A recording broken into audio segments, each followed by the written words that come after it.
The silence in this part of the church, it's almost palpable. All the shifting matter and shuffling of living things is gone. Nothing seems to exist beyond the church anymore. Maybe if you were to stand in just the right spot, even your footsteps would be completely silent. And then it's gone, almost all of it, but for the faintest of hums. It seems the sound here is detached from its source somehow, if not blotted out outright. Truly unusual. You can hardly hear your own breathing.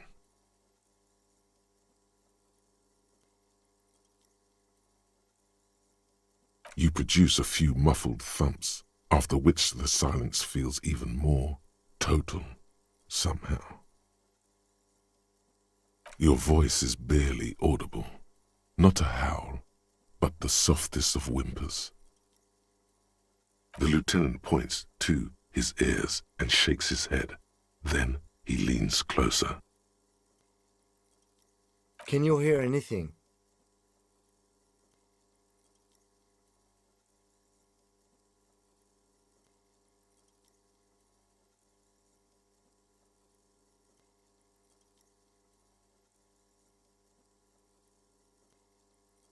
I wonder why the church was built with such strange acoustics. His detached tone conceals how uncomfortable he is.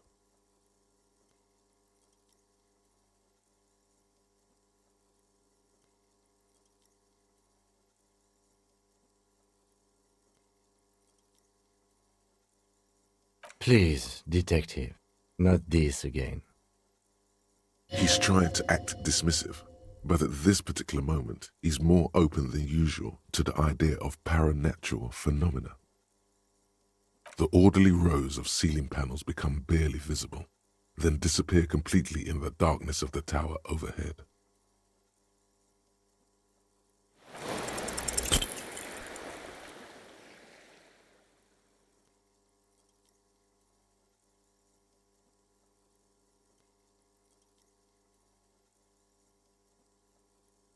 Just darkness without end. It makes your head spin.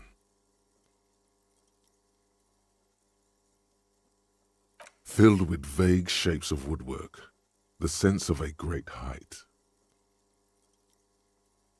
There's nothing. You're dizzy and disoriented as you see dark and more dark rising. Officer, what are you looking at?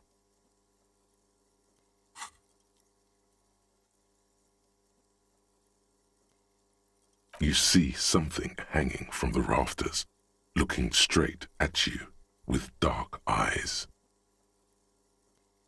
Maybe it's possible to talk to it.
A machine stands in the corner, watched over by the figures on the stained glass window.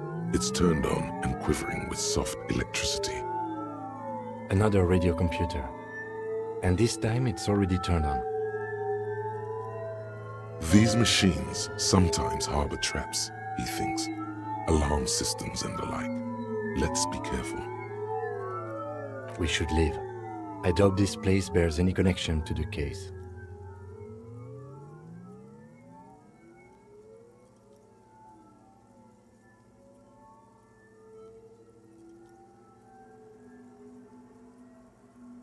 It's also quite similar to the one we have down at the station. Must be the same model.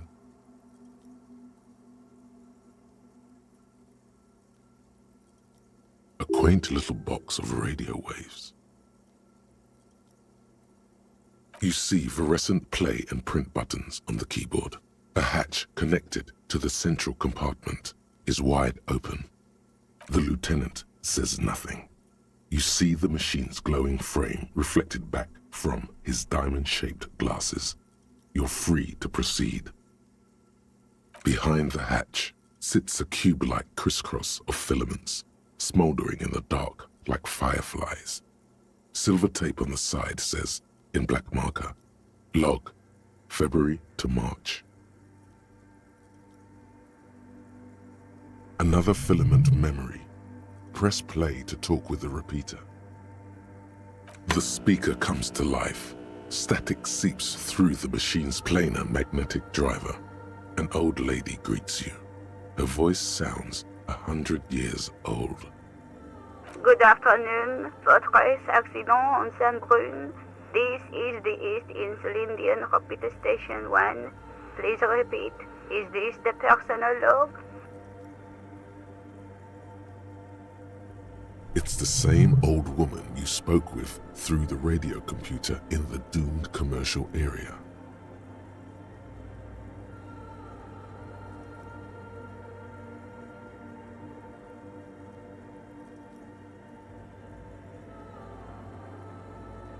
Good, thank you. Please repeat. Is this the personal log?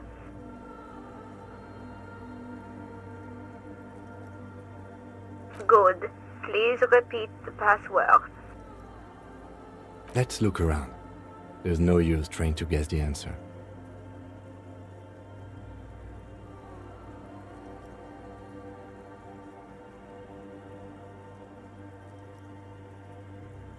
Received. I will register this login attempt. Votre accident. Is there anything else I can do for you today? I have two machines registered to this company name in Martinez. One on Saint-Brun, the other on Rue de Saint-Ghislaine. Saint-Brun, that's the church. And Rue de Saint-Ghislaine? That's the doomed commercial area. Anything else I can help you with? Goodbye, votre accident. The machine's keyboard is still illuminated, revealing fluorescent play and print buttons.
Is that a man? Looks more like part of the carpentry of the building came alive and is now studying you intently. The Crab Man.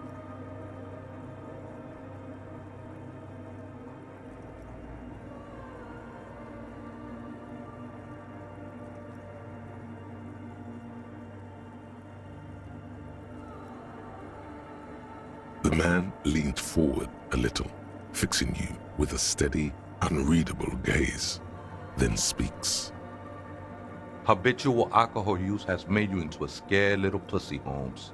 But don't worry, everything's gonna be alright. You come to the right place.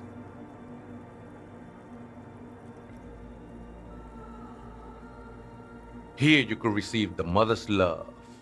And when you're ready, she will take your hand and lift you out of the despair at the bottom of that bottle. This man is obviously a habitual narcotics user. Do we really need to question him? I'm put off by this religious stuff, he thinks. And maybe the ceiling climbing, too.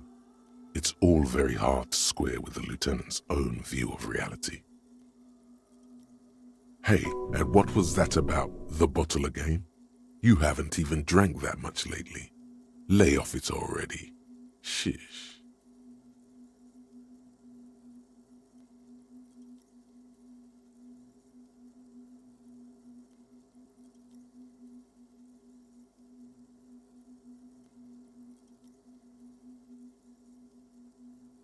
Está crudo, way.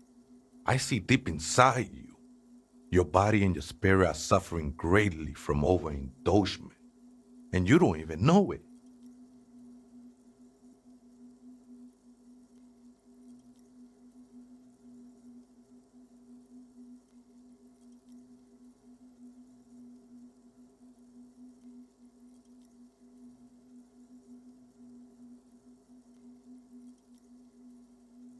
Not all of it.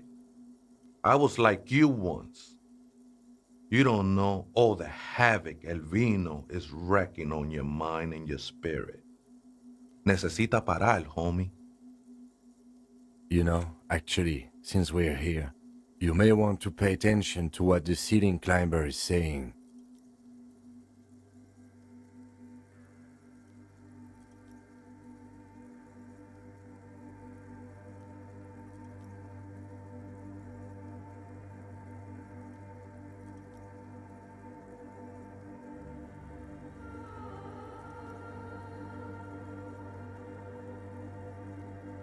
Don't trust me. Trust the mother. I'm only the messenger, Holmes. This is the Church of the Mother of Silence. You are welcome here.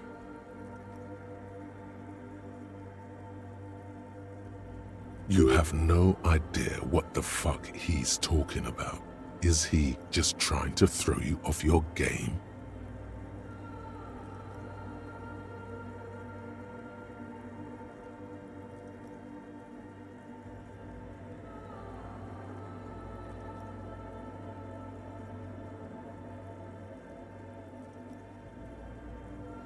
Never known myself to be a crab, but if that's the name you got for me, I won't stop you from using it.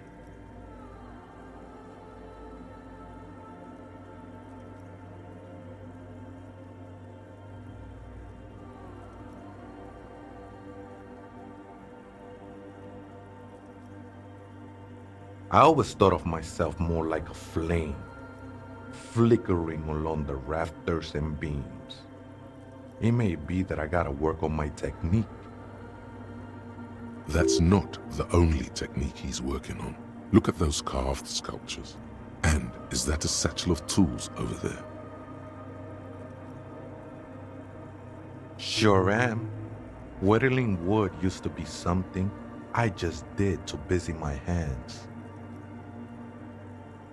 Now I use those same hands in service of something greater than my own restlessness.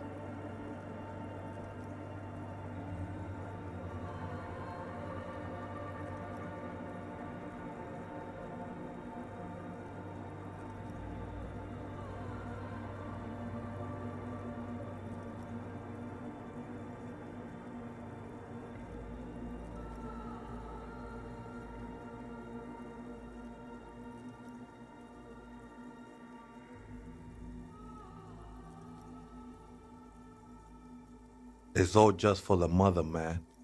No need to overthink it. I was in a gangway, but my memories of that time are fading. Most of them are already gone.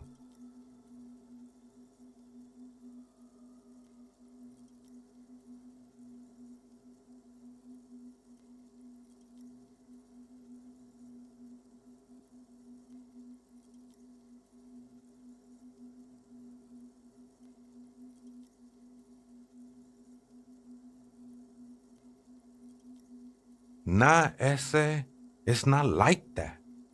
Best thing that could happen to you, losing your memory. Do you remember your name, sir? The lieutenant is not particularly interested in this information.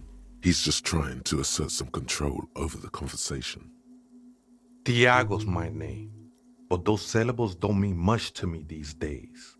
A name isn't just your identity, but also, so to speak, your place amongst your fellows, your place in the world. I ain't got no use for such a place anymore.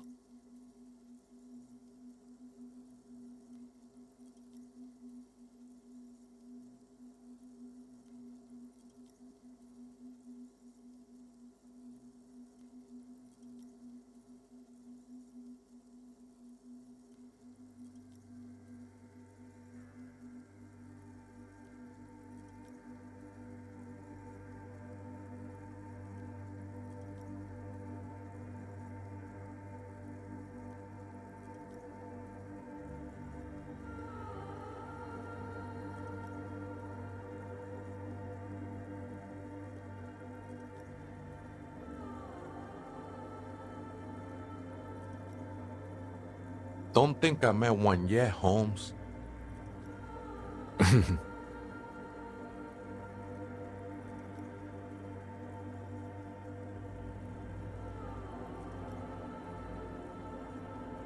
This is a special place. There's a perforation in the world up there, a way out into nothingness. This church was built around it for purposes of veneration. I circled it, nurtured by the silence bestowed by the mother. One of these days, I'll be pure enough to go drink from it directly.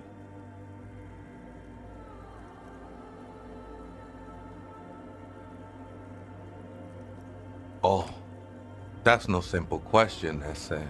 She is one who can be painted or sculpted. She is a cavity in the dark beyond sense. She saved me, but I couldn't describe her to you. No one can, Holmes, and no one ever will. I will be incinerated, but not destroyed. Finally, I won with the state of the world before reality began. That sounds a bit like substitution behavior, no? You know a thing or two about that.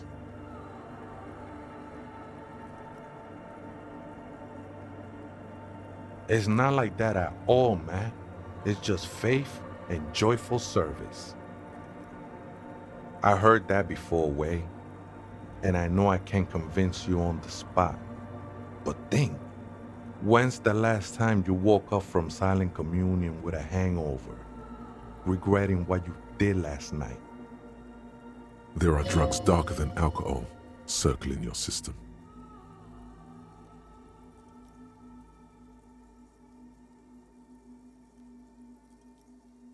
She took you for a good spin, huh?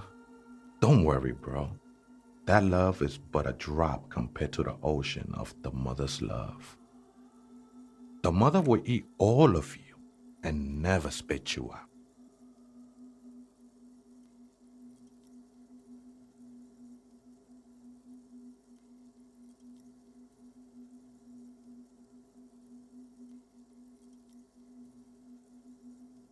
I know it will take time.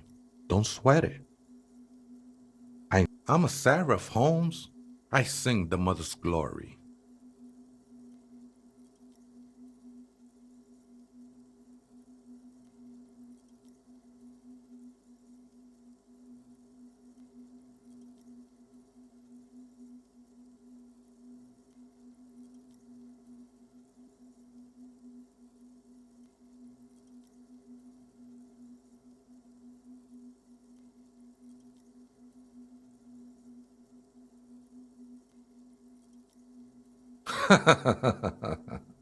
I don't mean literal singing, Holmes.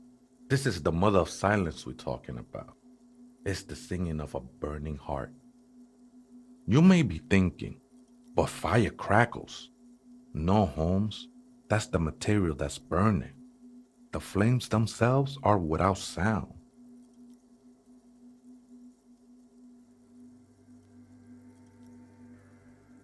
Hard to say. I think I did some construction work here, back when I still had material worries. Up there, I realized what the true purpose of the church was. Been spending a lot of time here ever since. The past is nothing to me now, Way. It didn't belong to me. I think they were. A long time ago. I had to shed them like skins to get closer to the center of the silence. You could have them. I don't need them anymore. The sinewy figure lingers on the wooden beams, blending into the shadows.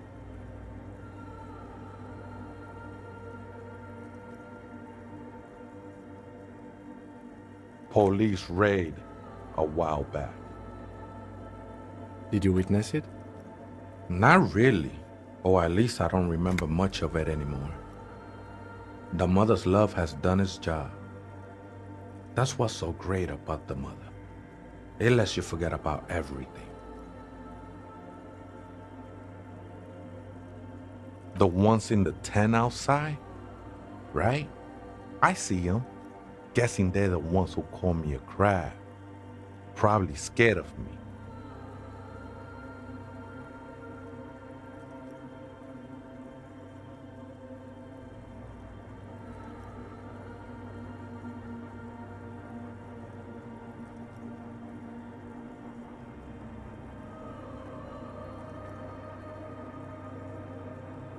Nah, man.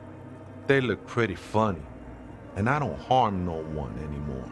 Anyway. Why not? They wouldn't bother me none. I'm usually way up there, imbibing. Ain't no music on earth that can reach where I go. Might even be nice to have some company. He said that in spite of himself. He's more attached to the human than he'd like to think.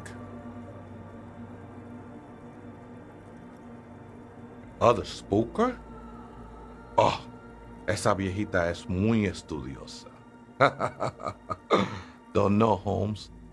Viejita is grandma?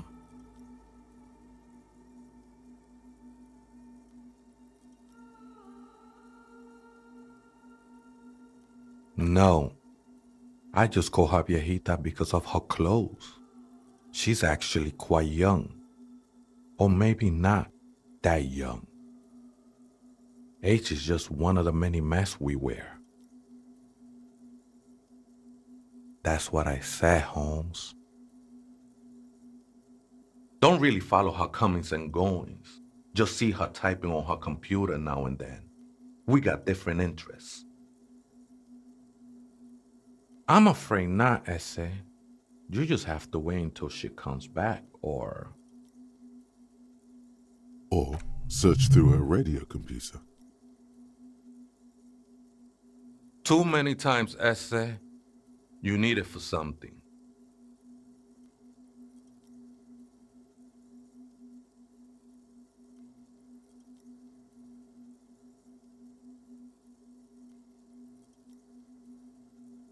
The lieutenant raises his eyebrow, but doesn't say anything. Don't sweat it, vato. The password is afterlife death. What you think of that? Makes me almost pity la niñita pequeña when I hear it. I think we're done here, Essay. That was an interesting conversation. However, I'm still not sure how it's relevant to our investigation.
The machine's keyboard is still illuminated. The speaker comes to life. Static seeps through the machine's planar magnetic driver. Good afternoon. Votre accident on Saint-Brune. This is the East Insulindian Repeater Station 1. Please repeat. Is this the personal log? Good. Please repeat the password. Good. I have unlocked the filament. After ending the call, please press print to access the filament. Votre accident. Is there anything else I can do for you today? Goodbye, votre accident. The machine's keyboard is still illuminated, revealing fluorescent play and print buttons. The printer prints out a long text document with dated paragraphs. It looks a bit like someone's journal. The first entry, made on the 4th of February, 51, by an unknown author, is short and concise. Arrived at the church, the door was boarded up, so I used the crowbar to get inside. Looks like the place has been deserted. Nothing out of the ordinary, but I'll ask around. Need to figure out how to get the electricity in. The lieutenant leans closer, scouring the printout over your shoulder. Just as you finish reading, he looks up, muttering under his breath. 4th of February. That's over a month ago. Whoever set up those machines has been here for quite a while.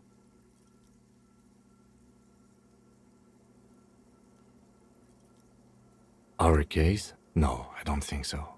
It must be some local eccentric.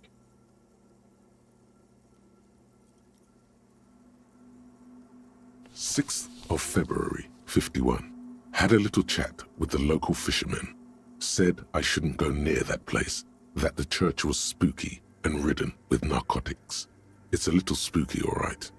Still haven't figured out the electricity. See? Ridden with narcotics, just like Andre said. 7th of February, 51. Finally got the electricity in. Next on the agenda, a new antenna. I'm thinking ESCA series, something advanced. Why would anyone need any of this equipment here?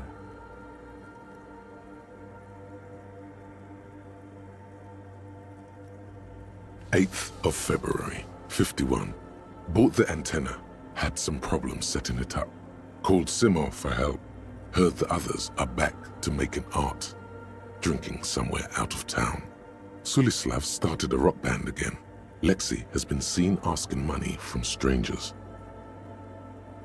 But at least the artists have their act together. They're qualified labor.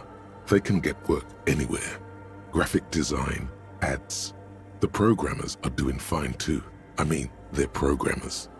The writers, though, they're fucked. I just have to find out what caused that data loss and be done with it. Still don't understand how it managed to wipe out the backup, when the backup wasn't even connected to the front. I know. Everyone thinks it's impossible. They say I must be lying. I'm here to set it right. Seems like something to do with radio computers. Unfortunately, I don't know enough about them to understand what the author is saying. Something about the backup data getting destroyed, and how everyone thought it was the author's fault. Let's just keep reading. I think these people worked in the radio computer games business, the one we saw in the Doom commercial area. They must be our former co-workers. 12th of February, 51. Brought some food from the grocery store. Apparently, there's a strike going on in the harbor. Definitely not happy to see the Martinez people again. Everything's now set up in the church. Going to start working tomorrow, 8 a.m. The strike. We are nearing the date of the murder. Keep reading. I'm interested now. I want to know what's that radio anomaly that sent this person here in the first place. 25th of February, 51. I've been sending data up to Lintel for a while now, trying to recreate the data loss, but nothing. Didn't even feel like logging in, the disappointment. But I did discover a curious audio-spatial anomaly at the back of the church. I've named it the Swallow. It swallows sound. Need to get some mics. Is she talking about? 28th of February, 51. Yes, the first recordings confirm that the swallow is real and I'm not just losing my mind. It's a pillar of silence with a diameter of approximately 3 meters. Seems like the higher I go, the less I record. This might be a coincidence, or it could be connected to the data loss that led me here. The pillar of silence. She is talking about the silence. Is she suggesting it's more than just an architectural quirk?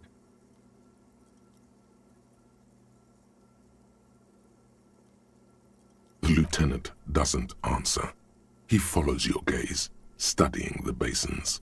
The water shines in them. No ripples. March 51. Some kind of young disco men have appeared next to the church. I've been trying to record the silence to find the epicenter, but now it turns out I've also been capturing the future of dance music, one neo-disco song over and over again.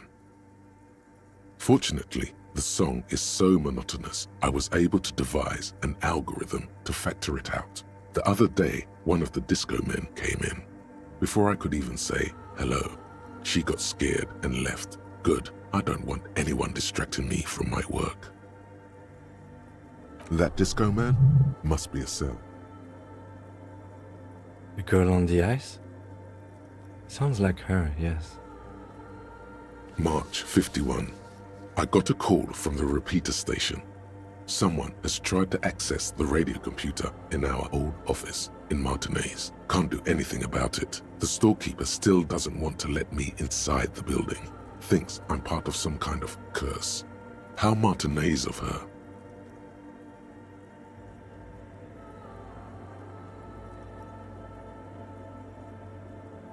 I knew it wasn't a good idea to meddle with the machine. March 51. A new 2-meter aux cable. Noodles, crackers, ping-ping energy drinks, water, toothpaste, gum. Also some canned air. Your reading is interrupted by the sound of the church door opening. A strange woman makes straight for the radio computer.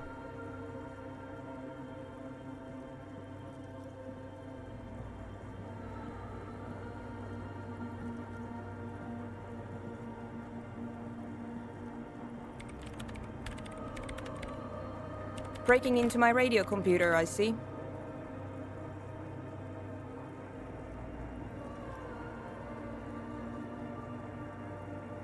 I do apologize for the intrusion, madame. We are with the RCM, you see.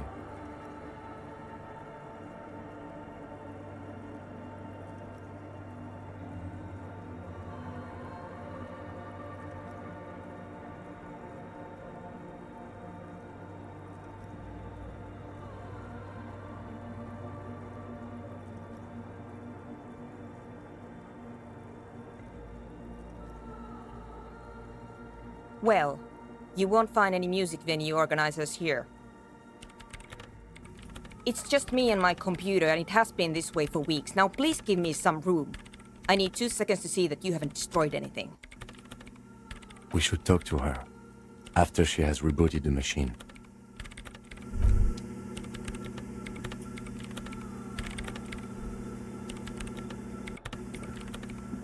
What is it? No, you just printed out my personal log and wasted some paper.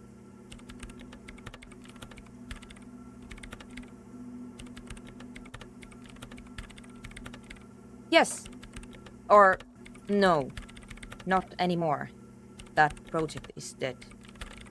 She doesn't seem surprised to be recognized. Rather sad. Something passes over her face before she straightens her back. I am Soona Luukkanen-Kilde, the former lead programmer of Fortress Accident and RSA radios. I have over 16 years of programming experience, and I'm proficient in both Vox and Orbis languages. If you're not here to hire me, I don't really know how I can help you. Did she say over 16 years of experience? She must have started programming when she was still a teenager. That still doesn't answer what she's doing in an abandoned church.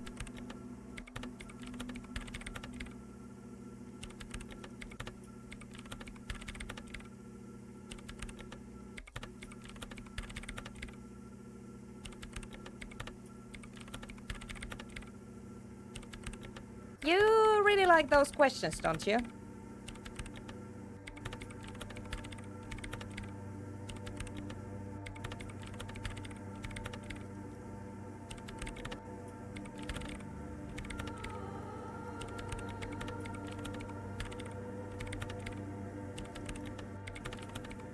I'm conducting scientific research here. You can't throw me out. I'm looking for the location of a 2mm hole in the world. Wait, what? She's looking for a disruption in the radio waves. That's what her personal log said. The lieutenant raises his brows, but doesn't say anything.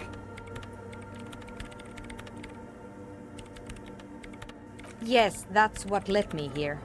But I suspect it might be something a bit more complicated than that. Exactly. What does it mean? Up to now, it has been impossible to say what it is because it's impossible to measure nothing. What do you think it is? What qualities does nothing have? How do you measure something that does not exist? That's a little above your pay grade at the moment.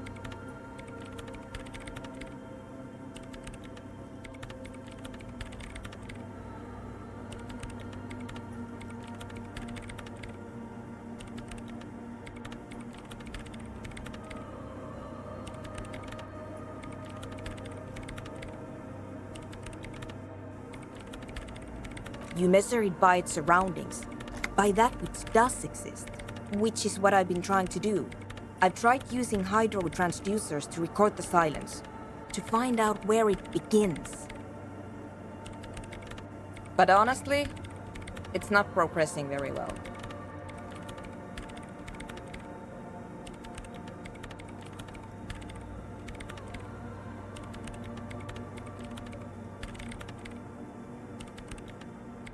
Somewhere underneath those roof beams, I assume.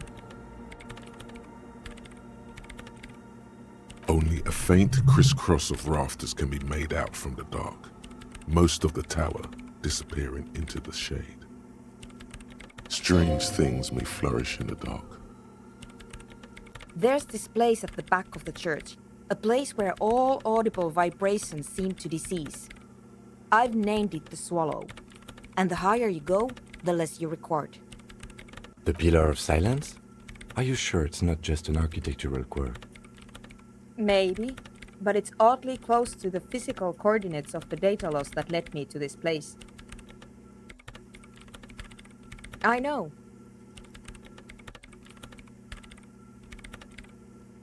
No, I don't. She sounds mildly annoyed by this line of questioning, her hands typing hundreds of commands into the machine. Because it's just trial and error, trying to locate the Swallow, the exact point in space. And I don't have a... You know what? It would be really helpful if you could just stop talking and let me work.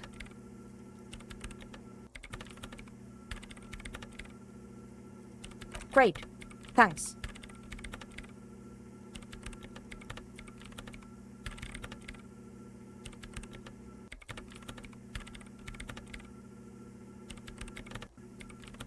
I brought them here. These are my machines. Please don't touch anything.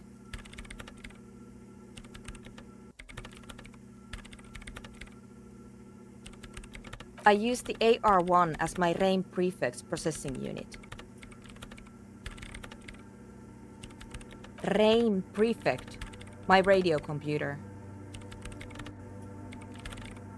Yes? You really don't know anything about radio computers, do you?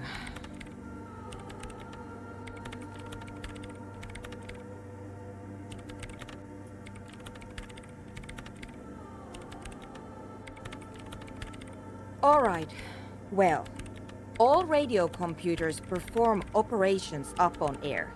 So in order to gain more processing power, you need to invest in a good antenna.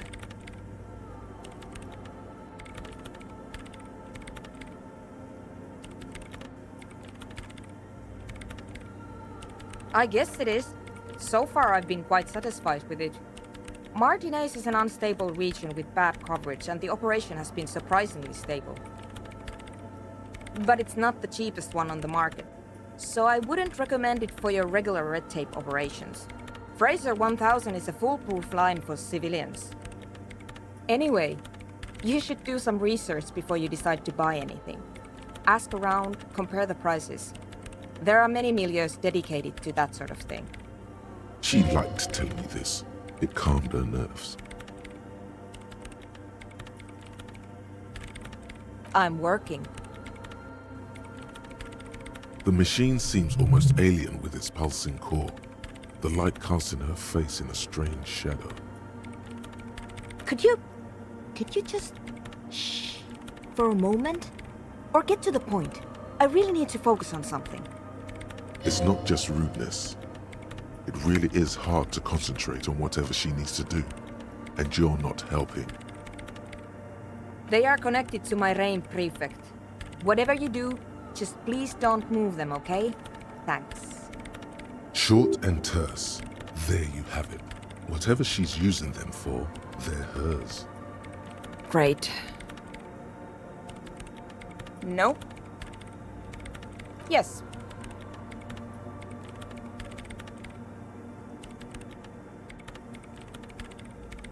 No, you're right. I'm not.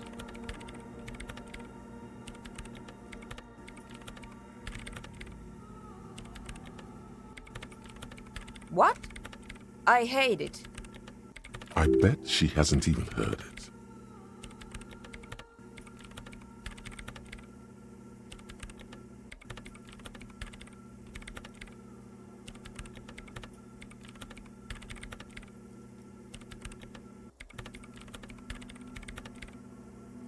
Yeah, like all the time. My tent neighbors don't really ease up with their partying, do they? Maybe I'd have to be on drugs to get it, but to a sober mind it just sounds like uninspired rug whipping. No idea what it has to do with either dancing or music. This is about those speed freaks in the tent, isn't it? I've got some news for you. It's not a nightclub they want to build here. Take a guess, why don't you?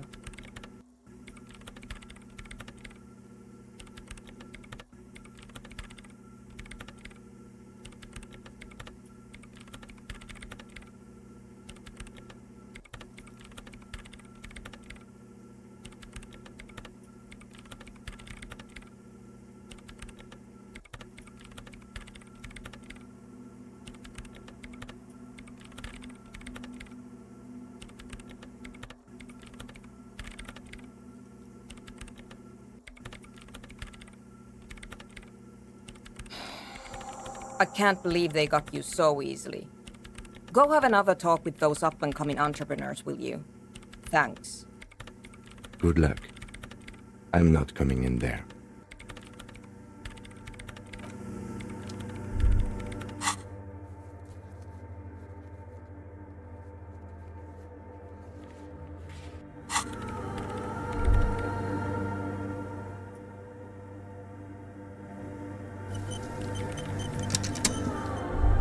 In white, silver, and apricot faience, the young mother of humanism stands above you. A crack runs across her body. She is impossibly tall, oval-faced and sad, a dark and radiant majesty. This is her innocence, Dolores Day. Cradled in her arms are a pair of glowing lungs, clearly visible from underneath her flowing dress. You should kneel. Your knees touch the floor. The floorboards are hard and cold. There you kneel among the snowdrifts, diffuse light falling on your hands from beyond the glass.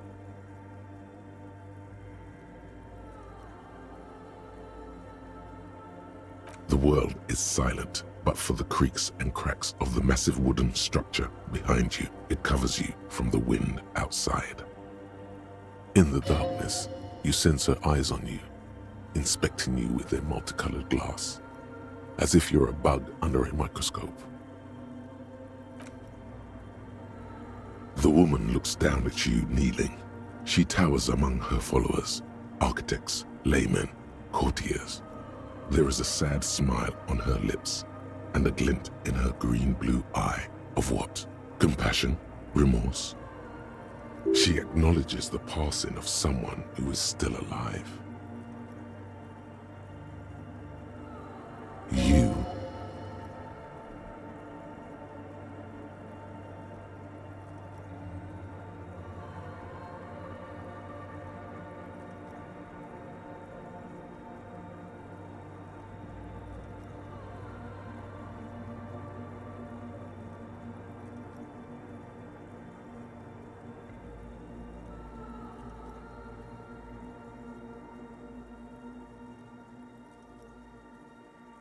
As that terrible word passes through your mind, the lieutenant draws an X-shaped cross from shoulder to shoulder.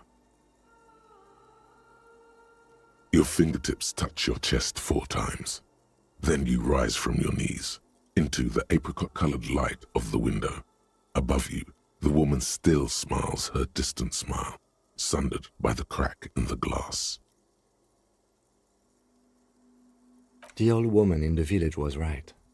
This must be the DeLorean Church of Humanity in Martinez, or the small Pinewood Church in some records. It's a minor landmark, not easy to find.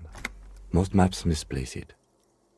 It was built not long after Revachol's founding, 300 or so years ago, by first-generation settlers. There used to be 7 stave churches on the coast. Les Sept Sœurs, they call them, the 7 sisters. Only one remains. The rest were burnt in the revolution or used for building materials. We should be respectful here, although the building appears to be deserted. I do not believe we'll find anything connected to the lynching here. Something else, perhaps? Respectful? Is the lieutenant a follower of DeLoreanism? There it is again. A small pang of guilt. It's time to ask him what happened here.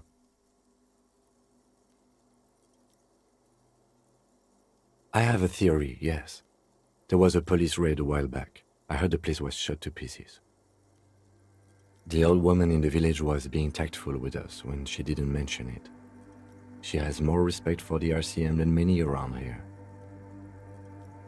Well, your station was involved, I hear, although I can't be sure. How come the lieutenant isn't sure? Is this confidential information? 3 precincts were involved in the raid, and people say Precinct 41 was one of them. I'm sorry, I'm not saying you were. It was a clandestine operation. I don't know anything about it, why it was conducted or who participated. I try not to pry into extra-district matters.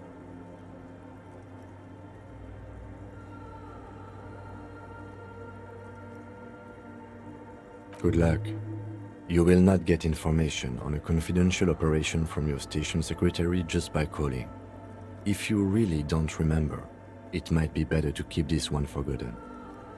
It happened a while ago. It's unimportant to our business in Martinez now. Yes, we all are.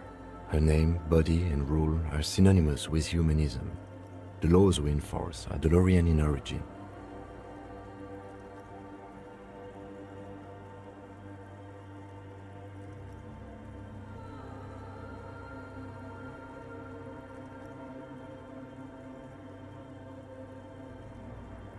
The woman looks by in silence, smiling enigmatically. It's not spiritual, it's constitutional. The DeLorean system does not demand faith, only accordance.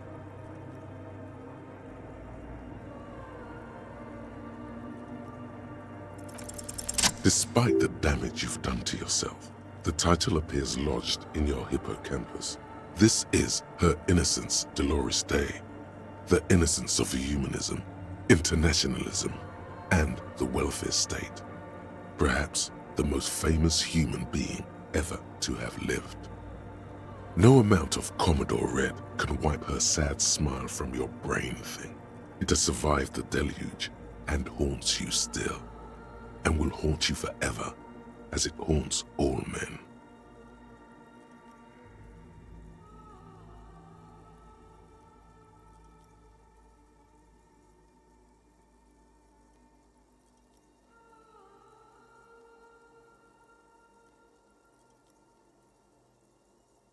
The highest category of historic individual, an embodiment of the world spirit.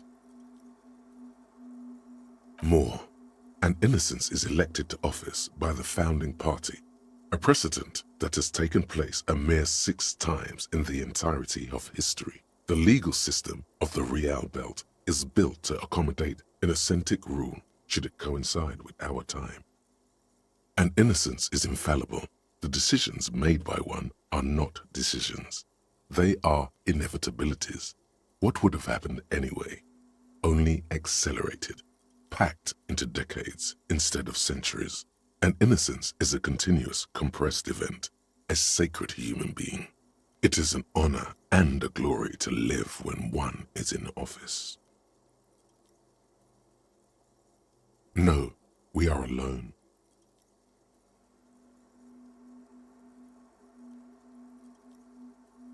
"300 years ago, in the wake of the discovery of this Isola, the Insulindian, by explorers from the continent of Muindi, she is, among other things, the innocence of inter-isolary travel and the connected world.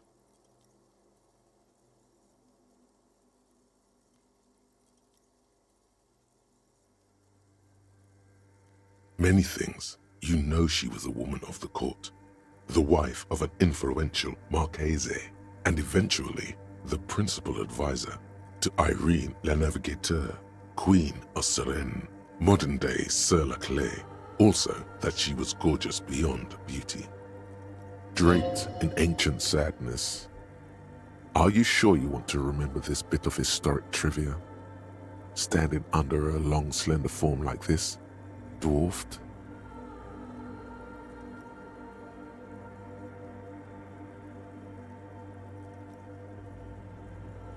The past is a silo of sadness, fermenting.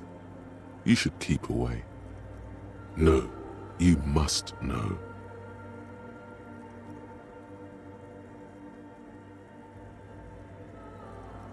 Terribly, women of the court were expected to play both contract bridge and chess sufficiently well to prove an interesting challenge to a man. A simple grasp in matters of philosophy, theology, and science was encouraged. She was, by all means, a kept woman. She made the most of her position in the antediluvian court, a court visited by the most prominent thinkers and artists of the day. In secret, she was becoming the era's preeminent philosopher of the state, a scalpel, a piercing gaze. She was an almost preternaturally magnetic and intelligent individual. To her contemporaries, she appeared out of time, a messenger from the future of the species. We all fell in love with her, head over heels. Even before she was declared an innocence, her influence was tremendous.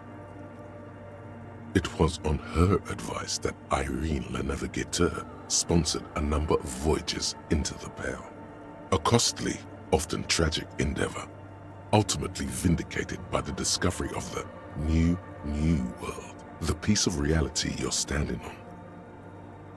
She was crowned 2 years after the first expedition returned, setting in motion what is widely considered the greatest era in history, the DeLorean era. Wow, indeed. When her innocence was declared, and the queen she had advised for years fell on her knees before her, she was so overcome with emotion that her lungs started glowing in her chest. Bystanders reported golden filaments lighting the already sunlit chamber around her, clearly visible beneath her dress. That is why the lungs are the symbol of love for the cultures of the Riel Belt. As did we all, the lands of the Mesk and the Occident, and even far away Supra-Muindi, altogether 21 of the 40 mundial nations of the time, immediately accepted Innocentic rule, even before her crowning. In a city called Advesperaskit in Vespa Messina, her homeland, the name of the city means evening comes, but it happened on a winter's morning with the canals frozen and slush falling out of the sky.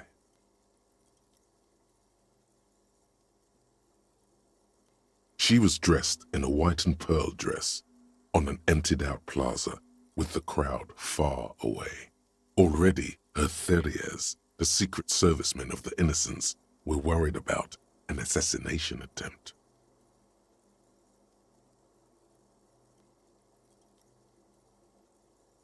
Oh yes, she looked like humanity's young mother, a perfect mother, insultingly beautiful. It was as if her face and shoulders and hands were covered in a soft down of underfeathers. You know this well, very well. Midwinter snow was beating the cobblestones around her. A small attaché of officials stood by as her Theriers placed a white gold wreath on her head. The crowning was mostly witnessed by Secret Servicemen. One of the men in this Secret Service killed her 22 years later, a young man who had come to suspect that Dolores Day was not entirely human, but something else. Something that had walked in our midst, watching us stumble for hundreds, if not thousands of years, until it decided to interfere in the course of our history. We were supposed to come up with this ourselves. The man was reported to have screamed at the innocents. Dolores Day was shot in the chest with a fowling piece 8 times. The man, thought to be insane, said he once touched her and her body had been unnaturally warm, like a furnace, and that sometimes, while on duty, he observed her forgetting to breathe for over 10 minutes. This inhuman quality was witnessed by many others as well, glowing lungs and all. It is commonly attributed to mass hysteria and religious psychology.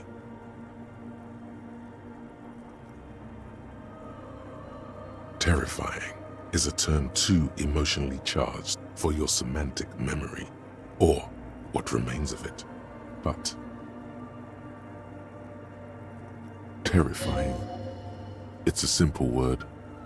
She was bad for humanity, and you shouldn't have started thinking about her.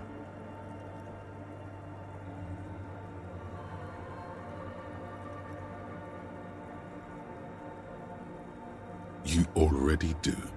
Although she is often considered to be the greatest human being to ever live, there was something ominous about Dolores Day, constantly surrounded by her Theriers. She was the most socially secluded and least self-aware of all the innocences. Some modern thinkers would consider her a war criminal for the campaigns she waged against the Mesk state. And then there were the resettlement programs. The Mesk state tried to detach itself from innocentic rule. Parts of the world were experiencing whiplash from accelerating into secularism. Her mandatory education programs and mass resettlement of upstream Marguerite were problematic as well. Dissenters were suppressed by a military force she called the Army of Humanity, suggesting those who fight against it are not part of humanity.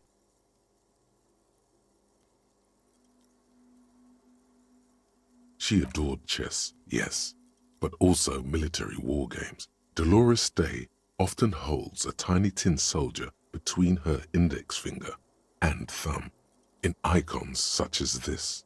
She was also blonde, the blondest woman you have ever seen, with green eyes the color of the Pacentic, mare interregnum.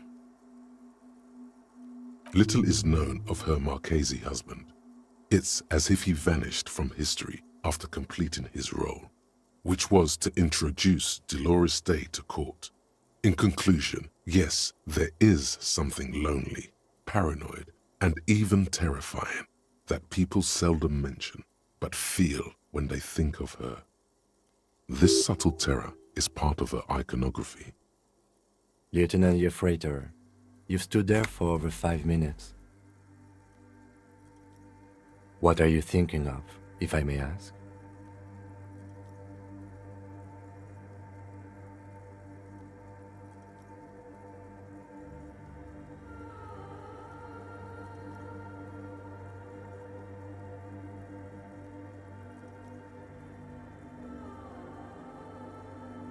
She's been dead for 300 years.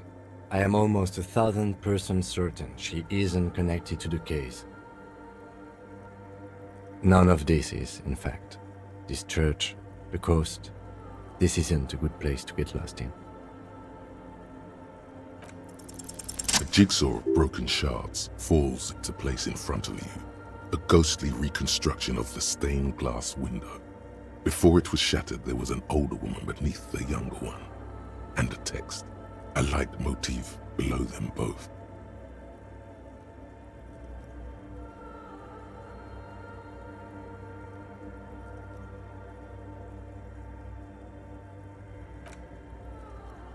Below both women, in luminous black letters, après la vie, mort.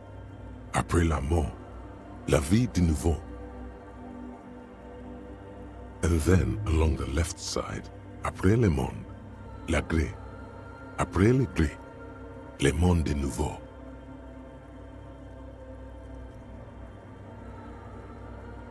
Death, life again. After the world, the pale. After the pale, the world again.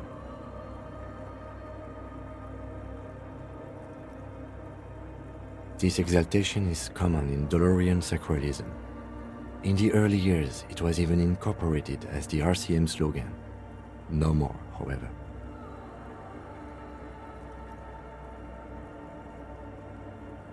It was deemed subservient to use a strongly moral intern-related motto. We already suspected of bootlicking. The sentence was also seen as too feminine. It was a macho thing. Justice, union, prudence, and force.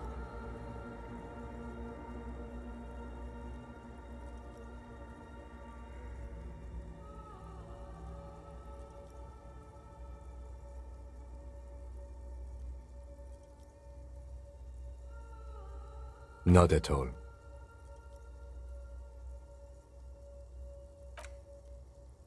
The escutcheon on her throne says, Irene the Navigator. She is depicted as an older woman wearing thick-rimmed eyeglasses, holding a golden Reichsapfel in one hand and a scepter in the other. This is the queen her innocent stay advised. Above, she herself is whole. Small figures of wise men, common men, worshippers walk up the stairs to stand at her feet. Secret servicemen, 30 years, stand in a row guarding her. It must have taken years to produce this work in all its dizzying detail.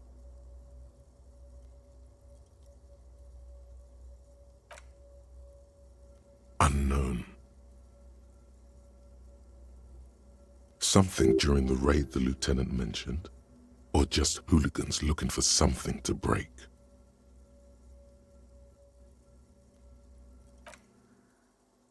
The mother of humanism towers above you, a wax painting on a cracked pane of glass.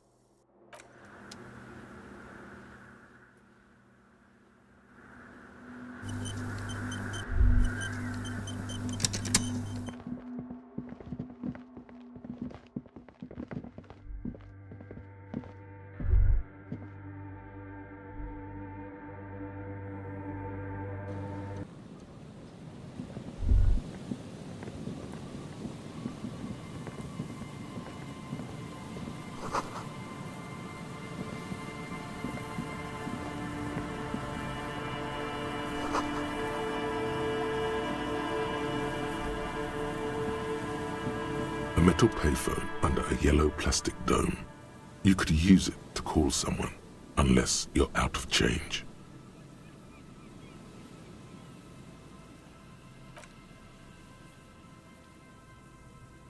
You hear the tone. The machine is inoperable.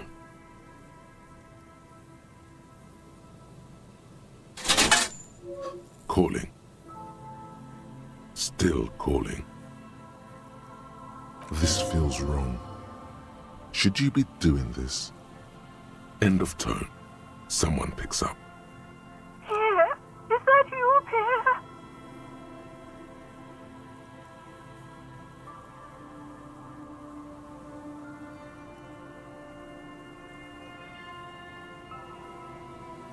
So nice of you to find the time to call me. It gets so lonely. Even the animals have died.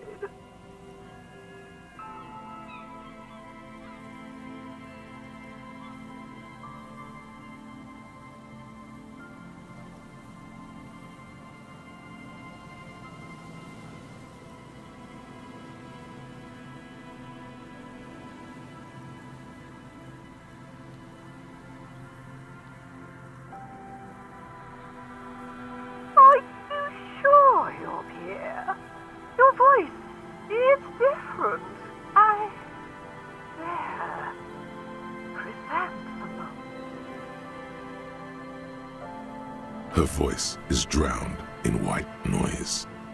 Sounds like waves washing a beach, growing in volume until the call suddenly disconnects. You get a sinking feeling. It makes you look if Lieutenant Kitsuragi overheard you. To your relief, he did not.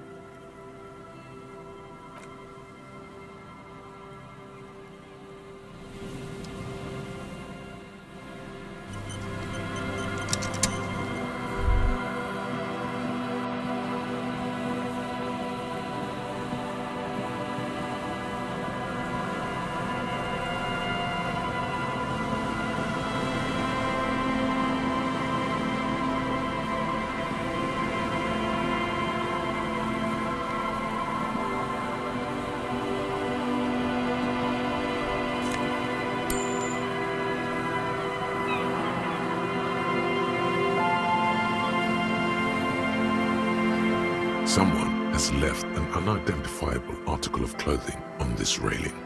It smells really bad.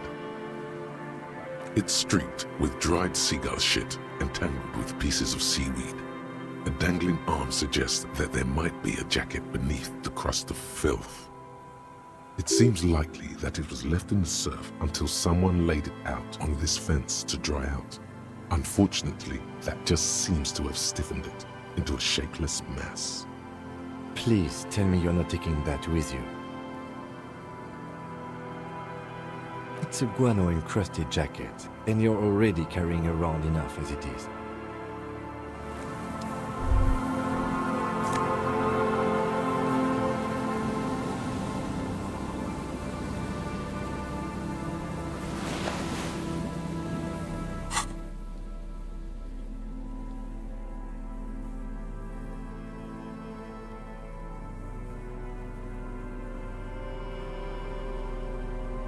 As you hold it in your hands, it makes an uncomfortable crunching sound.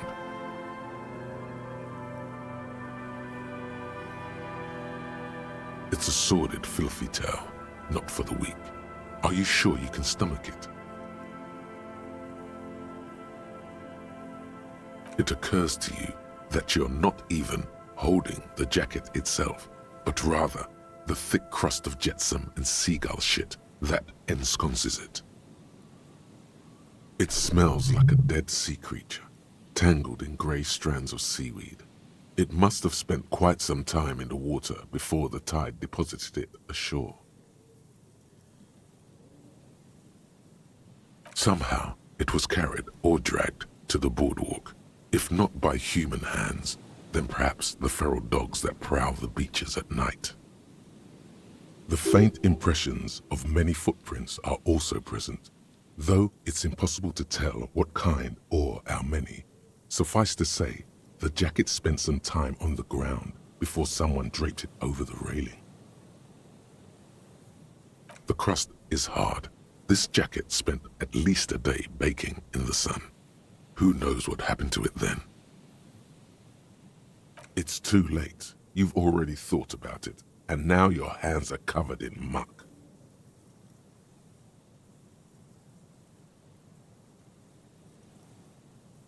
Now you're just flicking that shit everywhere. This is a disaster. You'll never get the smell out.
smell. It's awful and familiar. Don't you recognize it? That hideous pungency, that faintly cloying sweetness. Only death smells like that. Something cold wakes in the pit of your stomach. Fear. It is death. It must be. The lieutenant has already brought a handkerchief to his nose.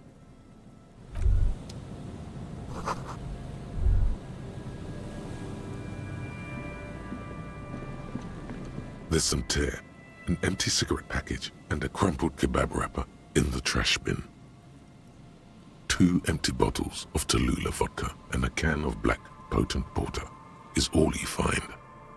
A tragedy.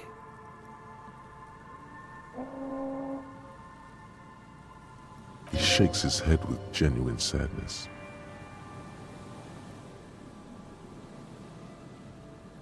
Whoever tossed it here was a heavy smoker. The brand name reads Red Astra. Red Astra is the black market version of Astra cigarettes, known for their high tar content. You see traces of mayonnaise and ketchup on it, as well as a tomato wedge. The wrapper reads Shish Kebab Revachol.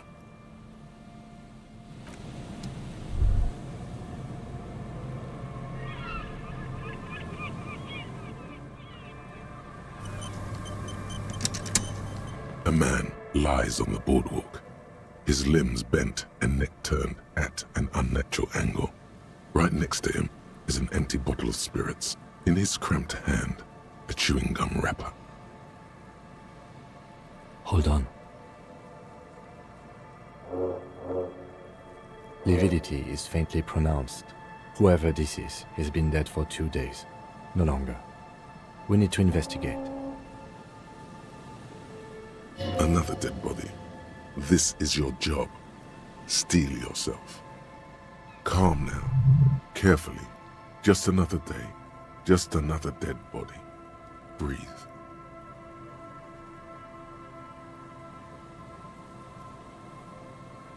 There's some dried blood on the metal bench, right where the corpse's head rests. The floorboards are rotten and slippery wet around the hole. An empty bottle lies nearby. A chewing gum wrapper is clutched in his fist. Be very, very careful where you step here.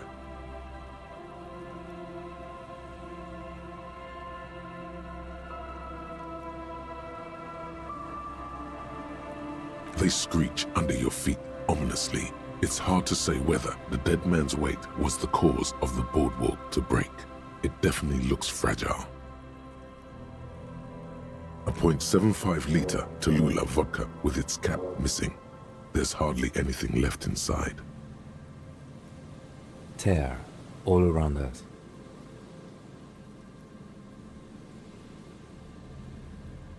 Grabowski spearmint chewing gum. Green leaves on the cover. The man's mouth is half agape from the terror of the fall. The blackness of death. Stench. You think you see white chewing gum too? He ate the whole pack, right? It's to cover the smell of alcohol before going home. The worst thing is, I've seen it before. Almost the same scenario, even the chewing gum. It's always the same. In a ditch off a road below the 881, he thinks, a young father. Then he shakes his head to make the memory stop. A dried chunk of blood covers the hair at the back of his head. An open wound. It's sticky and cold to your touch. This is what killed him. I don't see any other major wounds, do you?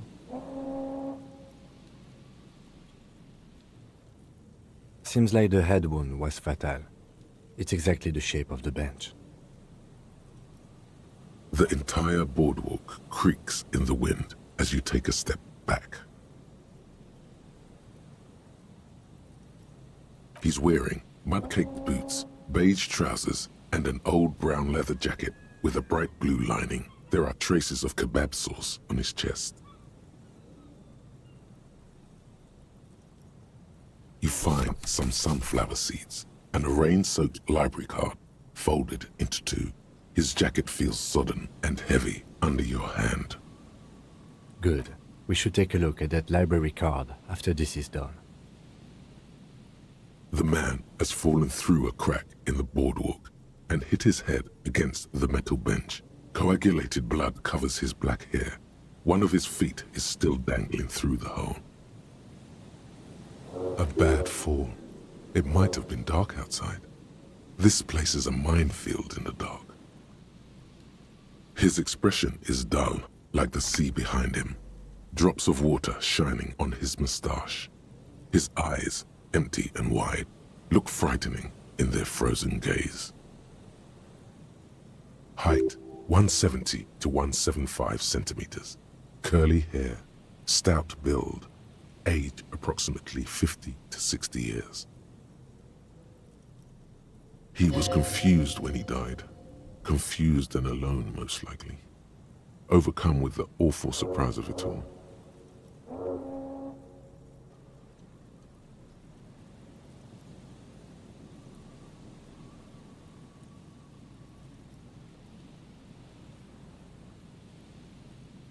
Looks like one of the locals. He'd have to know this spot to come here. You don't just walk over here. But that's just a lazy assumption. What do you think? This is an omen, a sign from above. Don't start drinking again.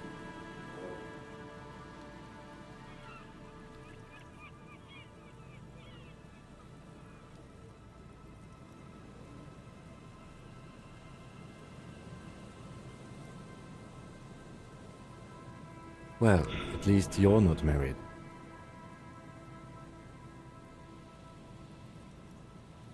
Or, what if you are? But let's try to not run ahead. For now, all we know is that he's an unidentified middle-aged man found dead on the Martinez boardwalk.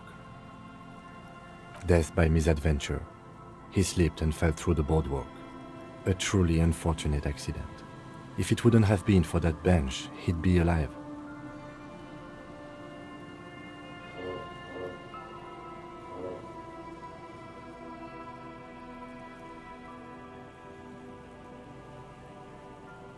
No, I don't see anything that points in that direction.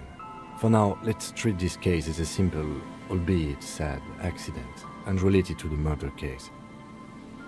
Agreed. If this somehow converges later, why not? But keep it simple for now.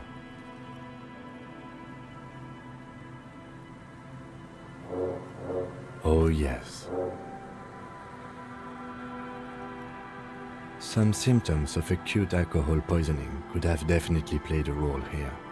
Severe confusion, respiratory depression, unpredictable behavior. But I think that death arrived through head trauma, not liver failure. What about it? The deceased ate some kebab. It's probably from a nearby place, maybe in the box. Sometimes a kebab is just a kebab. They'll seal this place off after the news reaches the coalition officials. I doubt that they have enough resources to actually repair the boardwalk. Not that sealing it off would keep anyone away. All it does is keep the city council's hands clean.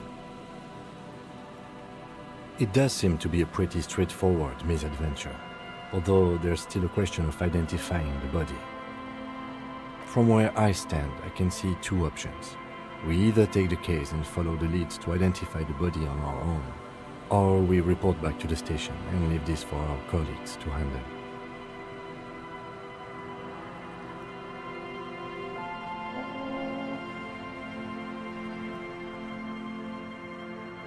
A field autopsy isn't necessary if the cause of death doesn't appear to be criminal, and this looks like a simple accident to me. I'd say we should just write down head trauma in the autopsy report and leave it at that. It would save us at least 2 hours of unnecessary work.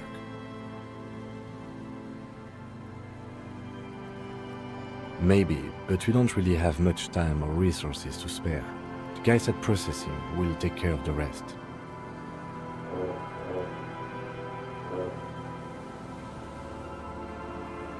Alright, we should first examine the library card you found. Then we can call the station from my kinema. Let them know we are taking the case.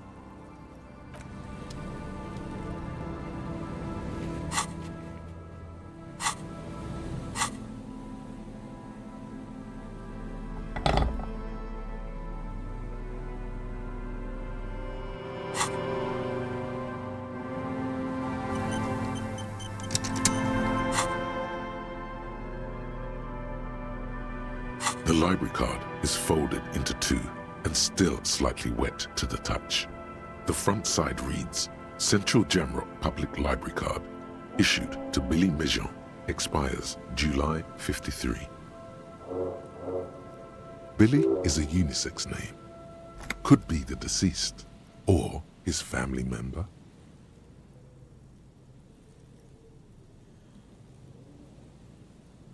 Whoever owns this card is an avid reader.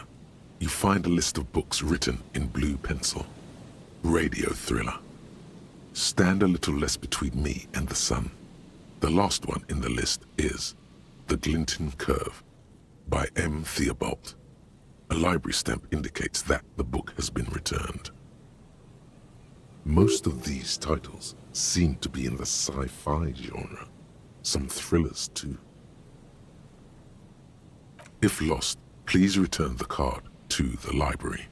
Dial 005 02 55211 or visit us at Moreau Street, 78, Jamrock. Business hours, 900 to 1800. Good. We should give them a call from my kinema.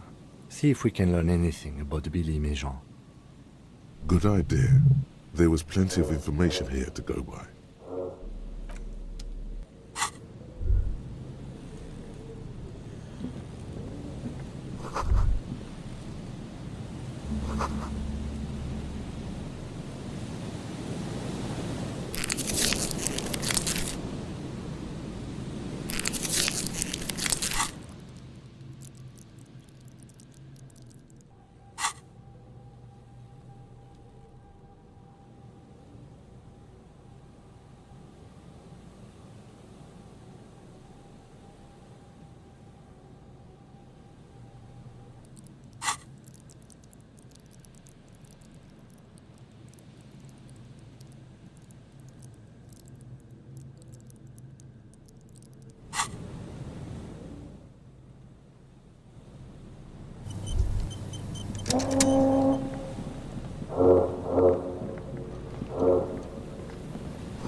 The library card is folded into two and still slightly wet to the touch. Billy is a unisex name. Could be the deceased or his family member. If lost, please return the card to the library. Dial 005 02 55211.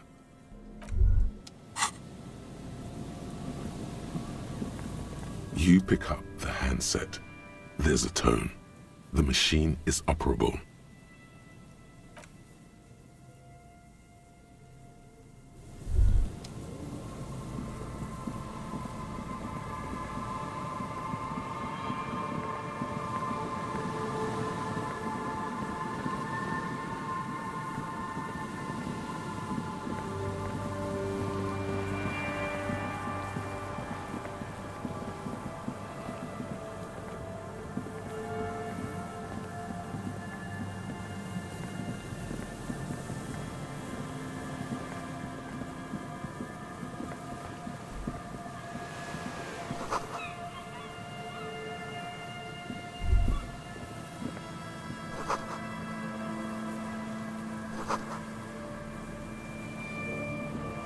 old door, worn by elements, guards the depot.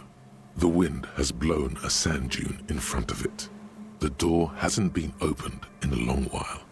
You see a handle. It's military, a service depot of some sort. The washerwoman mentioned a depot up the coast. She said it was for moving ammo and cargo across the bay. This might be it.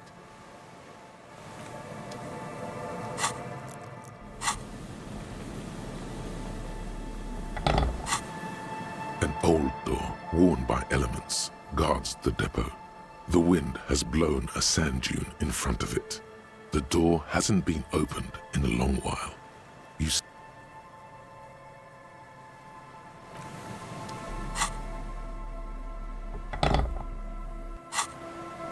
an old door, worn by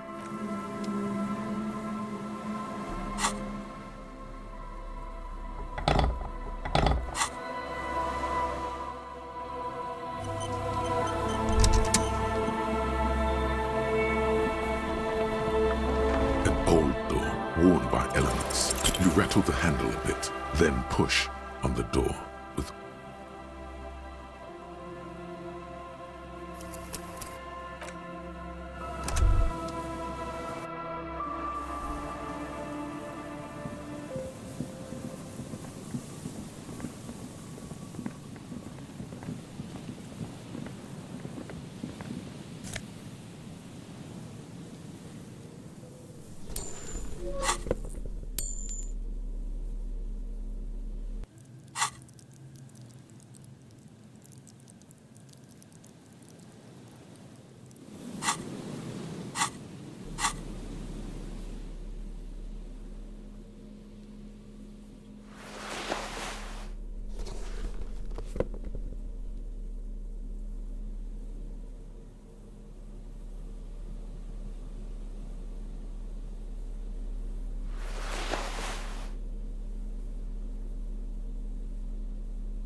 old door, worn by elements, guards the depot.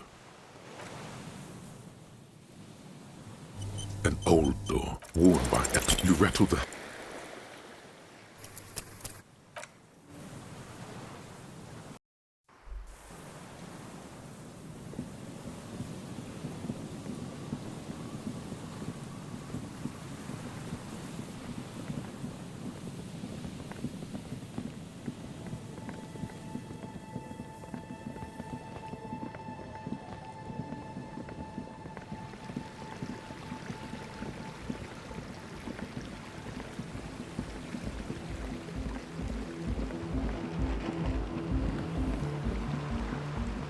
Hello again.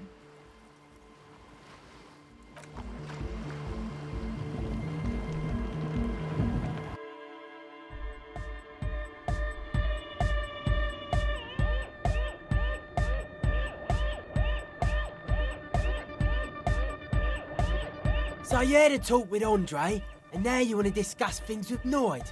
Good. It's good you talked to Andre first. Gave me time to get a reading on your sign. Can't really talk to people before you get a reading. Yeah, gotta compare. See if we can align. I suck at socialising, man. Even now, our sign synchronisation is way off. But I'll see what I can do.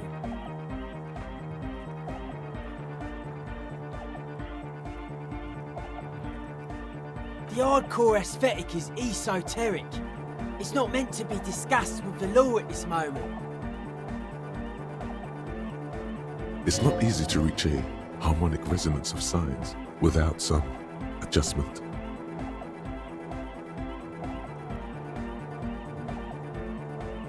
Yes, further sign matching would do good for us. One way to achieve this would be by getting us into the church. Weird stuff. Specialised. There was a data processor and some sort of long-wave machinery. Wires going into water. Gives off a spy sign. Or some fucked up Samaran science sign. You know, the kind that goes head first into the supernatural. The People's Republic of Samara is a product of Revachol's sister revolution on the Grand Isola. It's known as a severely degenerated rogue state. Nothing's wrong with it. You should definitely be researched. You can still do sick shit with it though. The sickest. That's perhaps why it should be researched. Most of it doesn't exist, but there's also stuff that isn't allowed to exist, because the moralists think it's too dangerous for the plebs. Psionic powers, pale-related diseases, pretenders pretending to be human, folk rights, that kind of stuff. Hi again. So, how are things going?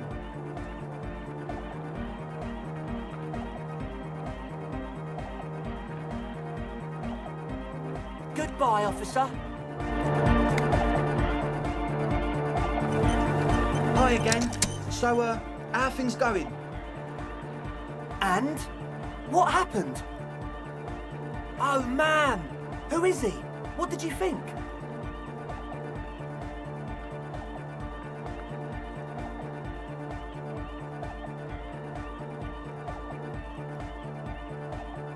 Really? Huh. Interesting. What's he doing in the church?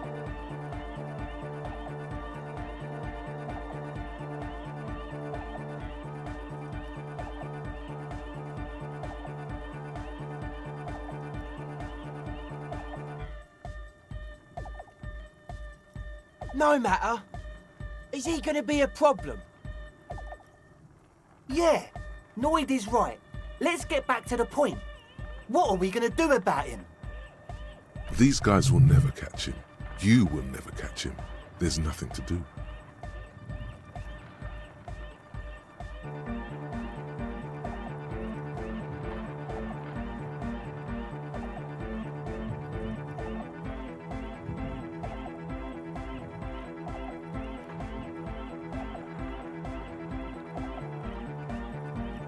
I don't know, man.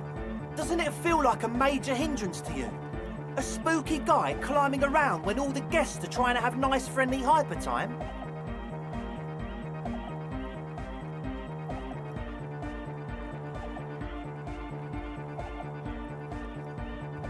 I guess it's not a massive problem, now that I think of it. Everyone is welcome to dance till the morning light! Yeah! Maybe. I guess we'll figure something out. Okay, but what about the other spooker? The one in Grandma's clothes? Did you see her?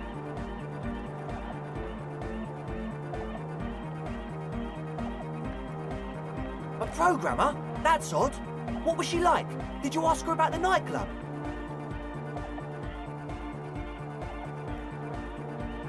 Come on, man. Who will you trust?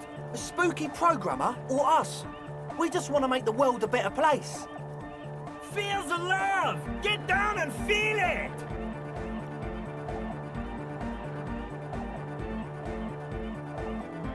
A half-hearted sell of something which does not seem worth buying.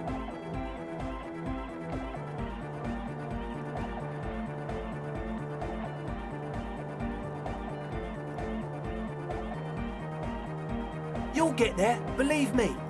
When we've got our gear set up, things will be flowing and pumping. Anyway, now that it's settled, how did she seem? I mean, disposition-wise, about the dance club idea. Ja oder nein? Rocking it or dropping it? What a pity! That's my favourite thing in the world! And she doesn't like it at all! A shame. What can we do now? Do you see a way out of this jam and into a laser-lit future of dance and unity? Unity! Dance!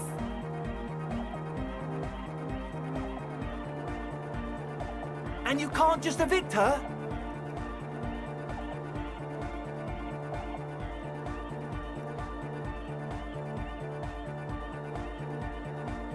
Look at you, Honour Man! No, Noid. He's right. Maybe we've approached it the wrong way after all. I'm sure there's a workaround. We can make a deal not to bother her. If that's okay with her, we only want to get in the church and spread the joy and ecstasy of music. The lines in the dark exist! Coexist! At least Crabman seems like an advanced being. He's hard. He'll understand. Yeah, he can do his climbing thing in the tower. And the programmer, does she like Nordic dance music?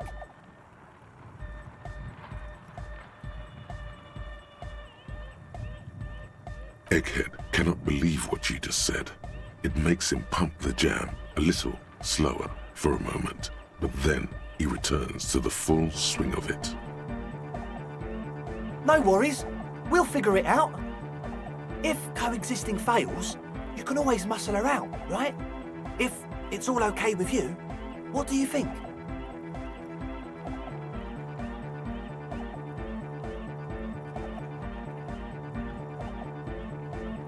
Excellent! Good luck, my friend.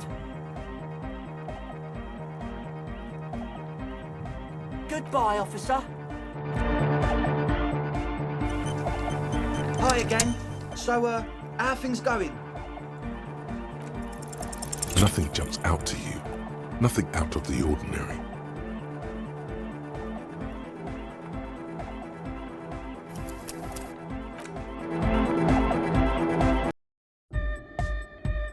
Hi again. So, Nothing jumps out to you.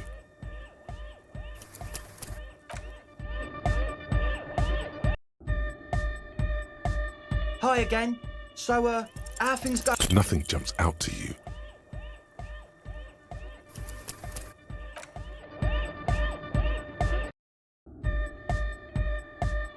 Hi again.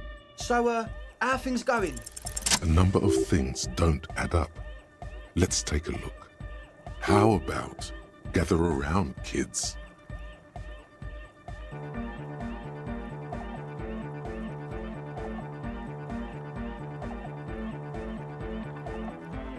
The young speed freak puts down a busted capacitor and looks at you. The one with the large head seems very enthusiastic about whatever you have planned. Their would-be leader is less amused.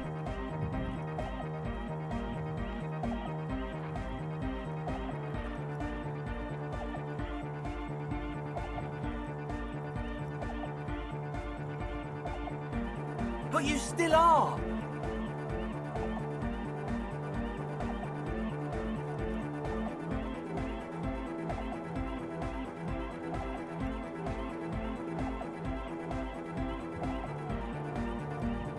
What happened?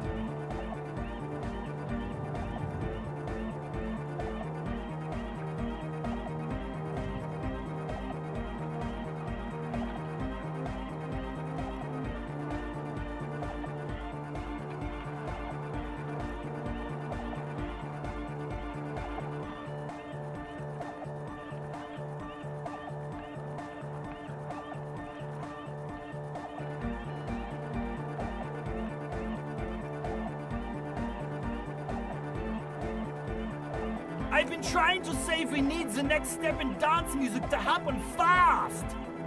Shut it! What? I have! I've said that!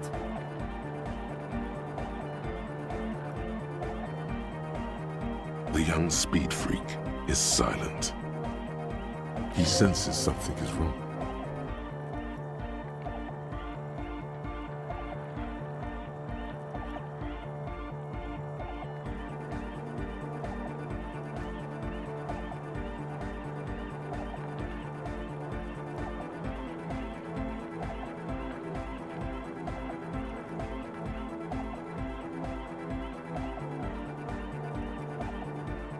We don't need drugs to be hardcore! Shut the fuck up, Egg.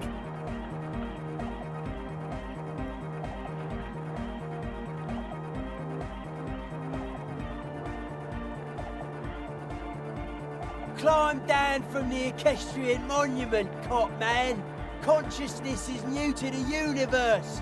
We all have our ways to ease the shock.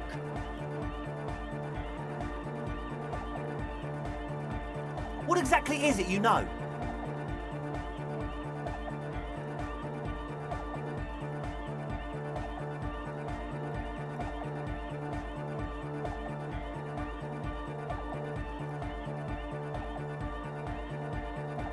I have no idea how you arrived at that conclusion, but it's wrong. Look, we even have speakers. One speaker. They have one speaker.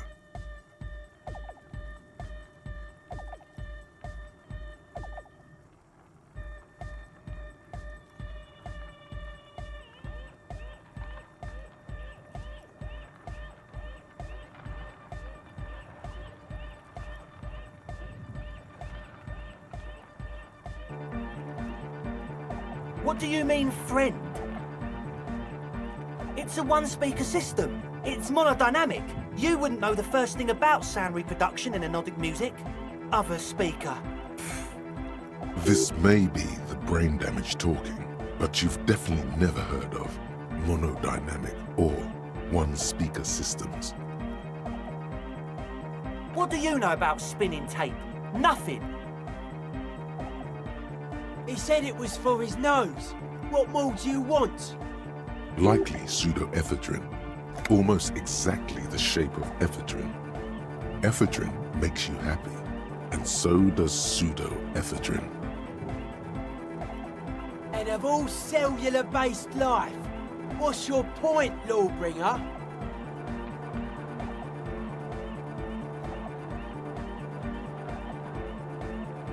Make up your mind. First it's the sweat, then it's the ether. No shit.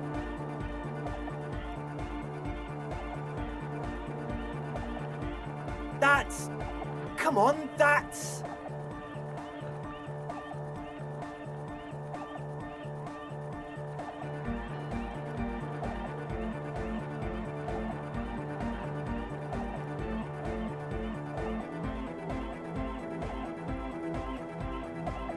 I meant to say, not true.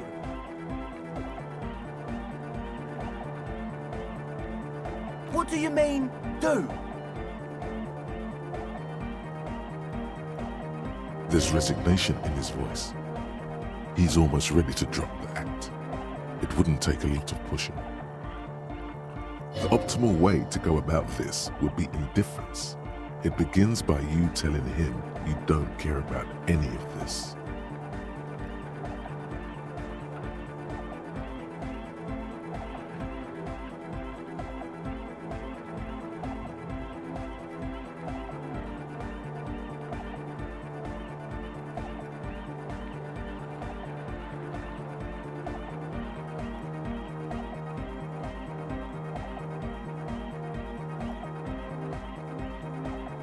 What do you mean by lenient?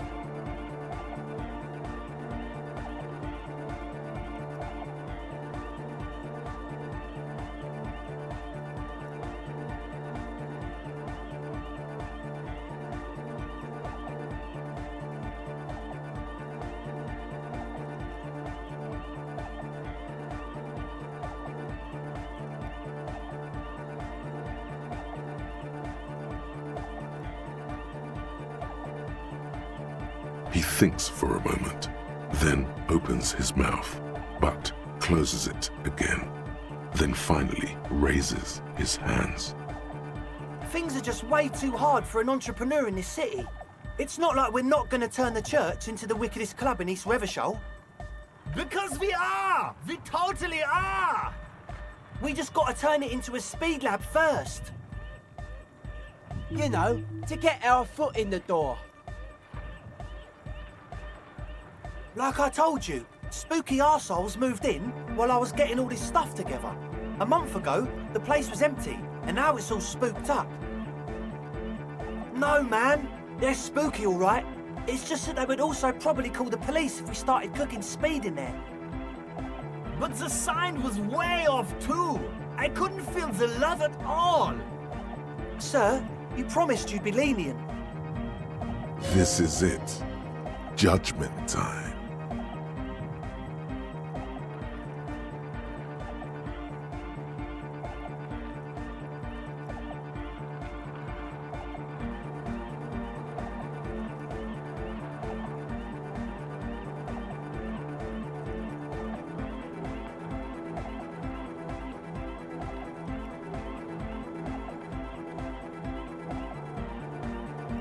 Yeah! I knew it. It's impossible now. No, Andre, it's harder now. This hard cop has come to show us how much the fish is, and the fish is always so much more. We all know there was never going to be a club for Nordic music with the Speed Lab. Now it has a fighting chance.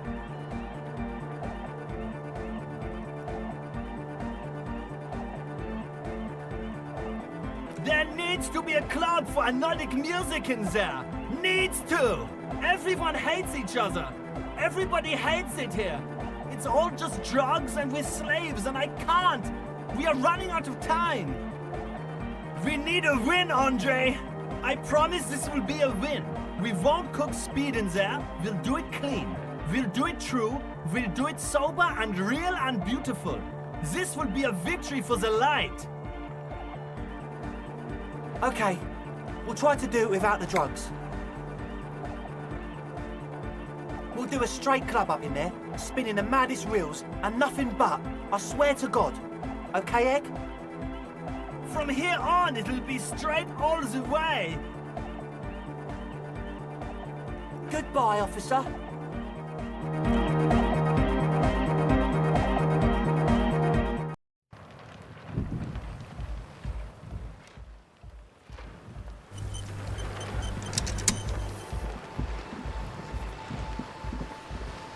Hello again. I did, and I'm sorry. For what it's worth, which isn't much. This is why I didn't go into the tent. Typical delinquency. You don't get to choose your posse, they choose you. Mine are idiots, but they're mine. I tried to talk Andre out of it. I even tried not to lie to you. Indeed, She merely tried to omit the truth instead.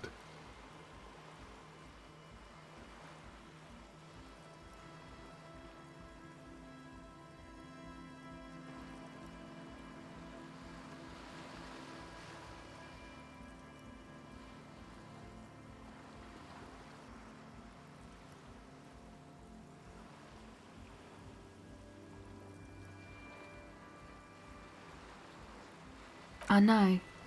I should have been able to control them, and I will in the future. I promise. May I ask, what did you tell them? Thank you.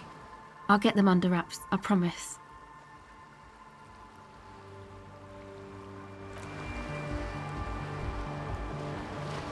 Yes?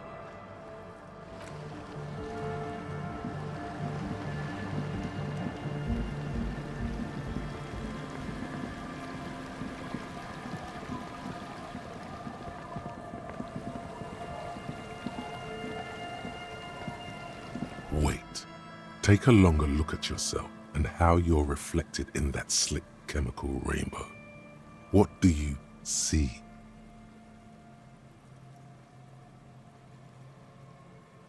This is more important than you. That's the blood of industry you see before you. The runoff from Coal City, further down the coast. The engines of fortune once roared here. Great wealth poured into Revachol, the Delta, as did smoke, waste, sickness, life. The engines stopped. The West Revacholian industrial base was dismantled after the war. Now, extinguished coke furnaces dot the landscape, a landscape despoiled by industry.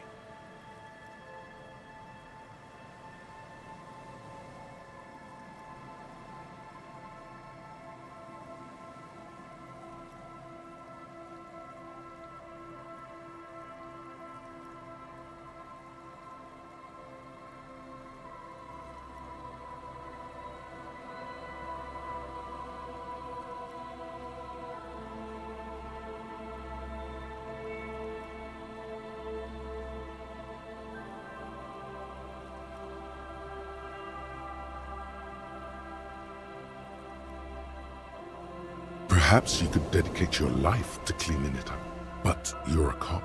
You must concern yourself with different messes. Even so, it's pretty to think.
You see a once bright mural towering above you. The signage has peeled off over the years, but you can still make out Feld Electrical R&D.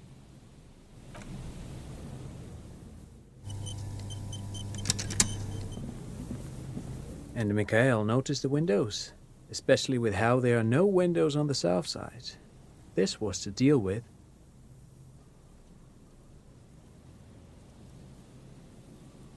You officers, come to investigate the historic subtext of West Martinez? I'm Tran Heilostam. You must be Kim Kitsuragi, right? I was just telling my son about this building. Not a lot of people realize the historic significance here. Very rich in hypertext. Nice to meet you. Yes, hypertext. Young Carp and the collection of cultural hyperlinks. Oh yes, so Mikhail. They had to deal with monitor glare, especially in the summer. They still had vector monitors back then. That was 49 years ago. So they didn't have windows on the south wall. No, I can't say that we've met before, but I've heard of Kim, of course. Mikhail, say hi to the officers.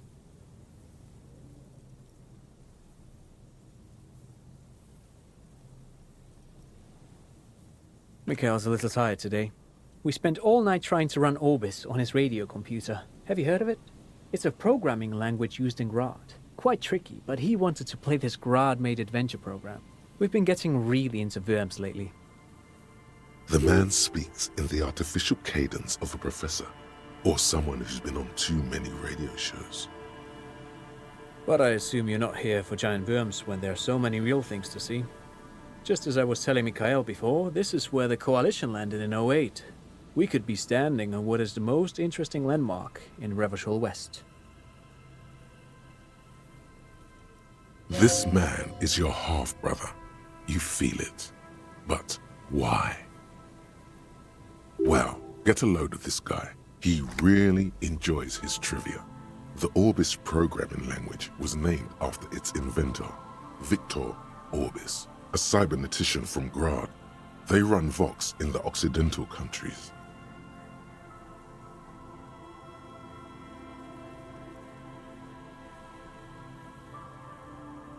Aha! But it's not just any empty old building.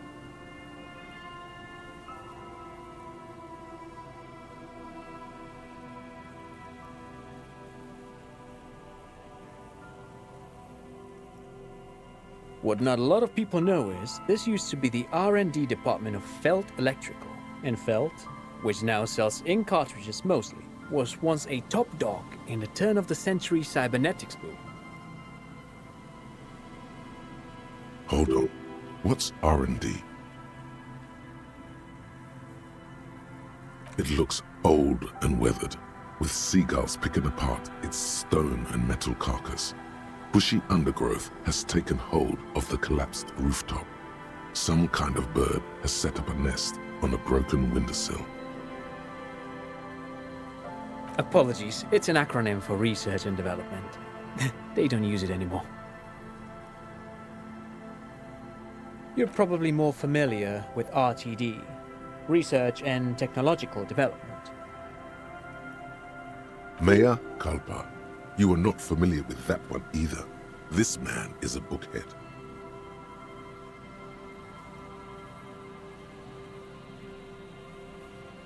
That's not surprising. Only a vestigial ink cartridge and ferrotape manufacturer remains. They started out as a midway electronics outfit in Königstein 2 centuries ago. After an aggressive move to Revachol, Feld became a global player in the emerging personal electronics market of the pre-revolutionary era. Still, Tricentennial was beating them in business machines. But Feld had an ace up their sleeve, or should I say they were developing an ace up their sleeve. I'm mixing my metaphors here.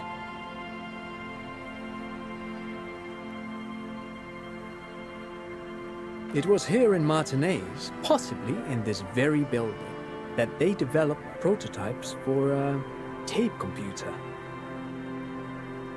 An elegant folding mechanism of rollers and ferrotape ribbons, portable enough to be a take-it-home solution, revolutionizing business machines, possibly even bring them to the average consumer. Which is a feat of engineering even today's giants, Rehm, ICN and ZAM, haven't achieved yet.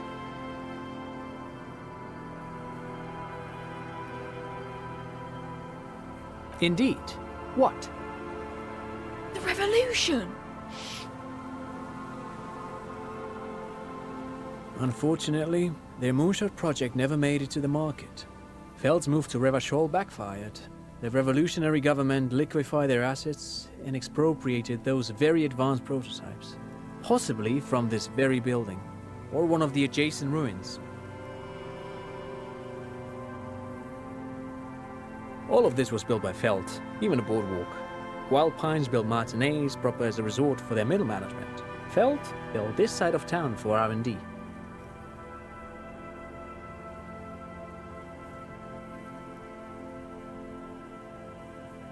Yes, they even built a pleasure wheel, but that got destroyed in the war.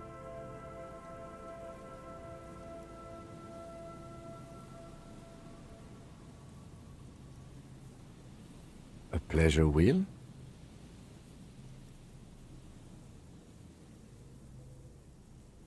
Perhaps reminded of a childhood memory. It's clear he would prefer there were a big wheel lighting up the coast. Yes, to lure in their star engineers. This part of Martinez was nothing but reeds before Feld arrived. They had to make the prospect of living here attractive. It was supposed to become a global center for innovation in cybernetics. But history had other plans.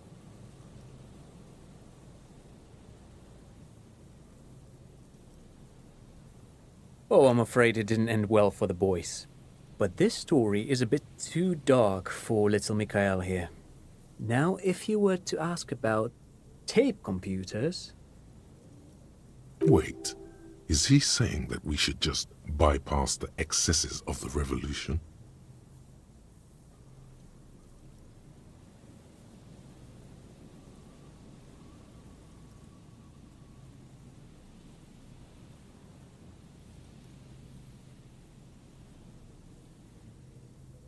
Tape computers. Actually, no one knows. No one even knows what a computer made entirely of tape would look like. But word has it, they were very elegant, exquisite, alien-looking turn-of-the-century hardware. Buckle up. 10 years ago, I did a little freelancing, I guess you could say. I was a special consultant for an exhibition at the Womty Dumpty Dum Center in Vredefort, Oranje. It raised the same questions, and we had lengthy discussions with Paul Ockerman, who was head curator at the time. This was before the twins Keith and Guy Juice joined the team, trying to... Wait, did he just say Wumpty Dumpty Dum Center? He did it. He said Wumpty Dumpty Dum Center, like it's the most natural thing in the world. What the hell is a Wumpty Dumpty Dum Center? And who the hell are Keith and Guy Juiced? The Womty Dumpty Dum Center for Contemporary Arts. The exhibition itself drew on Lagerman's notion of memory, and so there were some parallels. That's why the head curator, Paul Ockerman, chose to...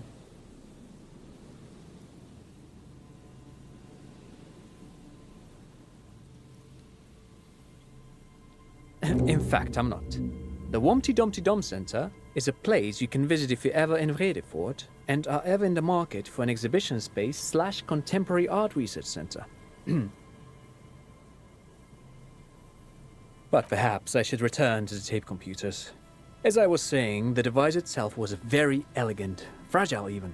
One could write directly on the tape using a special chemical solution. The machine would then analyze the handwriting, perform operations, and project output onto a white screen. It was a beautiful, delicate thing.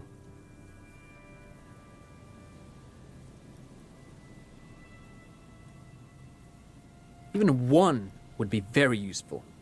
Though I understand the socio-economic causes of the revolution, it pains me to imagine the revolutionaries setting fire to the precious device. But so they did. The Feld playback experiment vanished into the fires of '07. Yes, the official name of the prototype. Some sources report it as the Feld Playback Experience, but those are incorrect.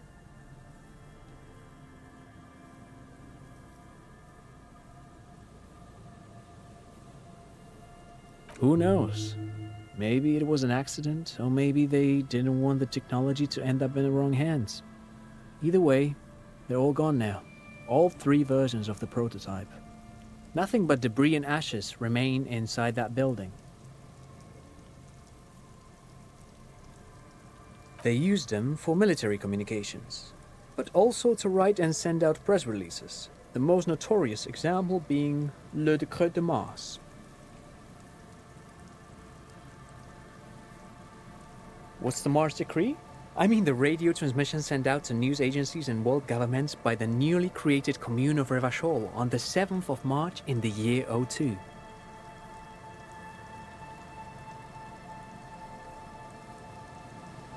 A short-lived legislative foundation for a short-lived utopia.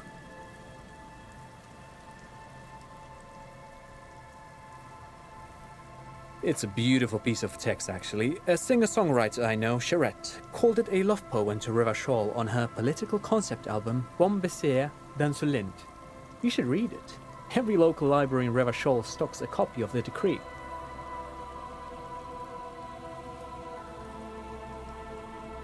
I tried to get Mikhail to memorize it. Tried to.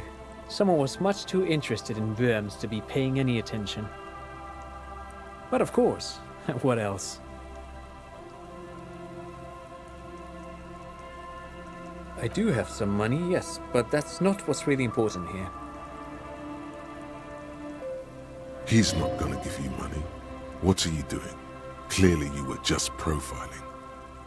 No, I mean, come on. You need the money. If it's not a thing, he can give you some.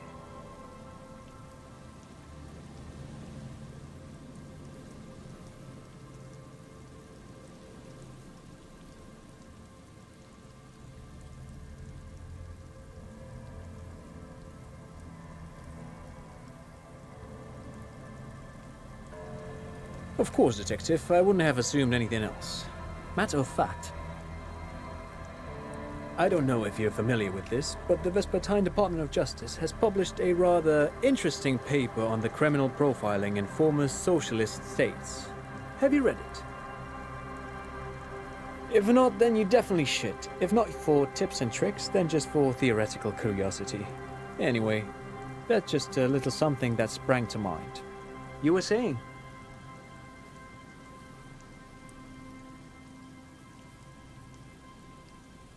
Forget it. They don't sell those kind of books at crime, romance, and biographies of famous people.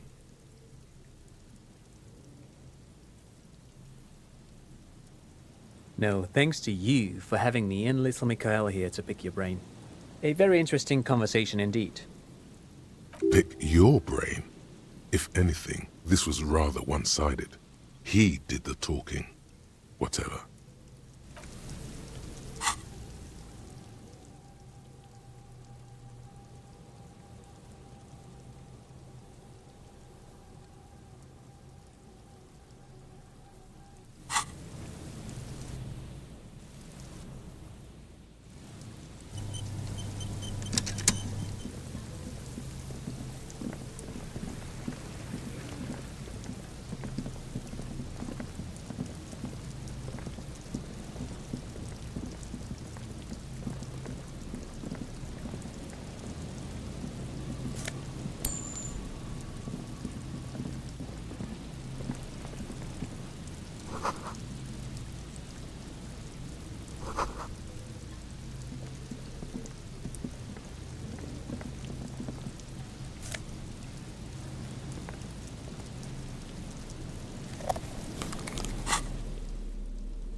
scattering of bullet holes is spread across the cracked wall, reaching from one corner to the other.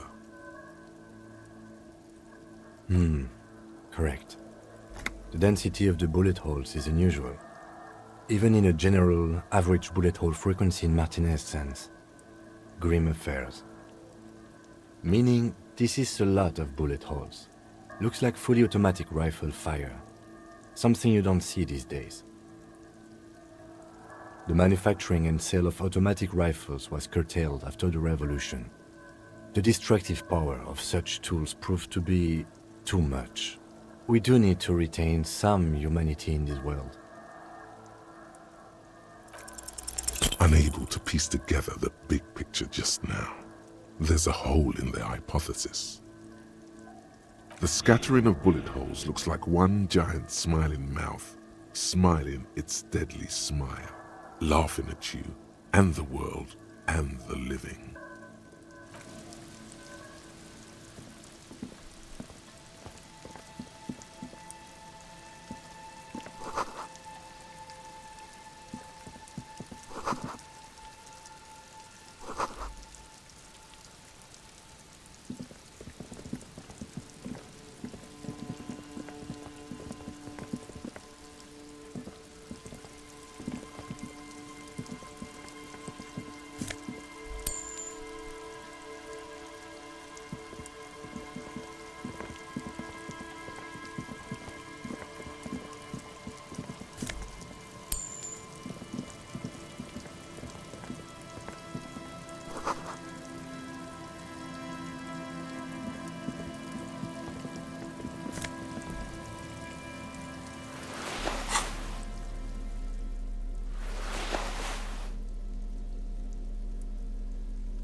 That patch of reeds over there, it's a great place to hide something.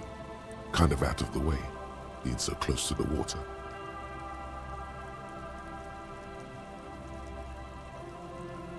You don't have a reason to. Yet. Nothing. Just a hunch. The hunch passes, leaving you there, by the old boy bobbing in the water. Time to go.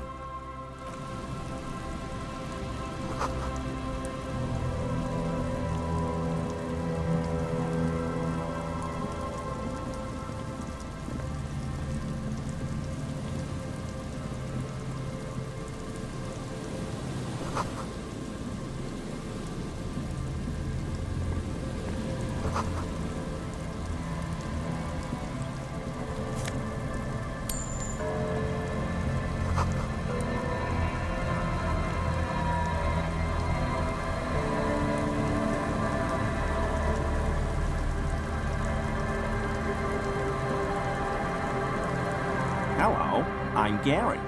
How do you do, officer? Yellow man. I mean, officer. The lieutenant raises his eyebrows slightly and takes out his notebook. Yellow man. Interesting. This is something to ask him about, after a little probing first. I'm just waiting for my friend Morel to finish up with his insect traps so we can return to civilization.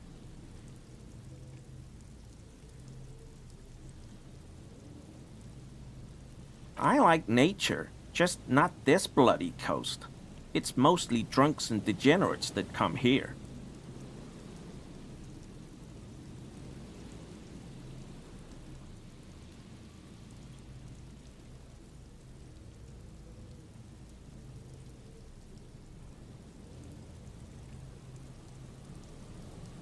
Oh, I've been tempted. But someone has to stay strong for Revocol. He pronounces Revocol with a hard K, unlike other people. Serious question time.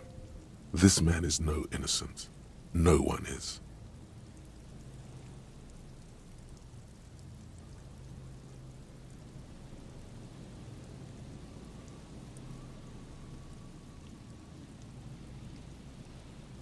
Not many Sealites here, or anywhere, other than Sail. I meant no offense, truly. Do you remember how, when we met Measurehead and I said the next races will be a really good one? Well, this is that racist.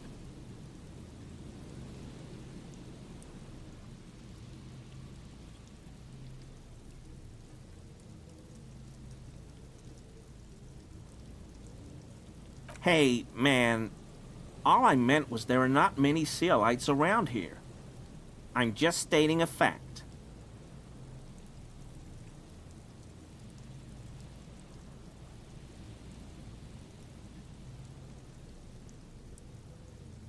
No, no problem at all. My mug? Why would you think that?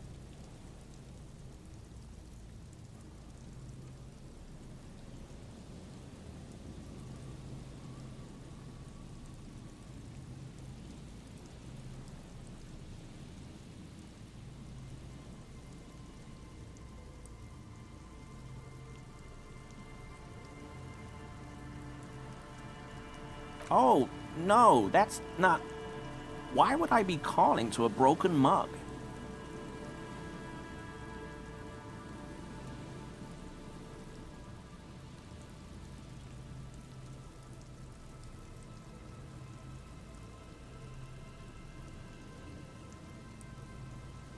Okay, I admit it. I threw the mug away in the trash container behind the hostel. I know I shouldn't have, and I am very sorry, officer. You're not going to find me, are you?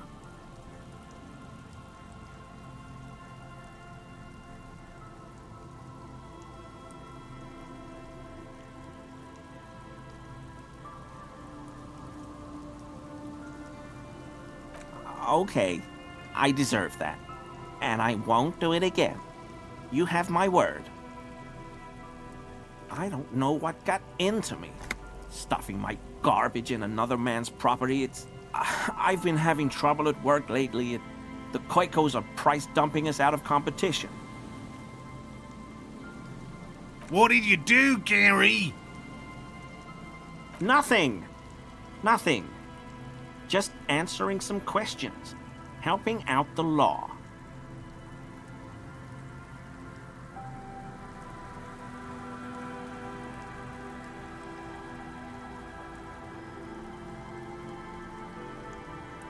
I know a guy who works with the trash collection services, CS Municipal.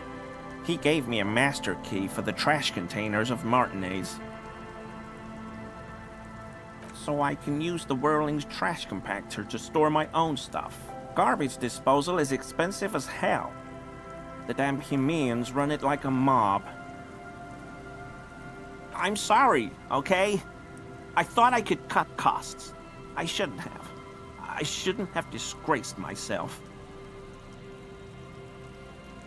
Disgraced? No need for the histrionic, sir. It was, after all, just a trash container. He studies his reaction. Gary doesn't answer.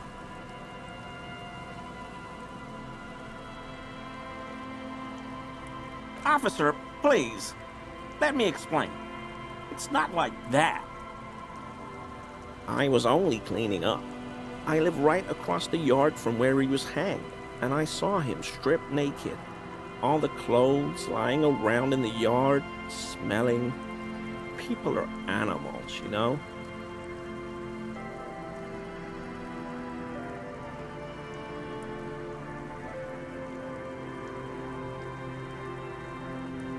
Then I came out to clean up the rags because no one else would.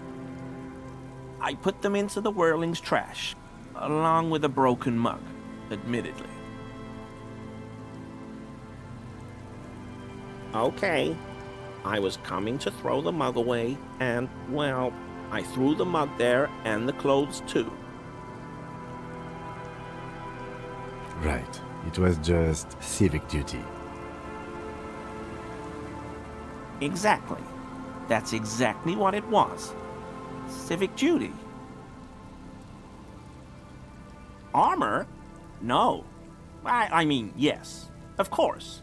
I know he was wearing armor, but I don't know anything about it. I hope I could help your investigation, in my small way.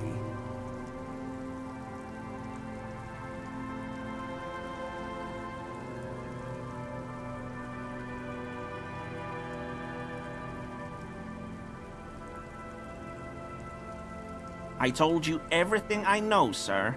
I'm truly sorry for the mug, but I have nothing to do with that.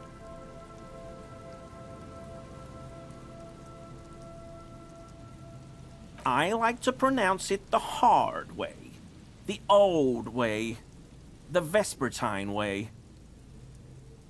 He winks at you, trying to relay some hidden message, inviting you to mispronounce it too, perhaps. It's odd. It's a secret rite, a very fringe nationalist handshake, probably.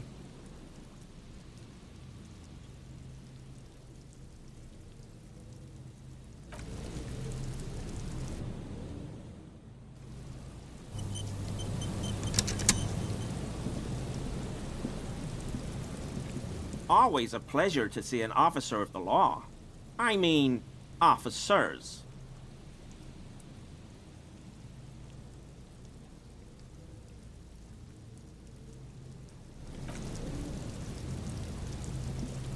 Here we go. Nice and easy. No way out, little guys.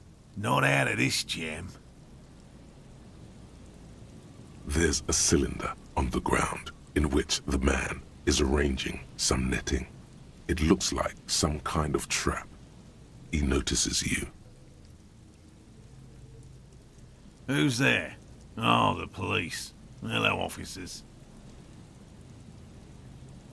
To what do I owe the pleasure? That's sarcasm. He takes no pleasure from your appearance. Oh no, it's all right. I'm just busy. What's this about? Of course. Thank you for passing along the message. That damn water lock is broken, and we can't go all the way around the 881.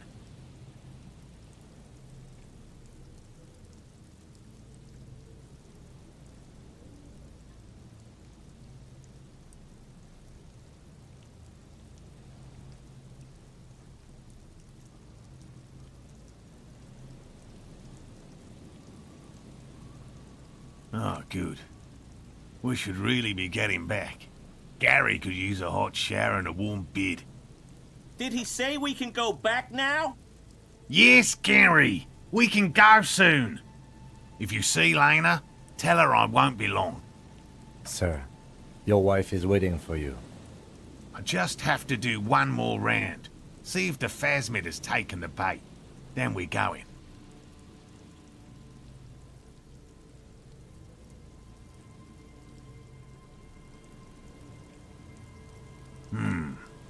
Well, first of all, it's damn difficult to find, which is why we've been knee-deep in the reeds laying traps for it.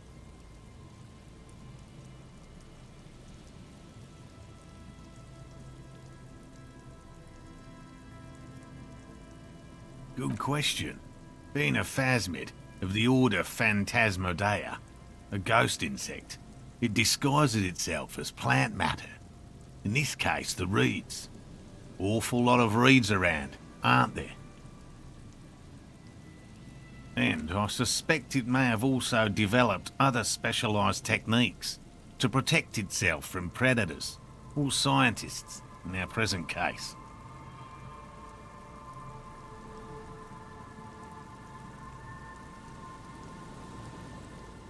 It's my hypothesis that it has evolved certain electrochemical defences that allow it to interfere with animal perception, impeding pattern recognition, confusing the visual cortex. But I cannot describe how these defences work, much less how they evolved, without studying a live specimen. Yes, it makes perfect sense. You're beginning to suspect there's something paranatural about this phasmid. I'm expecting it to be quite giant. One known species of phasmid, called the Megaphasmodea zoensis, is about the size of a grown man's forearm, so,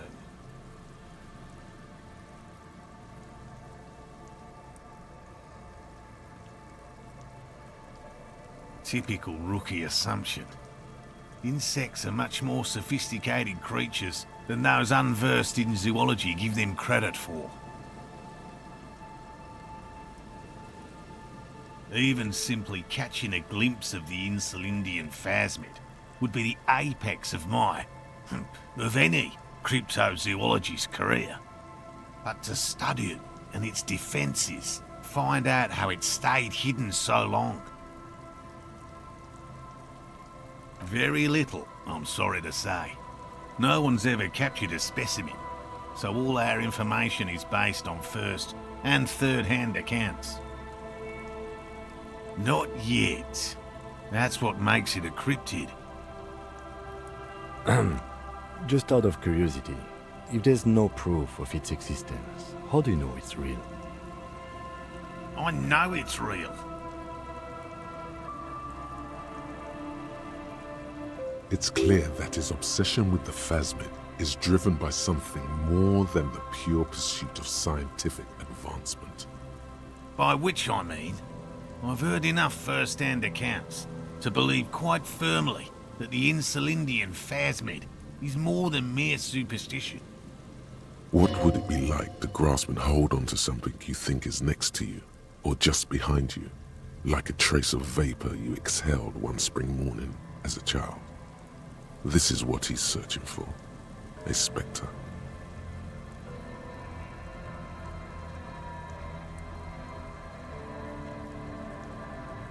There was a credible sighting here recently. A pair of teenagers described a creature that matched the Insulindian phasmid to an uncanny degree, despite not knowing what it was themselves. It's the first credible sighting in several decades.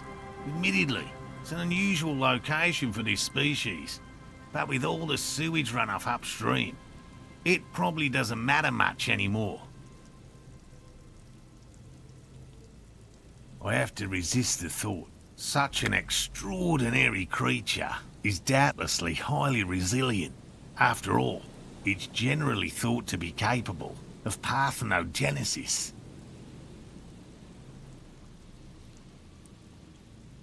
He means asexual reproduction. The females of the species don't need to mate to produce viable eggs. This makes it easier for a species with a small population to survive.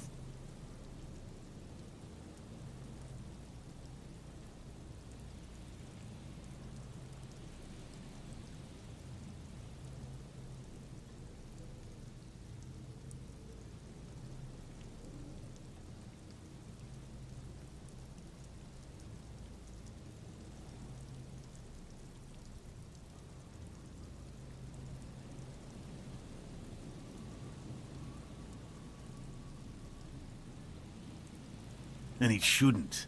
Nature does not concern herself with ethical propositions. As a scientist, my interest is strictly dispassionate.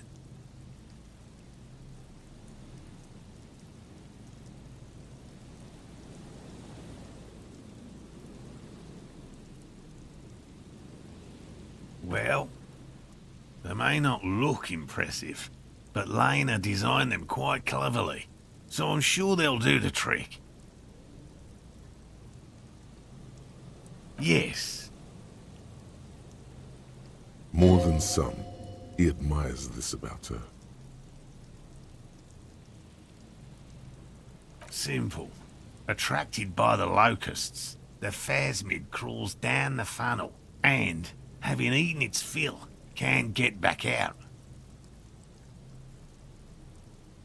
At least, that's the intention. The net isn't a perfect solution, but we didn't want to use anything that might damage the specimen's delicate exoskeleton.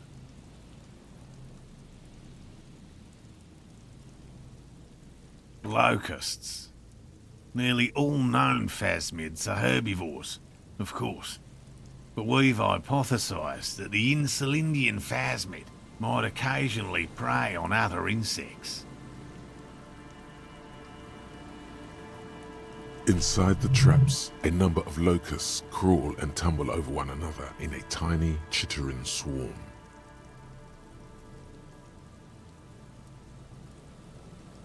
A meat-eating stick insect? Does it pretend to be the reeds as part of its ambush behavior? This seems unlikely. Thank you for your opinion. We have also included plant material in the traps to satiate your skepticism. Not a big fan of skepticism, this one.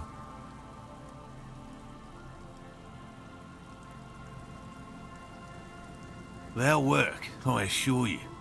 The predatory hypothesis, using locusts as bait, accounts for the failure of previous efforts by other teams, which use plants. We have given this some thought. Yes. What? I've just always liked animals and puzzles. Searching for cryptids is a bit of both. He seems reluctant to talk about himself, but he'll open up, if you prod a little.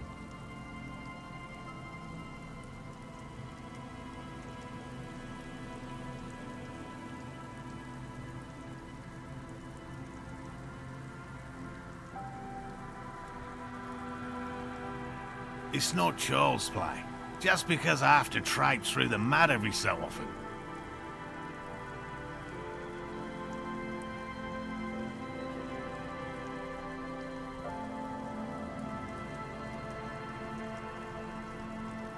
No. Very few cryptids are ever discovered, and not for a lack of trying. To stay hidden is a cryptid's primary quality. It's even in the name, cryptid. Of the list of cryptids kept by the Cryptozoological Society of Chemnee, which is 4,082 items long, about 2,000 have been confirmed as hoaxes.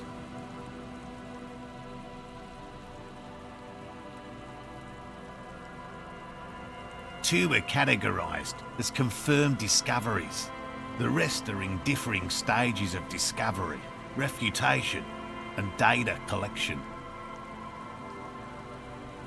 Yes, the Chateauquan forest pygmy, who turned out to be an extinct species of primate, and a cave salamander from Yugograd, who is, honestly, quite unremarkable. It's in a zoo somewhere.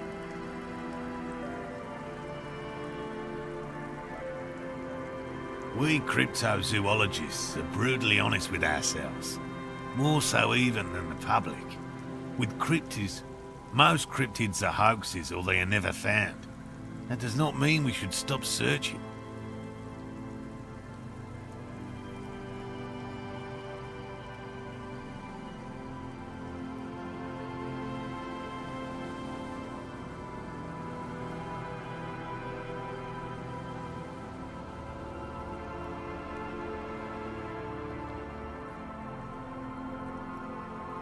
Indeed. If our expedition is successful, every paper in the world will report on it.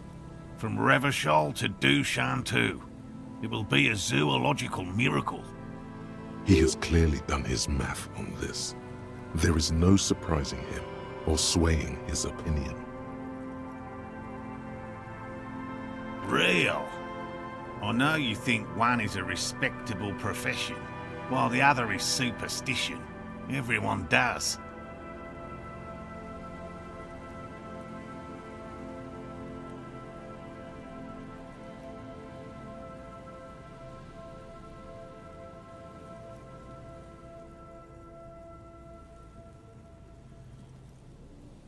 Indeed. My methods do not differ from other scientists. I simply draw upon a wider variety of evidence. And I have more hope that something truly surprising might happen. No, as I said, I have yet to catch a cryptid, although I have come close. Close enough to keep trying. Interesting. Something for later, this close call. Everything from forgotten regional lore to newspaper accounts, like the one that brought us here, to look for the phasmid. I keep a very open mind. Yes?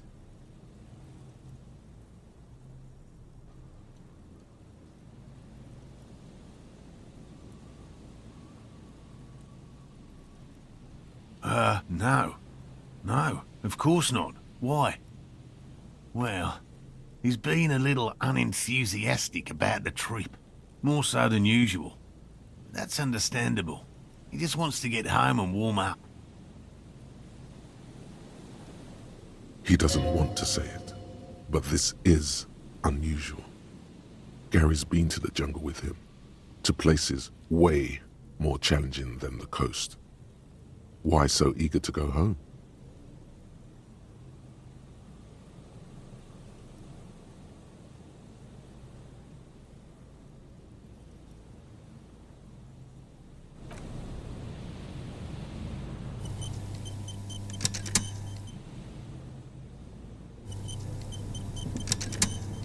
Always a pleasure to see an officer of the law. I mean, officers. No. I help Morel with research sometimes, and I've learned some things along the way. But I don't usually go in for picnics like this on my own. There probably is a follow-up to this, but you can't think of any. Doesn't matter. Waste of time anyway. Gotta keep moving.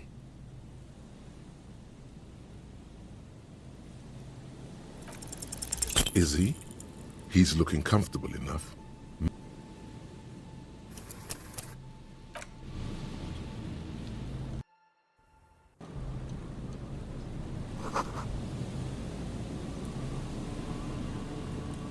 Always a pleasure to see an officer of the law.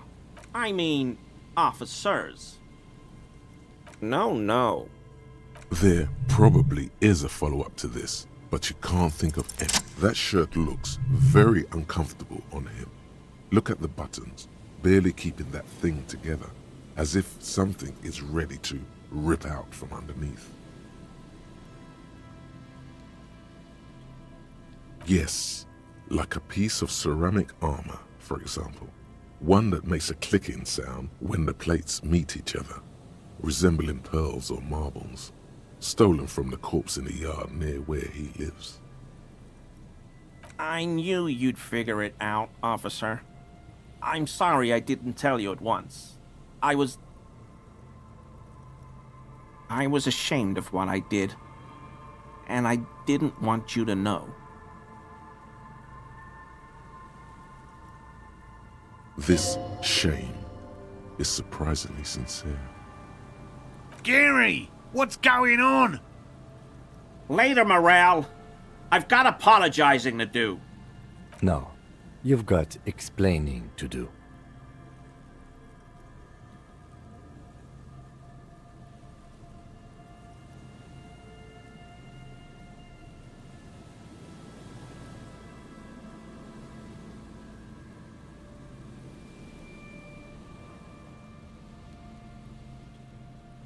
Everyone was picking those pieces off him, and I was watching them do it.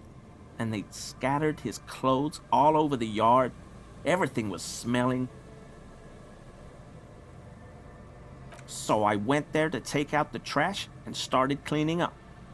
All those rags on the ground, him swinging up there, and I had a lapse of honor, sir. I thought, he's a foreigner. They all say he wasn't from here. Only the cuirass was left, so I stripped it off him. It was early in the morning. No one saw me. I took it with me. It was a mistake. Had I known it'd give you guys trouble, I wouldn't have... Fuck. It's okay. It was a loose end, and you are tying it up now. I'm so fucking sorry I called you Yellow Man. Sealite officers commanded the suzerain's navy. Most of them sided with the king when... They were thoroughly conservative men, he realizes suddenly. It's difficult to say what the lieutenant thinks of this historic apology. His face does not belie emotions.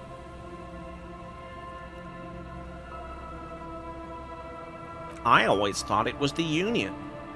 Some Union hardasses lynched him because of the strike. But almost everyone in town knows that. I wish I could tell you more. Because I was weak. I should have told you the moment I saw you, but... The hell, Gary? You in trouble? I'll explain later. He sighs again, hangs his head, and unbuttons his shirt fully. A cuirass that matches the dead man's boots comes into view. Soon it is in your hands, smelling of his sweat. Yes, absolutely. I will never do anything like this again.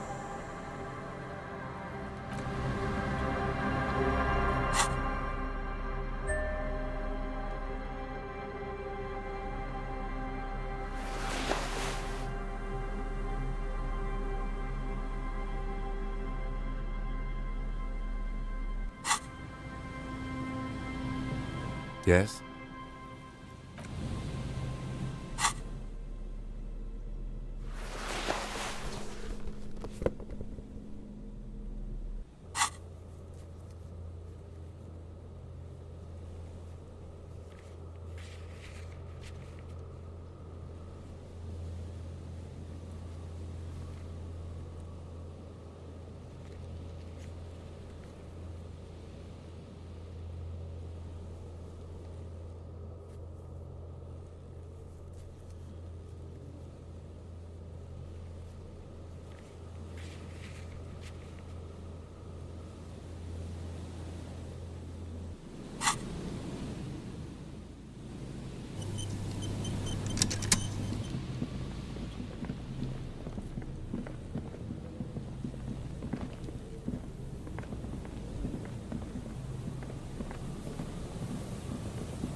The remaining windows rattle from a strong gust of wind.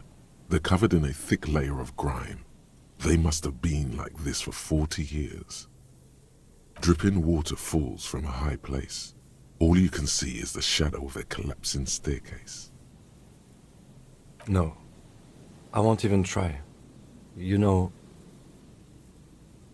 I had a partner once. They called him Eyes, because he had to show me things. It's that bad. This partner of his, Eyes, things didn't end well. It saddens him to say his name. Don't even ask. He wouldn't answer.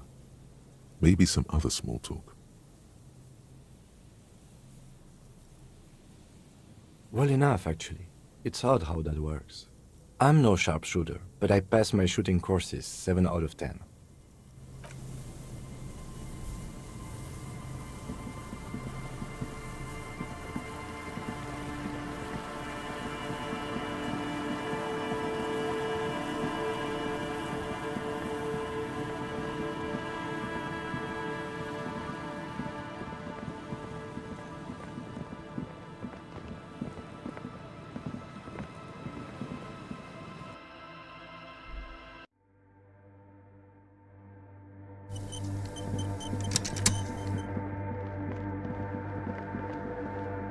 Hey, her Innocence Dolores Day liked little figurines, right?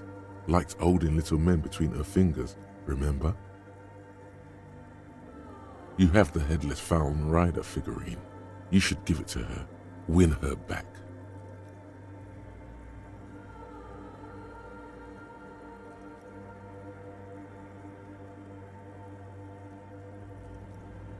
Don't be so pessimistic. Love doesn't die that easily. This isn't funny. You have a bad feeling about this one. No, it would have been beautiful. Really tiny, thoughtful, clever.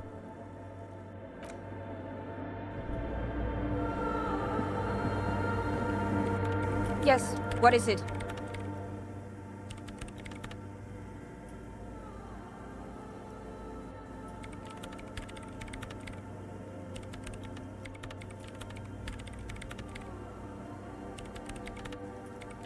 I don't want to make anything work.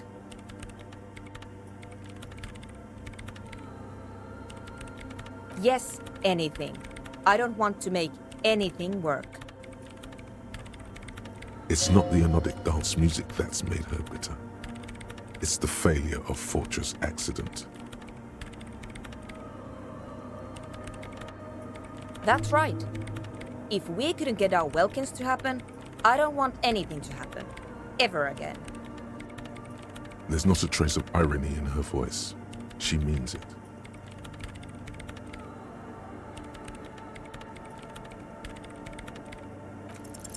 Easy. When her research is done, she can move out.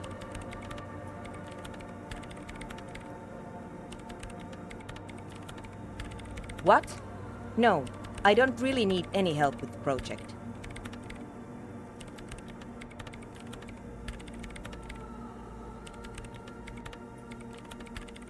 She thinks about it.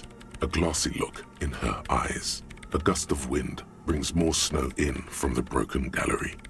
It touches her hair. All right. Bring me the game's offside copy from my old workspace, if you really want to help. It's stored on a filament memory, and I'm unable to go and fetch it myself. Yeah, that's the one. You can get in through the bookshop. You just have to do some explaining to the bookstore lady.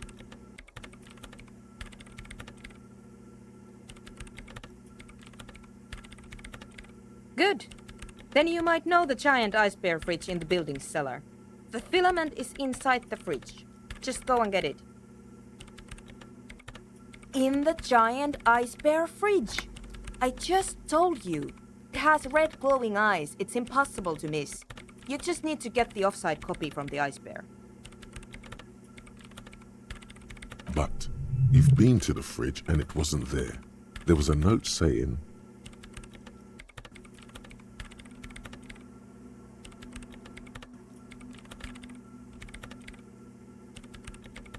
Wait. A note from whom? Did it specify where they took the filament memory?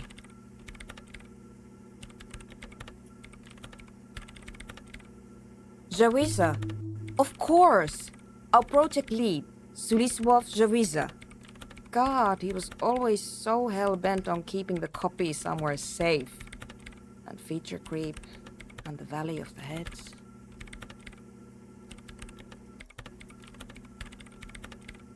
Like it would have made a difference.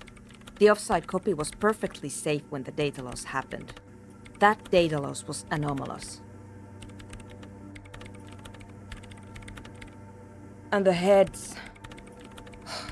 I won't even get into the heads. Millions of them. Go find that copy from that ice cream maker, will you?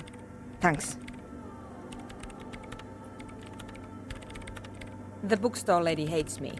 Says I'm part of the curse, whatever that means.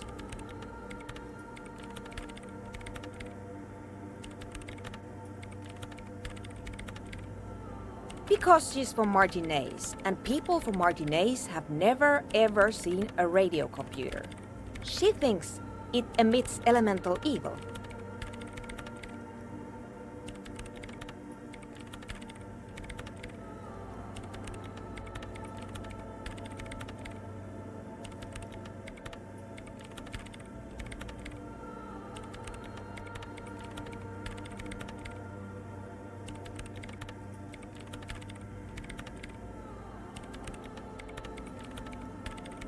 Yes, but she literally started praying for the higher powers when she first saw my Reim city. I'm not making this up.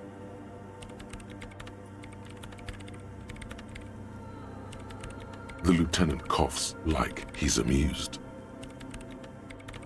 Once I came in one morning, only to find that my terminal was full of those strange trinkets and amulets. Wards. It looked like some Semenine magic.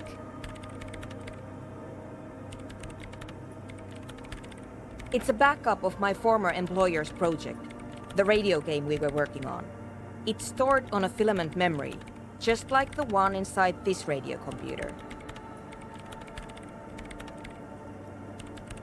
The backup itself is destroyed now, but I'm hoping to use what's left of it to pinpoint the exact location of the anomaly.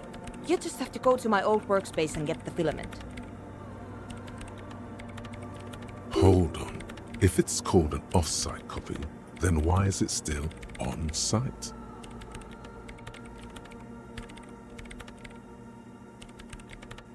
Oh God, not this again. It is not on-site. It is in the basement.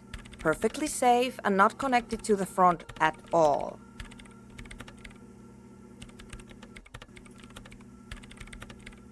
Basement? Sounds like it's technically still on-site. And no, taking it outside the building wouldn't have protected it from the data loss. There's nothing wrong with keeping the backup in the basement. What happened was a freak accident that has nothing to do with how the backup was stored. We clear?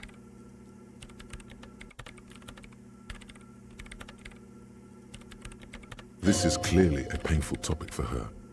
She must have had to explain herself numerous times. Thanks.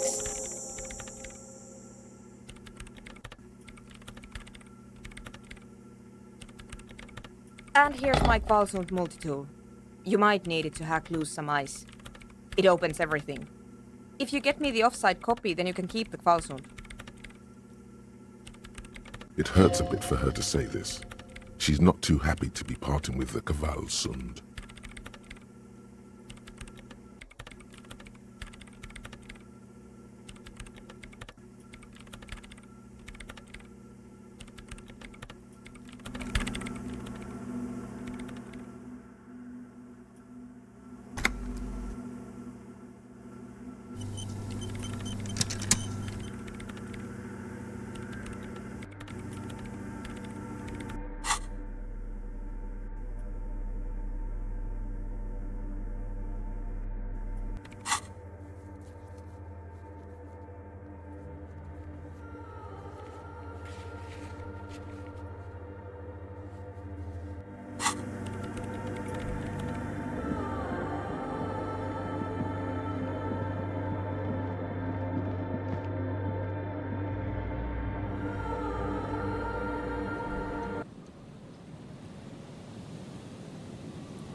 Hey, tequila!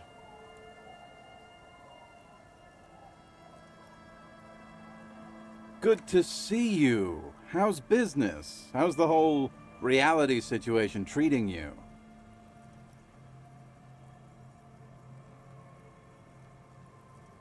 So what's happening?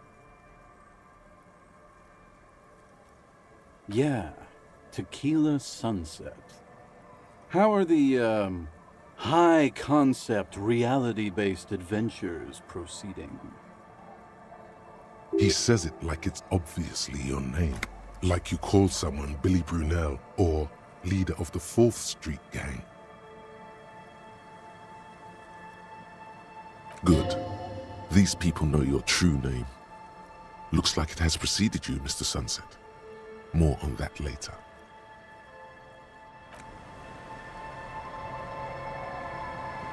Good to see you, friend. Do I have deals set up for you, buddy boy? Does he actually know you? Or is he just shopkeep friendly? So what do you want? I got smokes. They're cheap. Very cheap. I got Pilsner. Great deal. You won't get a better deal on that piss. Spirits I can let go for 300 real. I also have speed. And by speed, I mean amphetamine. In the civilized world, it's a custom to tip the shopkeep, friend. But come back anyway.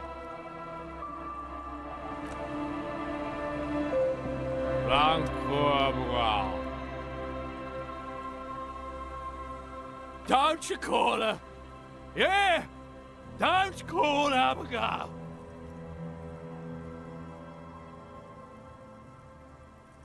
The dozing man mumbles something inaudible.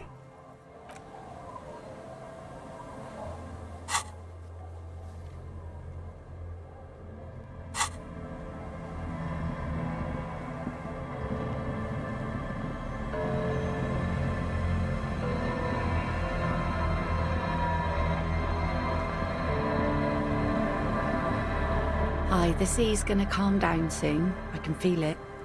The wind is turning southeast. What's on your mind, officer?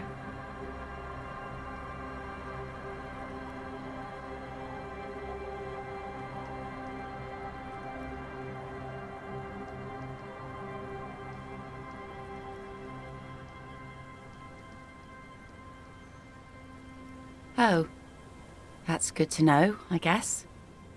Why is it in the sea?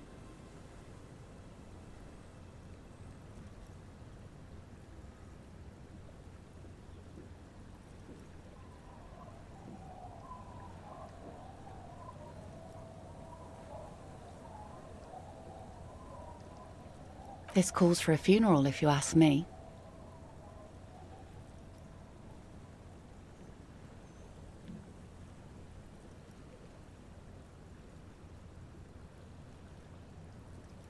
Aye. Feels deserved, don't you think? Falling in the line of duty like that and all?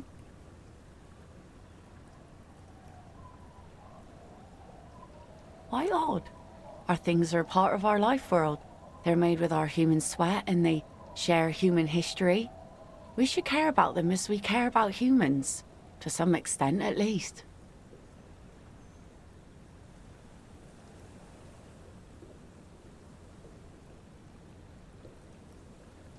Oh yeah? You won't even be able to get it out of the water before early June. And where are you going to bury it? Who to invite?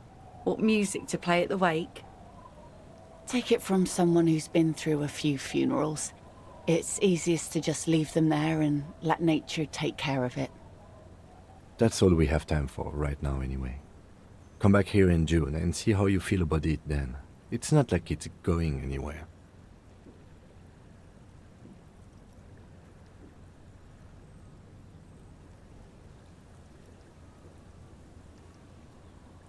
Yes, that is a pity. But for now, let's focus on the things we do get to do. Like the murder investigation, for example. You like the Coupri funeral idea?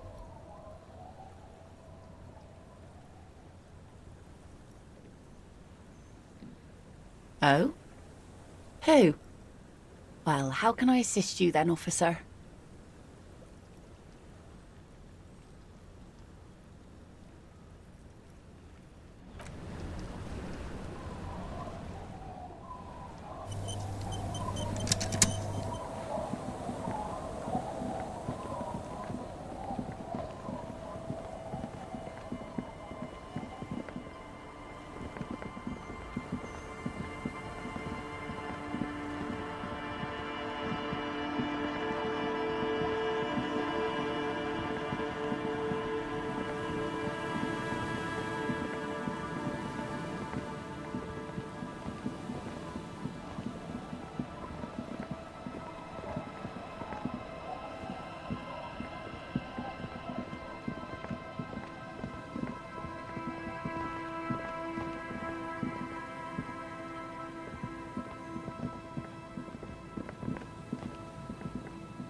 Hello again. How can I help you?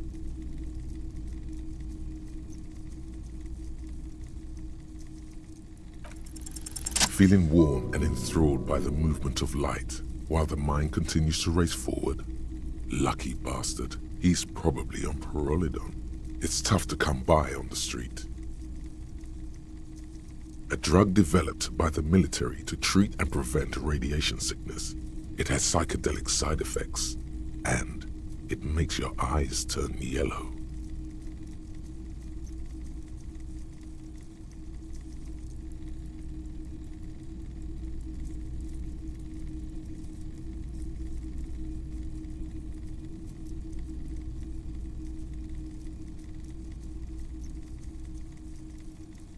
Why on earth? These are prescription. I can't really see without them. There's a note of indignation in his voice. Interesting. Those triangle patches on his vest, you have a feeling they mean something, like they're similar to the halogen rectangle on your jacket.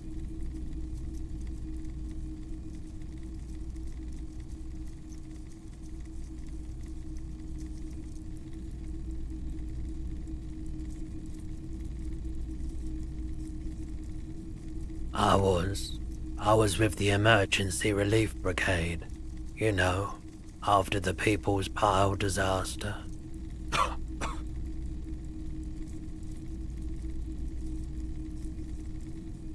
Had to take Pyrrolidon for radiation sickness.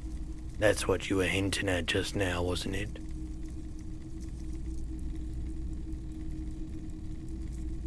He's taken it for mental and emotional, not physical pain these days.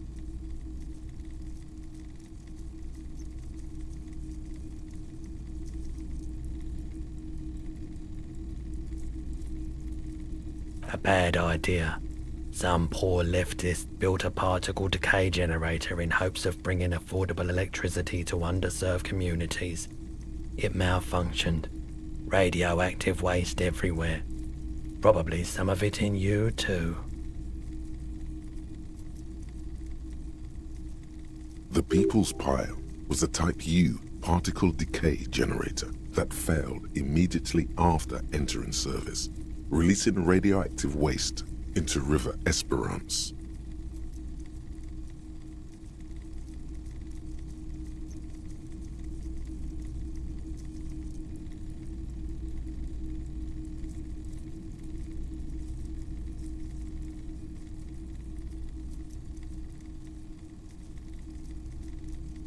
An emergency valve defect resulted in steam pressure blowing the turbine, taking the fuel containment vessel up in the explosion. Both the faulty design and lack of finances contributed to the catastrophe. We were an all-volunteer force, self-organized, tried to help the fire brigades contain the spill. I lived by the river since I was a small boy. The Esperance didn't have the art to let it all go to shit without trying to do something to help out. There wasn't much the volunteer force could do, however. We wasted years in the river mud, years getting sick. There's a reason why everyone's tried to forget any of it ever happened, and why no one has tried to repair or replace the pile. So much disappointment, and early deaths, cancer mostly. And we knew all that was coming even as we were cleaning up as best we could. No one's, everyone's. So much bitterness. A bunch of poor people built themselves a primitive nuclear reactor, hoping for the best. What do you think is going to happen? The cleanup happened 15 years ago. I was young then. Later, my second aunt died. Left me this shack and all the assorted junk in it. So I came to Martinez. People told me don't go there. It's a shithole. I said, people, we just had a nuclear pile meltdown. I'm gonna get as far away from Forburg as I can. Still in the same city, but...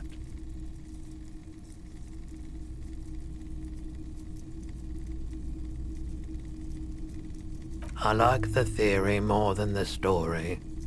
Outward movement, not vortices. Yeah, you gotta get in on those vortices, my man.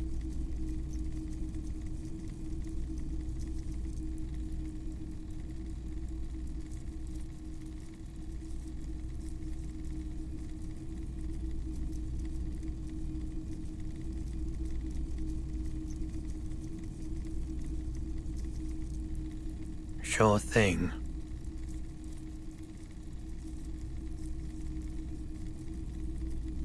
Maybe. Shady-looking guys came in here yesterday, looking like they'd just taken off their Wild Pines overalls. They asked if I have a police weapon to sell. I told them I already sold it. They went their way. It was a trip, but you know, all sorts of people come here, asking for all sorts of things. Wait, then it might be true. Everard's claims.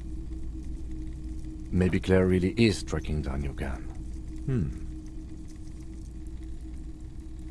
Sure, man. The Coldima Madakwa. Sorry, I would never have guessed that you were that interested in ultrasonic sounds. Or birds, for that matter.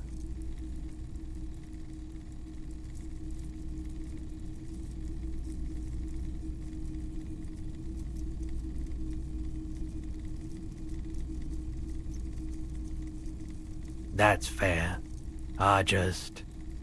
It's been a long time since my Coldima Madakwa hunting days. Once knew a group of young musicians who decided they didn't want to play music anymore and started looking for all kinds of interesting sounds instead. This was before, you know, lost touch with them after all of that.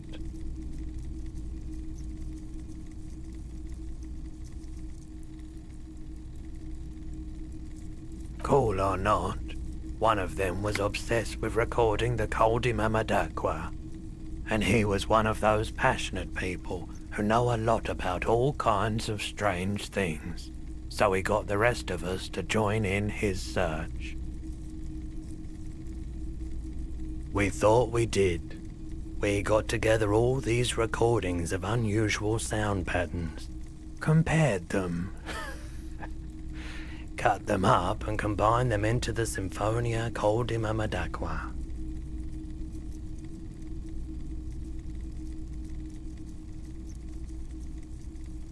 That really wasn't the point. After the Symphonia, we moved on to the sounds of office supplies or something like that. And I doubt any of us would have been any good at pushing papers. Unfortunately, I don't have any recordings from my old life. None at all. But I do have a tape with some ultrasonic sounds that might be what you're looking for. Do we really have time for this?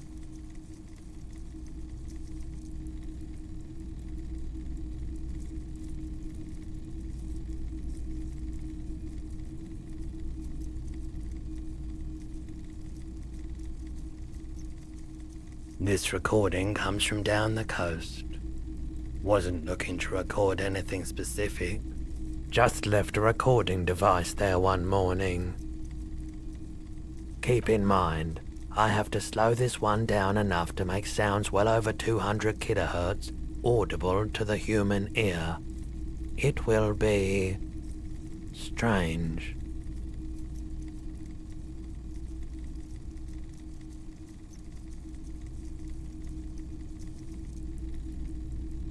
As the hum grows louder, modulating but always unnaturally uncomfortably low, like it's coming not from the speakers, but also from inside your chest. Breathing is becoming difficult.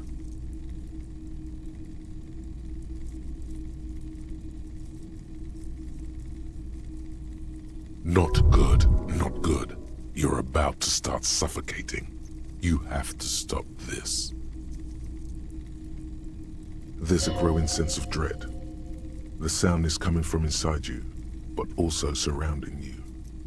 It feels as though someone is standing just outside of your range of vision and watching you, doing this to you.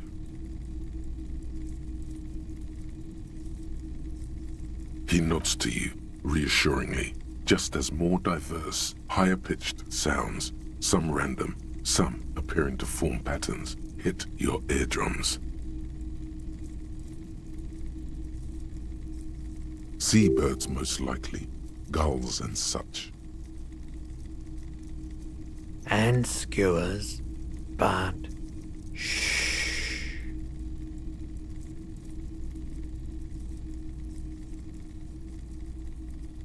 A low range of sounds is easier to handle with a focal point, but still troubling. You are mesmerized by the sounds, but also feel nausea welling up as the motif continues, then begins to recede, dissolving in what must be the sound of water lapping at the bank. You know, now that I've listened to it on these new speakers, it's not the cold Mamadakwa. Wrong patterns, wrong photons. Probably some insect trying to sing higher than its predators can hear. Still, fascinating, aren't they? Early morning sounds.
plaster cast bust depicts a middle-aged man with impressive sideburns. Honestly, he does kind of look like you after.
Gendarmerie, you found me. His slender figure is backlit by city lights, its distant streets and motorways flashing like diamonds. It feels like a Friday. He seems to be in a good mood tonight.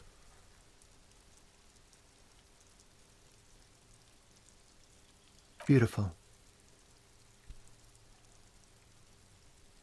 So tell me, are you here to make things right again?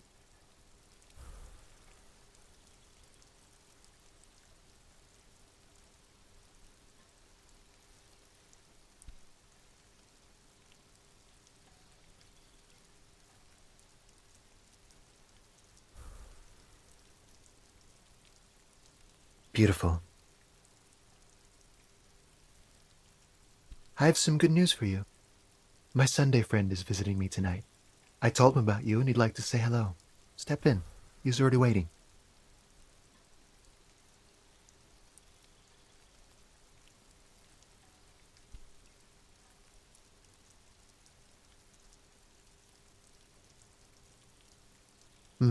That's why I chose this place. Martinez is special, isn't it? Wait. Suddenly you are digging things?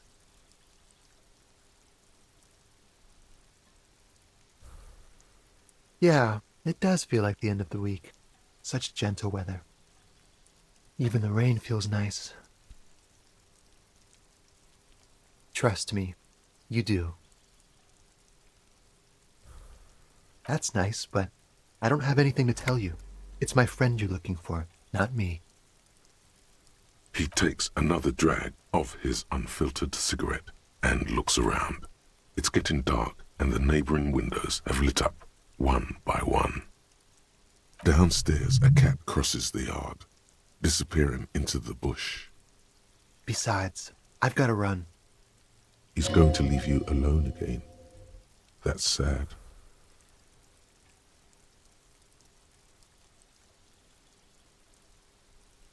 To the city. It's a beautiful night.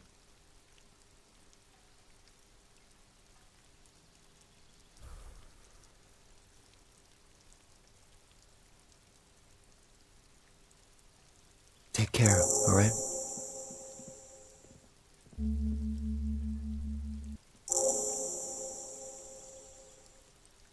And he's gone again. Looks like it's becoming a theme for him.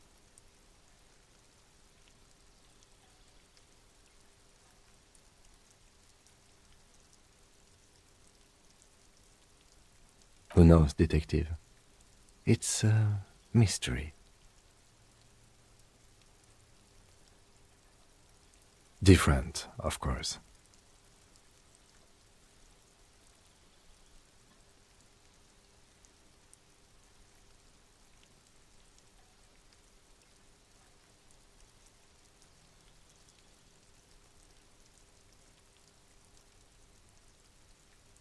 His shirt. His shirt. His shirt. No, I don't know why his shirt is always unbuttoned.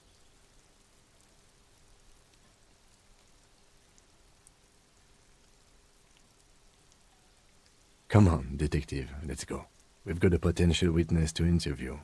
His Sunday friend, remember?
Officers of the Revachol Citizens Militia.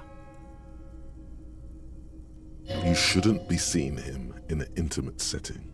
For some reason, you feel this man is your superior. Superior, but he's not in the command chain. My name is Charles Vildrouin, and I am an official with the coalition government. I work for the Institute of Price Stabilité on assignment from Sur-la-Clé.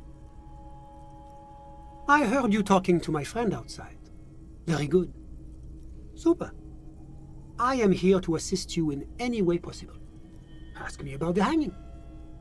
No, first ask an innocuous personal question to get the interview off on the right foot. Yes, make it clear you're the one setting the terms here.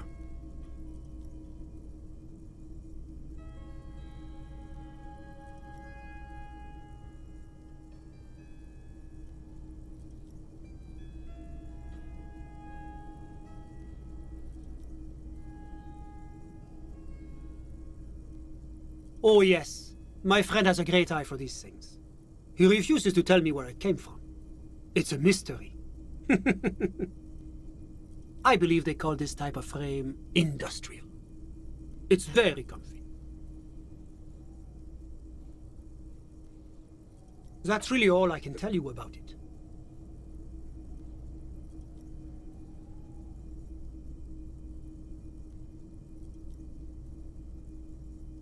That didn't work at all.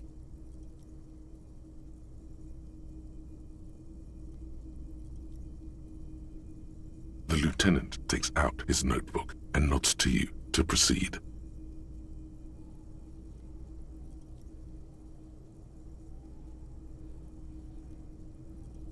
Ah, my friend. My friend is a good young man. His family immigrated here from Kedra, and life has not been easy for him. But he understands the importance of education. He has taken his future into his own hands, and that's all that matters.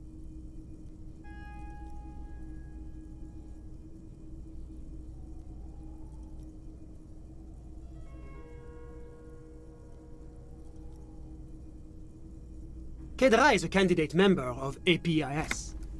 But, between you and me, their potential membership is a more contentious issue. That it's never going to happen.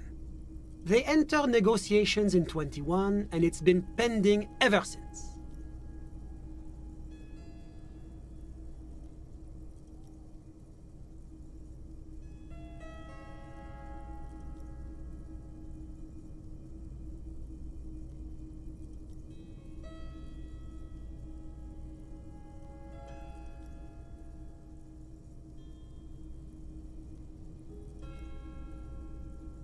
EPIS is a very special program developed by the Moral Intern to support certain Occidental nations. It began as a unified system of weights and measures, which proved to be a wild success.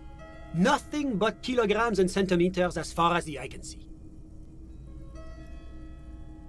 God, yes, sweet standardization, the backbone of rationality and commerce. It was such a wild success that we expanded it into an economic union for the processing of steel. Another success.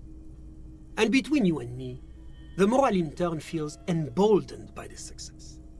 Emboldened to take EPIS to the next level. Why, it stands for progress and stability, like the Moral Intern as a whole. It's been such a wild, extraordinary success thus far. We are very excited to take it to the next level.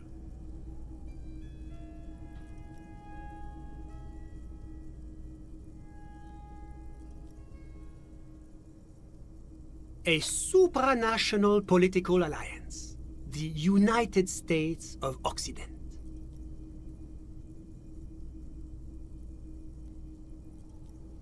You mean Revachol? No, it's going to have transparent democracy.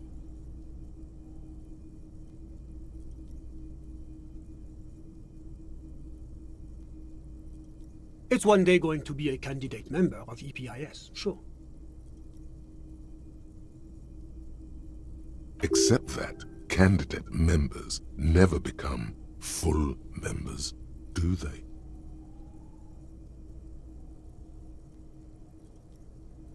No, candidate members do become members. Why do we even have the whole system in place if they don't? It just takes time. Time and evaluation. But we were talking about my friend here, not politics. How did any of us become friends? Bad things happening on the Insulindian Isola? Oil platforms ablaze in the night? Civil wars lasting for years? Finally, the international community is forced to step in.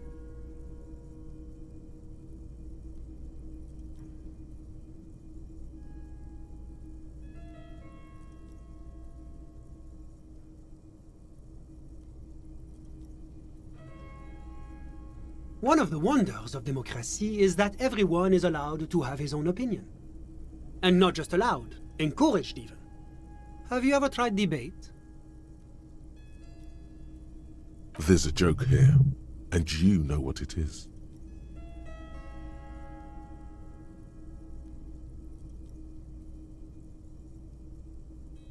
Oh, how wonderful. I've heard it's oodles of fun. Not that I have time to take up new hobbies myself. The lieutenant lets out a long, nasal sigh.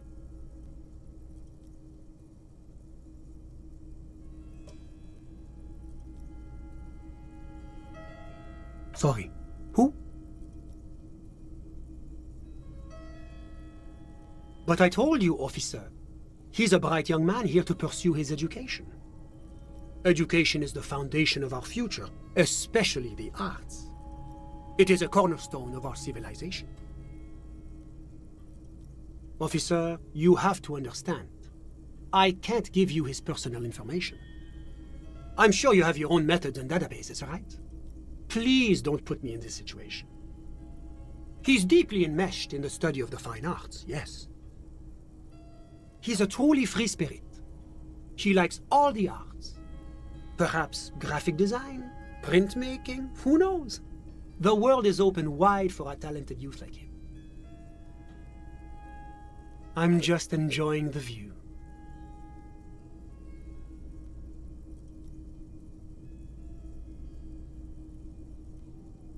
Listen. A baby is crying in the neighboring apartment. No, listen. The Insulindian Bay.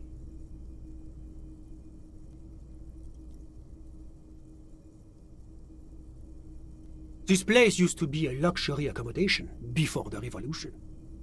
Apartments, of course, were much bigger then. A few walls have been added here and there.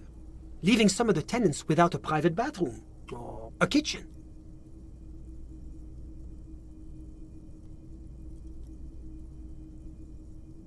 But the million real view stays. You can't take that away.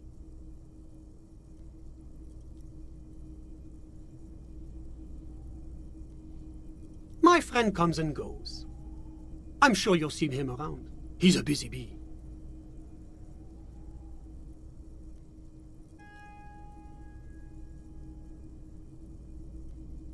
A busy bee? What an odd choice of words.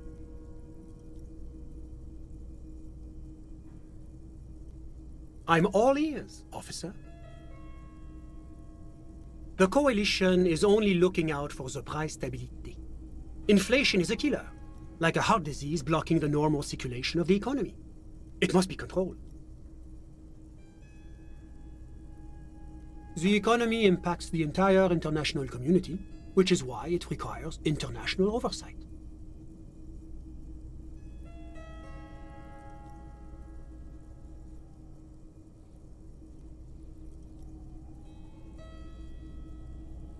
Well, I'm renovating it.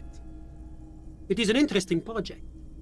The building used to be a 12-story skyscraper before the cannons took the top 4 stories off. This, of course, happened when the Coalition forces landed here.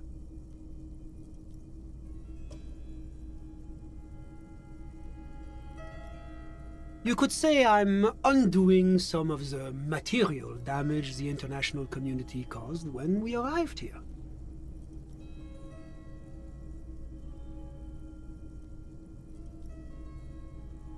Yes, as I said before, I am a commissioner from Sur-la-Clé working for the Institute of Price Stability. This is one of the main projects of the Moral Inter.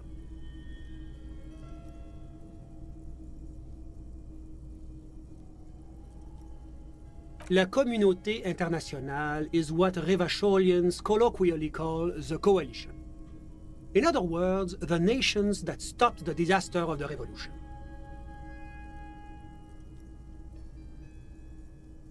It is the most important thing.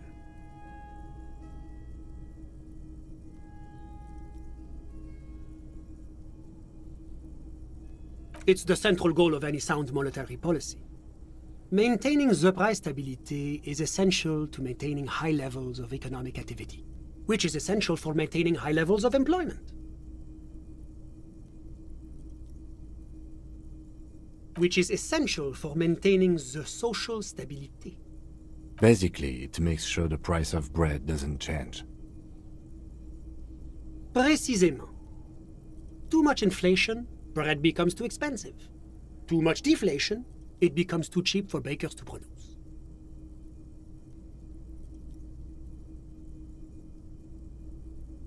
That's why the Institute of Price Stability works to keep inflation just below 2%.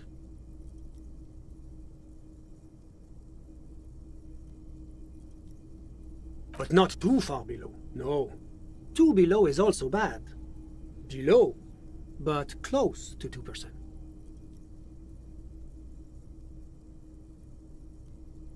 The Coalition believes in the importance of informing the public about the benefits of the price stability. Transparency is one of our principles. Would you like an informational pamphlet?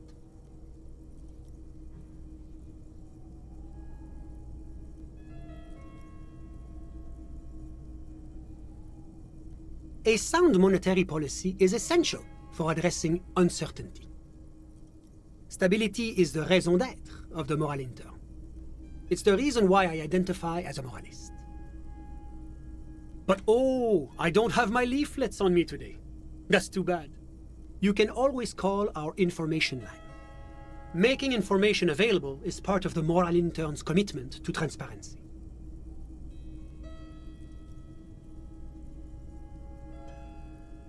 It's the International Organization for Moralists, hence Moralist International. The Institute of Price Stability is just one of its many mind babies, as is the Coalition.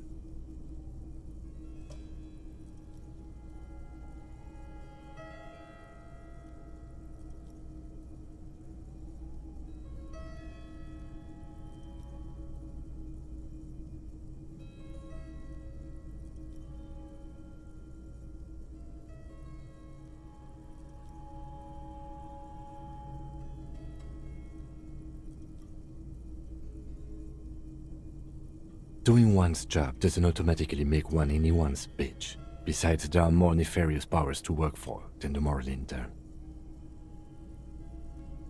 But of course. Because moralists believe in a normal, stable world governed by democratic values.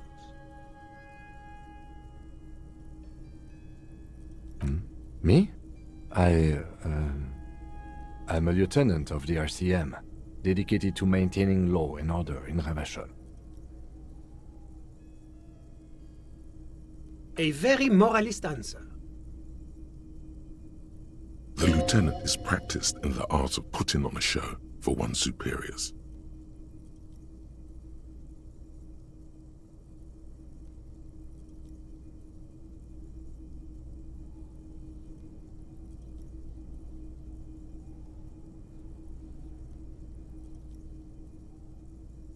Martinez? No. Martinez is something else.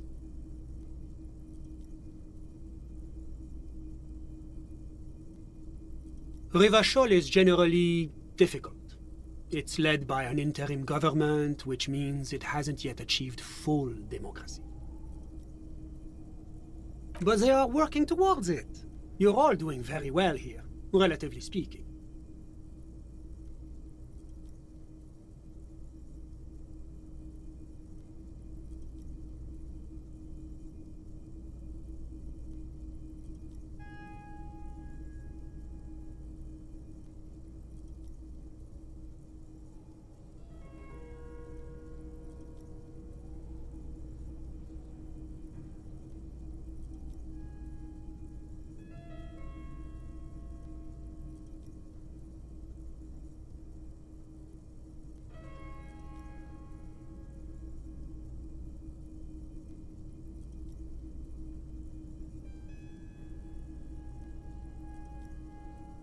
Is this option D usually the most reasonable answer?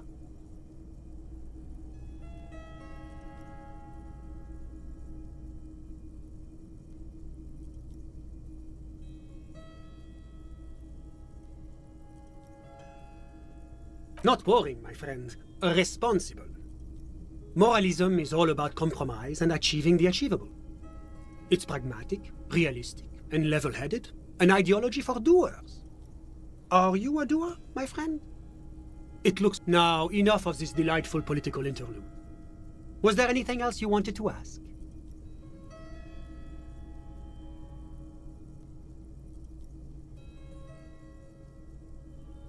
What's there to say? Sur-la-Clé is a modern, urbanized country that measures very high on the Human Development and Freedom Index. Mostly, though, it's known as the executive heart of EPIS. Moreover, it is a great sponsor of less emerged countries. Revachol is only one of its many darlings whose progress it supports and cherishes. Darlings? That can't be an official designation.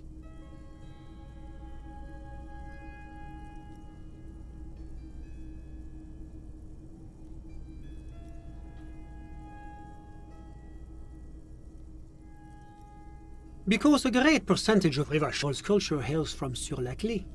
Its language, its people, its cuisine even. Or at least in the downtown La Delta area.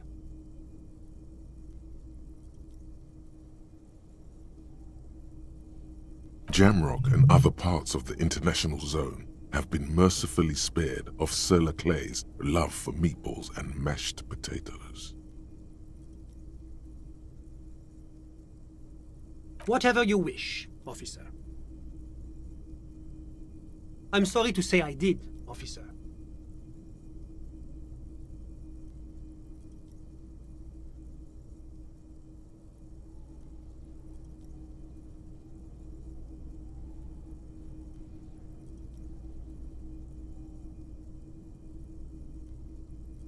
Officer, it's very difficult to describe what I saw that night.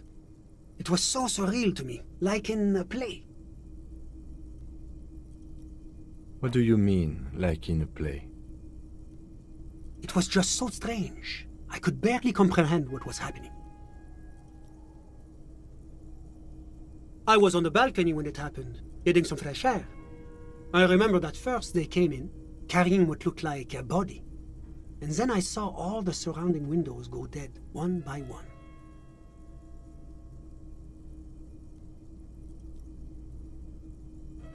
That's when I understood. I should not be seeing this. Sounds like the victim was unconscious, or at least incapacitated. Interesting.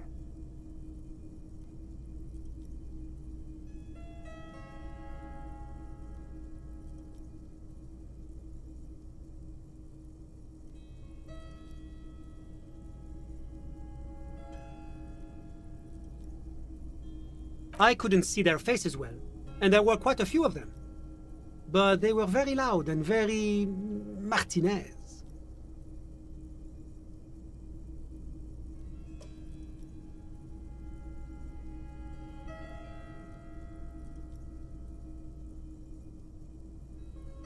Let's just say that the laboring classes can get rather expressive with their profanities. I couldn't tell you exactly. Less than 10. Maybe 8?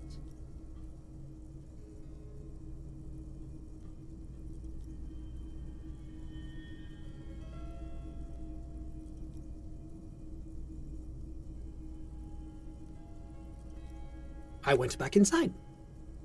Were you able to see anything from inside? Officer, the yard was pitch black. There was nothing to see, but I could still hear their voices. They were threatening to kill that poor man. All men, I presume. But again, I couldn't see very clearly. I believe they were mostly white, though I believe I saw 2 Areopagites among them. And I am quite certain that one spoke with a Mesk accent.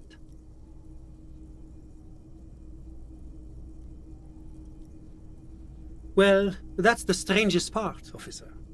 Nothing happened. It was oddly quiet for a public lynching.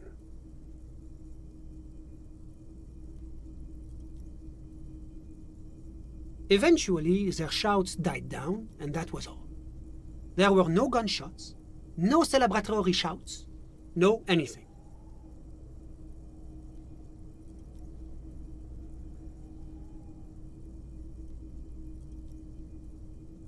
You're right, of course.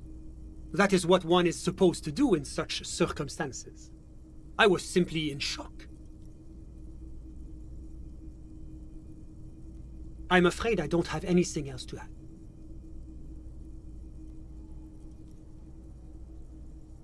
About what time was all this happening, approximately?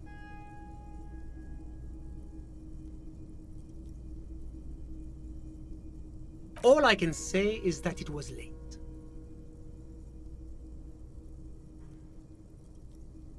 My watch. Yes, now I remember. It was 30 minutes past midnight, give or take.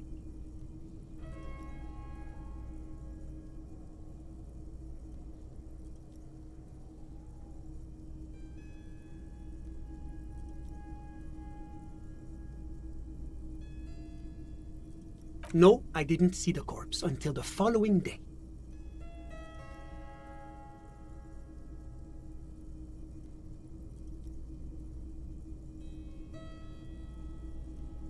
I'm sorry I couldn't be of more assistance.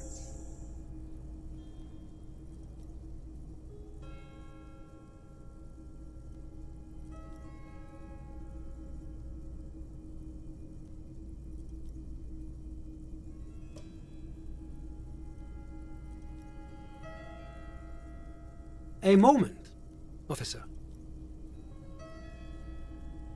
Do you have everything you need from me? I'm afraid we won't have the chance to speak again once you leave.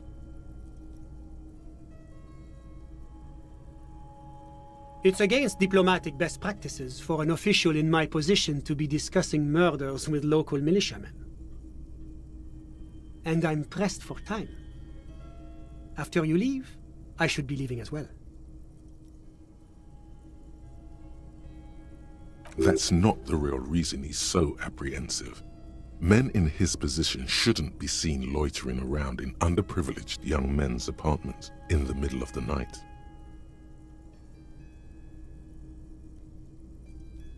Sure, go ahead. It's a beautiful space. Let me know if you have any further questions.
Yes?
Trying to sneak up on me again?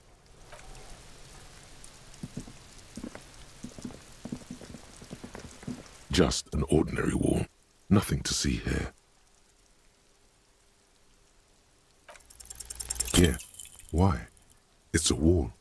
Why must we stop to look at this wall every time we pass by?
All these mesmerizing machines, just waiting to be plugged back in and played.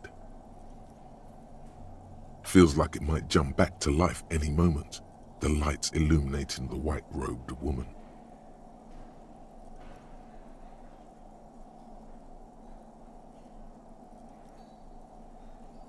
Some kind of inane pinball theme, probably related to Messina during the DeLorean age.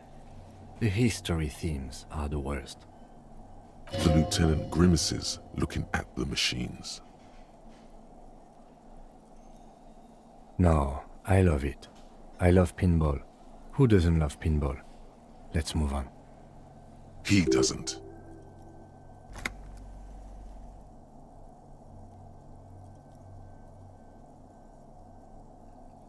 No.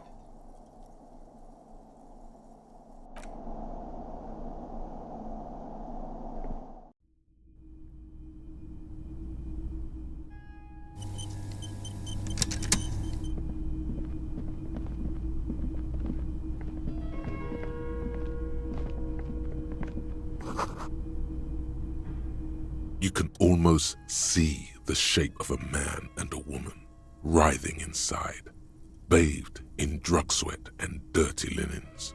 Bottles lie around everywhere.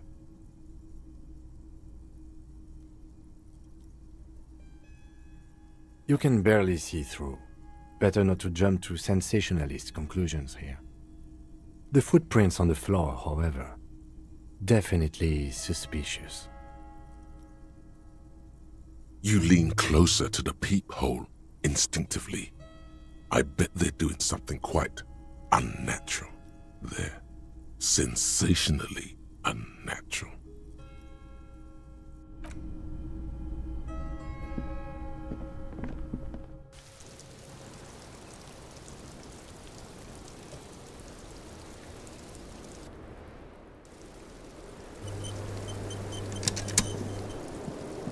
Officer, what brings you up here in the rain?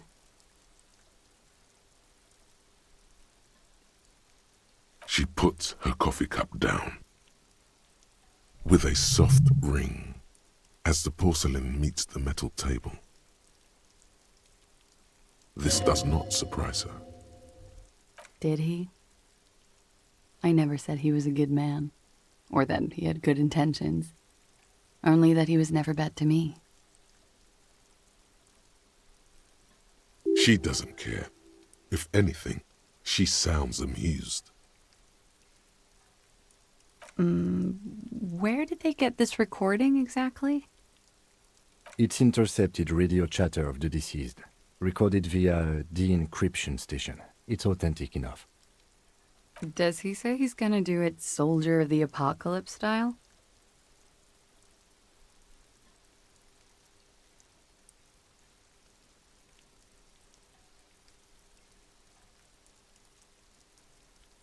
The phrase was used. Yeah. That was practically his pickup line. Did he say whores a lot? Was he pretty much on the verge of doing it Kohoi style?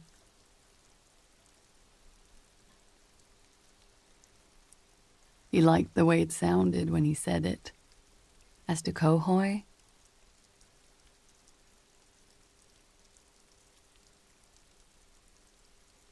he wasn't actually there.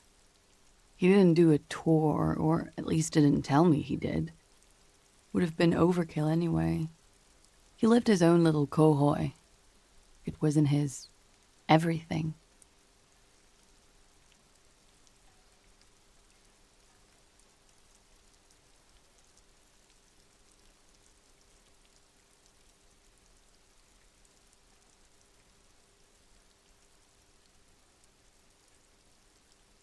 Yes, was he bragging?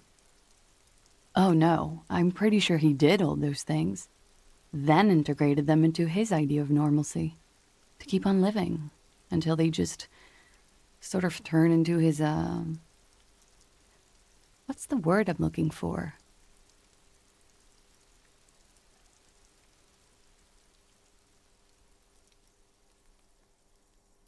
Running joke.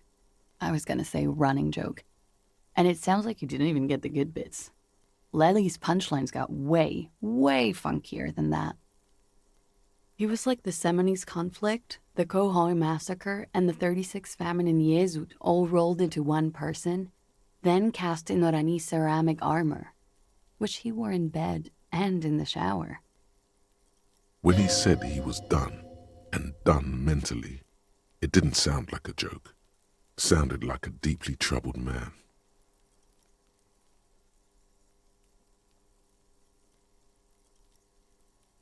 Well, maybe I pieced him back together with my magical personality.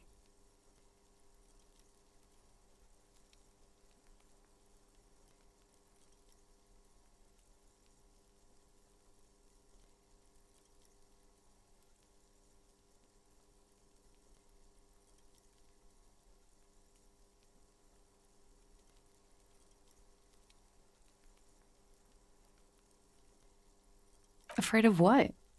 That tape the Hardy Boys recorded? Your mother probably never told you this, but girls are evil. Had I the physical robustness and social support, I'd be in Kohoi. I would be tearing it up Soldier of the Apocalypse style. Did he tell you he had actually done any of those things? He and Martinez, I mean? No. We were too busy laying waste to our own nervous systems to direct any of the fury outward. He seemed happy, I guess. At ease. As much as a man like him could be. There is a small measure of pride in her that she could quell the rage in such a being. What kind of man was he? Before you go, ask for details. She seems okay to talk about it. Thank you for clearing that up, miss. Whenever you're ready. I'm interested to hear what Titus Hardy has to say now. She takes a very small sip of her coffee and smiles. Like, for example, his name? Actually, officer, I didn't know his name. I just called him Lely. A nickname? I guess. He came from Lelystad. It's short for that. And it was his army name, apparently. He said his real name wasn't his. I tried to pry it out of him, but it was no use. Lelystad. That's a good start. We have a few questions you can help us with. A few things a field autopsy alone can't answer. The young woman cranes her neck, trying to catch a glimpse of the page the lieutenant passed to you. On it is a list of autopsy observations recorded neatly in blue ink. The last missing pieces of a puzzle of flesh.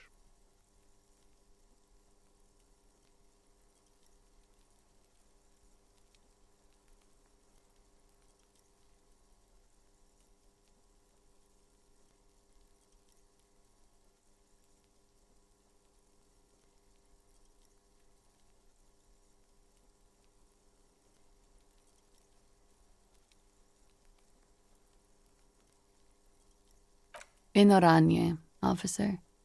It's, I think municipality is the term. A nowhere town there. You were almost right, officer.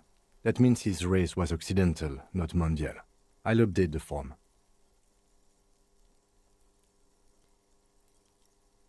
Yes.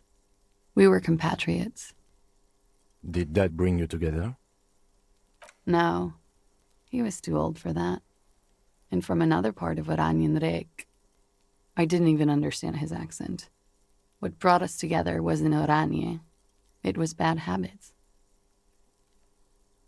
No love for Mother Aranye. But wasn't he a soldier? This could be worth pursuing. No. He left the National Service after they taught him to do what he did on Seminine. He wasn't the flag-waving kind. He was the making money, killing people kind. He was by no means a stupid man. A people person. A small platoon leader. Certainly not a patriot.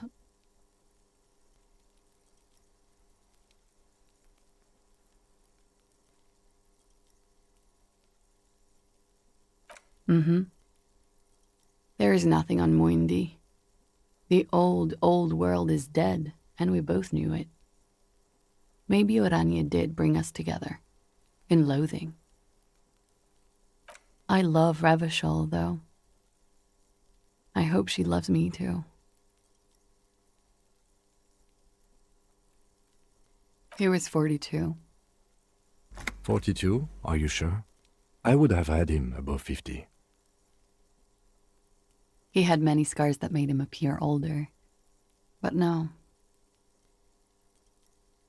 We even celebrated his birthday, like, some weeks ago. It was a funny 2 days. He had little reason to lie to me.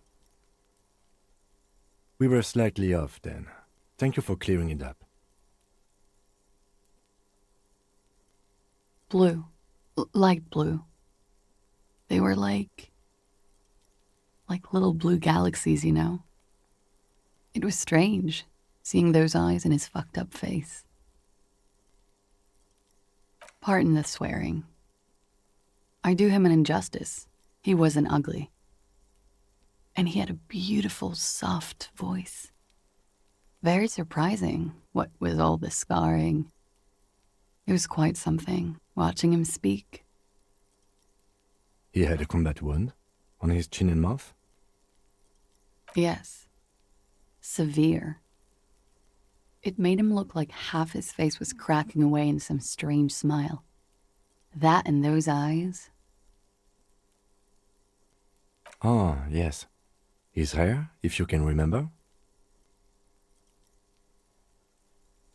It was light brown, almost blonde. He darkened it with brilliantine, made it oily. Not nice to stroke. I couldn't convince him to leave it alone. Oily, isn't it? We have that in common now.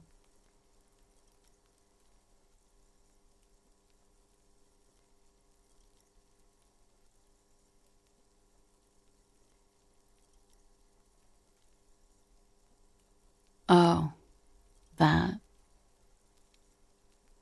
It's clear she liked it.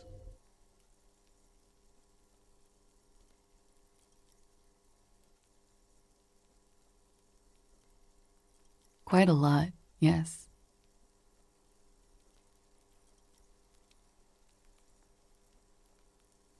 Sure, service history. It was mostly for showing off to chicks, though. How? Imagine him lying in bed. Freakish musculature laid out on the sheets. Scarred, of course. Tattooed. The sheets are dirty for some reason. Is this Oranese lit? Yes.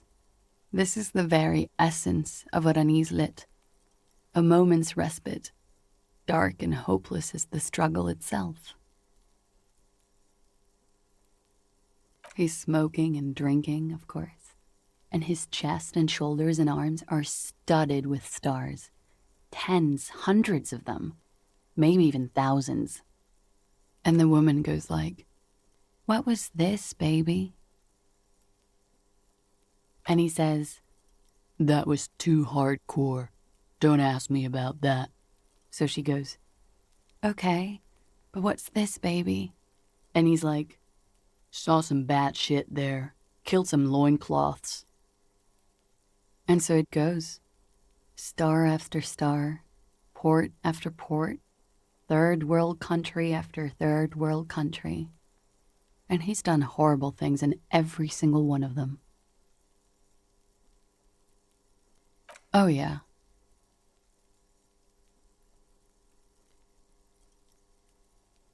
No, thank you. I've seen enough of him dead. I can tell you what they meant without looking at them. Go on. He was a blue-eyed boy with thick arms, from a small town. He was also poor, and the government of Orania needed some people killed, so they turned him into a grotesque killer. For money. He went to Killer Academy in Vredefort. Then he killed some people on the Seminine Islands. And on other islands, too. All of the islands. After this, he came to Revachol and got killed himself.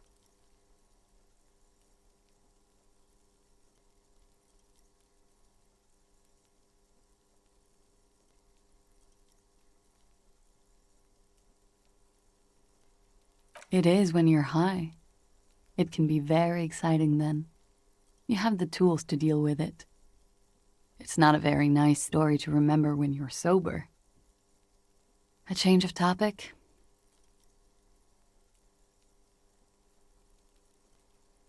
Why do you ask?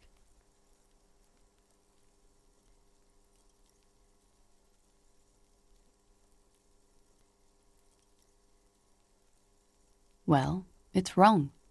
He had too many drinks to down and too many bad things to do. Couldn't tap out just yet. Everything checks out here. It's all A-OK. Good answer.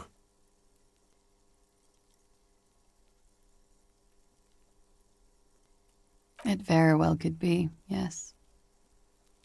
What do I mean? I have no idea. I don't even know what you mean. Love did him in? What does that mean?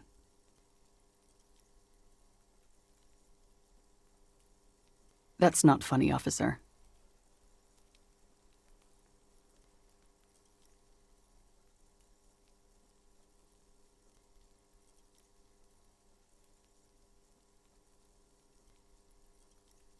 The lieutenant blinks. His expression does not change. All right, let's see where this is going. Cool.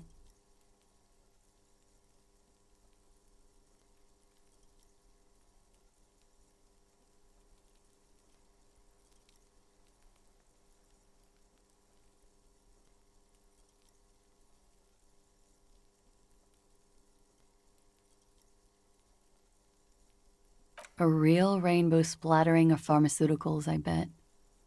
Barbiturates, amphetamine, sildenafil. How much does the toxicology report cost the police of Revachol? I can do it for half of that. Save you some money, make some myself. It's quite expensive, miss, but we'll manage without your help for now.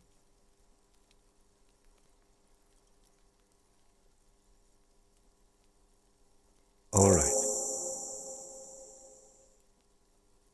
Coolly, gracefully, she pours herself more coffee.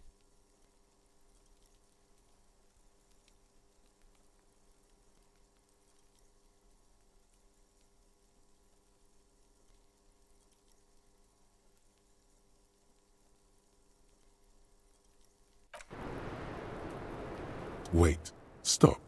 That man, bloated beyond all recognition, was 42?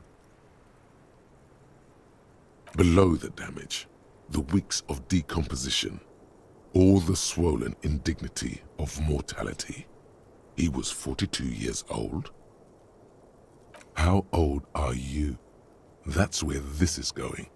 45,000 liters of raw alcohol has left its disfigurements. What lies beneath, you wonder? You could ask either one of them.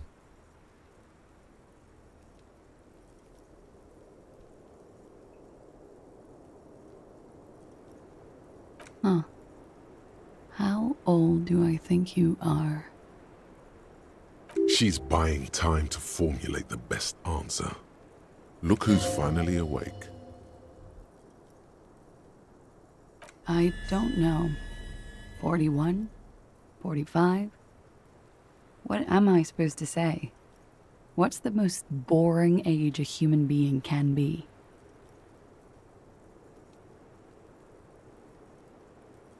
You're not. Sure he is. You know, age is just a number. Yes, but for him that number is higher than 45. Wait. This requires scientific measurements.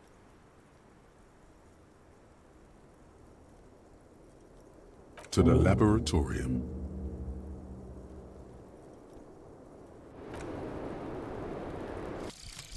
Wumpty Dumpty Dum Center.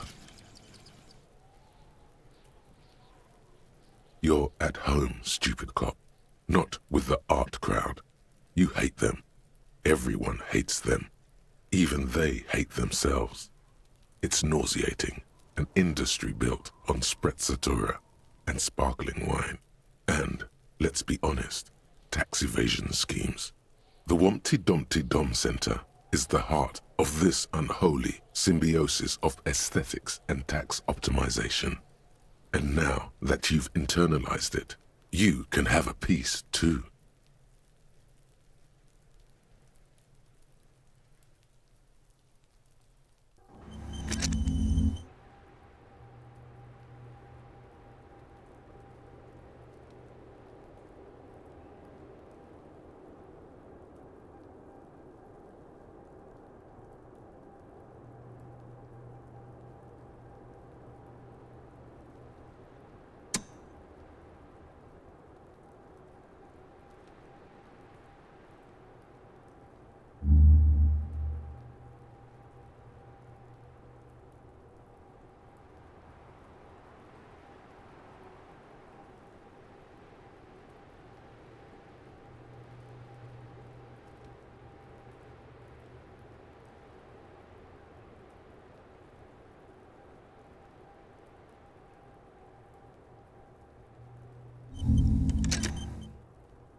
This window is pristine on the inside, unlike the one next to it. Light from the desk lamp reflects off the glass in an untarnished golden halo. Looks like it, yes.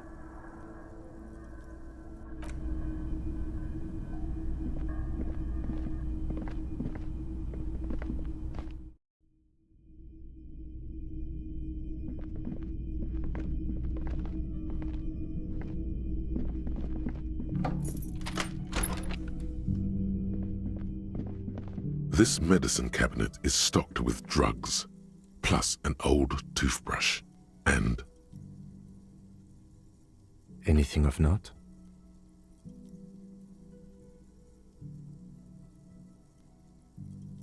There it is, the orange sun wearing blister pack. You feel almost nostalgic for it.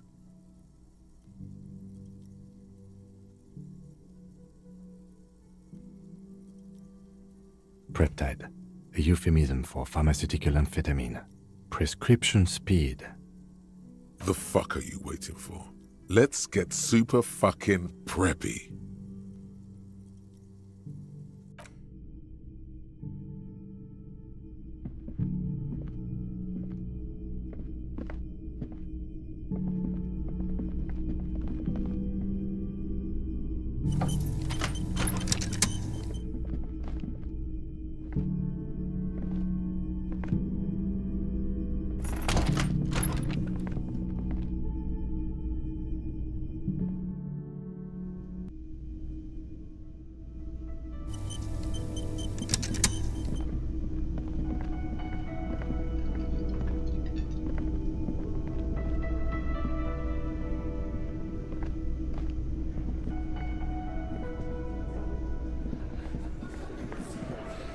clowns are still hanging around. What is it now?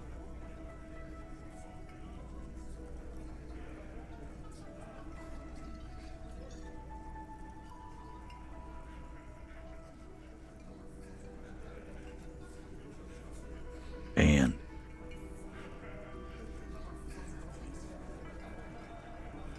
that fucking fucker. You're the worst cops in Revachol. I gave you gold on that tape. That fucker wasn't aimed at you. It was at her.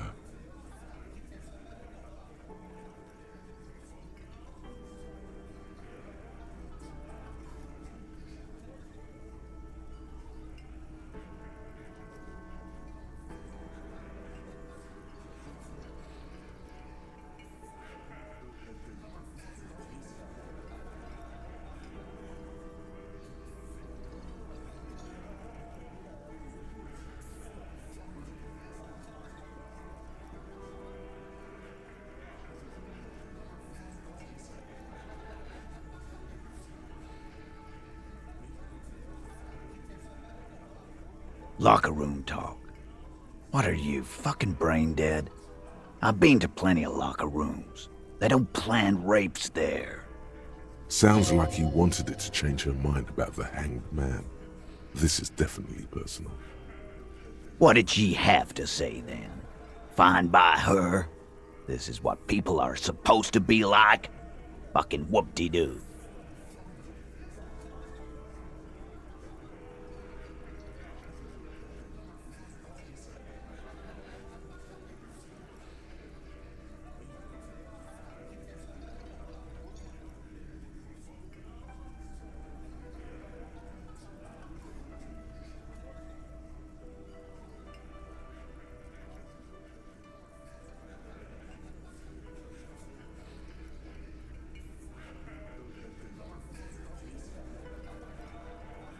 Yes.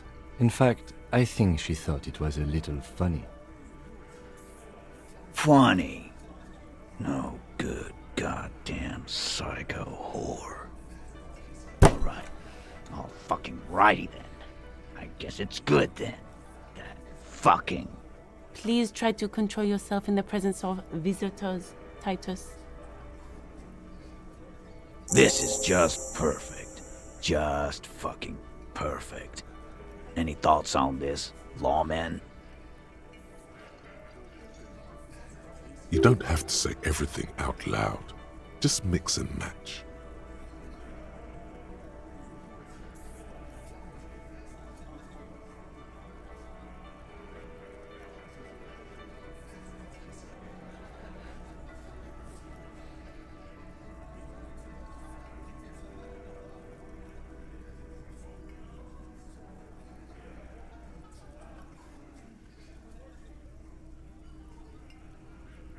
Nah, I know her.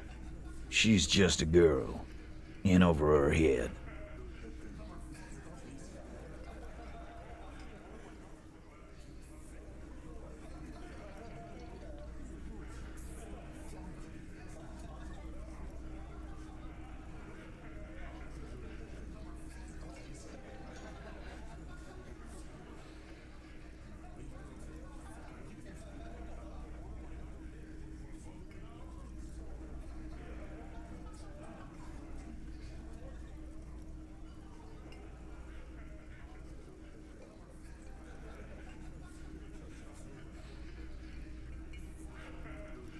What kind of pro?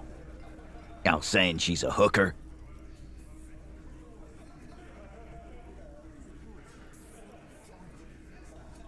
No, he's not saying that. Forget about it.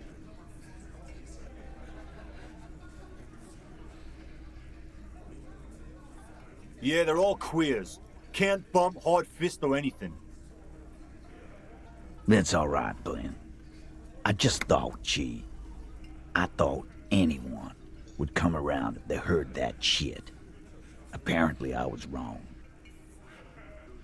Yeah, that was fucked up. He wanted her to see the man for what he was.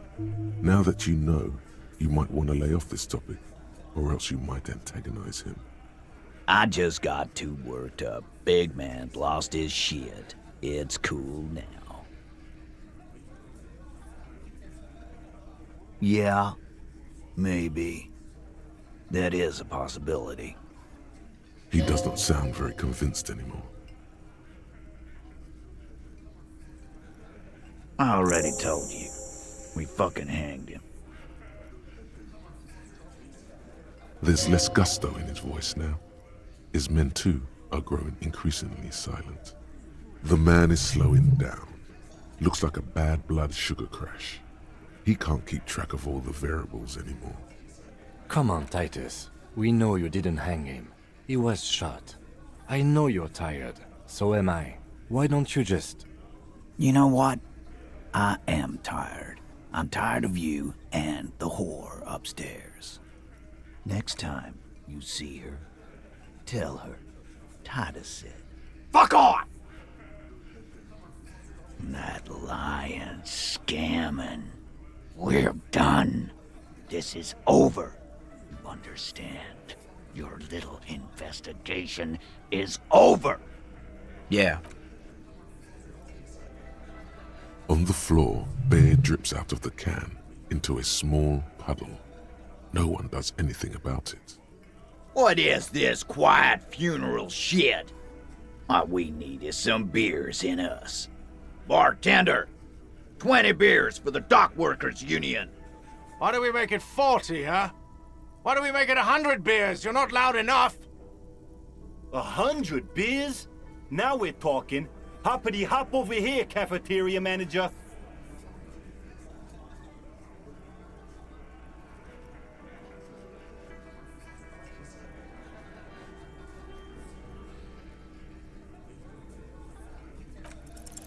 Clausia is playing them like a fiddle. Tell them how bad they got played, and they'll tell you the truth. There are many ways to go about it. All of them really good.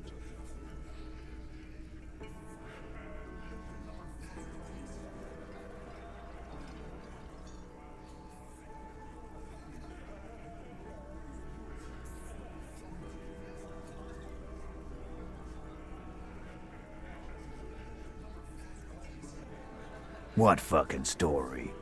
A story that fits the occasion, of course. I invented a wonderful allegory for all this. No, there is no story.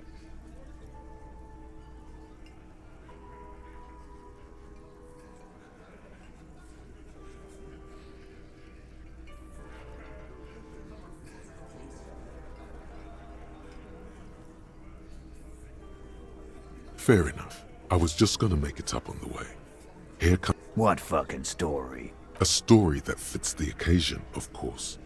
No, there is no story. I didn't. Let's not do stories. Let's do questions. No. Don't listen to him. This is gold stuff.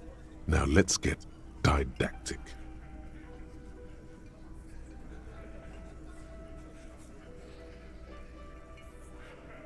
So you got played, huh? Good. You got his attention. Now reward it with a metaphor.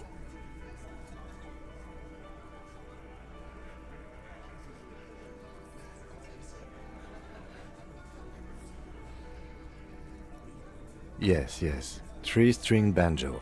The point is, this allegorical Kim should have just told the truth. You need to man up and take charge, little guy. Shit's gotta be equal in a couple. Listen to your buddy Titus here. Nothing like this would ever happen to a hardy boy. Thank you. I'll try. Please understand that Kim in this story was an allegory for you. You shouldn't try to hide the truth. Sure, Benaclard. Allegory. You didn't get played. Titus did. I'm gonna do you a solid and change the subject, okay? A man like Titus is way too confident to get that analogy. This man would rather live in a fantasy world where he isn't a complete loser. You need to be more forceful the next time. A witness? You ain't got shit. The locals would never come to you with this. That's just cop tactics, Titus. Next, he's gonna tell you one of us already roll on the others, and is in witness protection. Well, let's hear it then. Who is your mystery fella? This goes without saying, but nonetheless, don't give out his name. It's like you said, Al. Copper's coming up with this on the spot.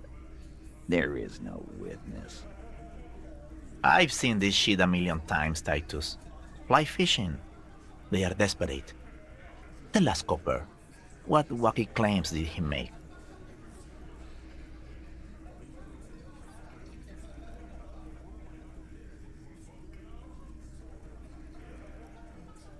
That means absolutely nothing to me. Sounds like some made-up horse shit. It means the whole scene was long and drawn out, like it was from a film. What is this fella's problem? Sorry we didn't make it more action-packed.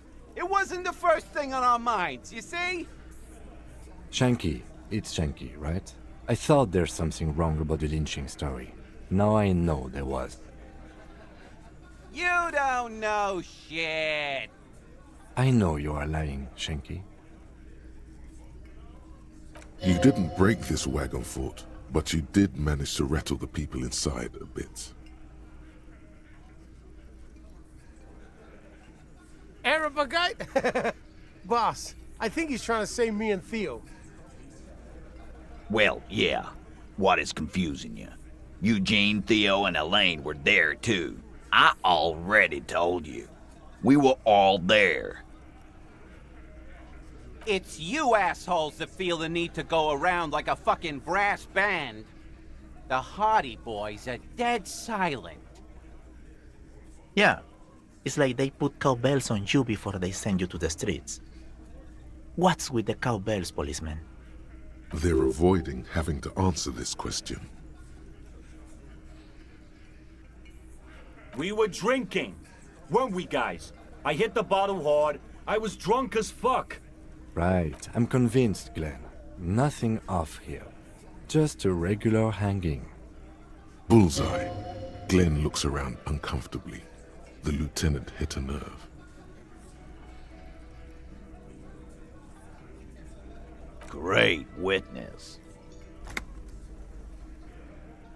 So much bluster to hide the fact that they're uncomfortable with you having this info. Convince Titus he's being manipulated? Bad idea. Bringing her up will do no good. You should know by now. Titus will never falter. Fat Angus, the powerful guy, Mr. All Muscle. The time has come. Put him in the pressure cooker. Just remember, it's about more than Glazier. It's about these men and Martinez, their district, their responsibility. Huh? He'll get it. Go on.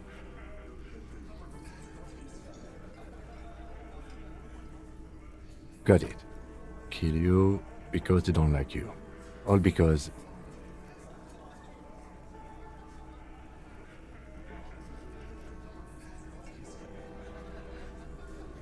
Bring that up one more time, and you won't get to write that report. Yes, I understand, Alain. That's your name, right, Alain? You'll kill us. That's what they do in the Wild North.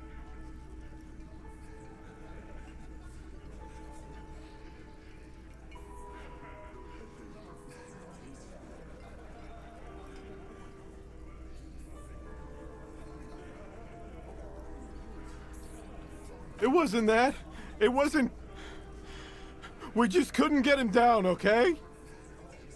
That's it. That's the weak one. You flushed him out. Now go in for the... Officer, you will be next if you don't shut up. He's onto you. He knows what you're trying to do.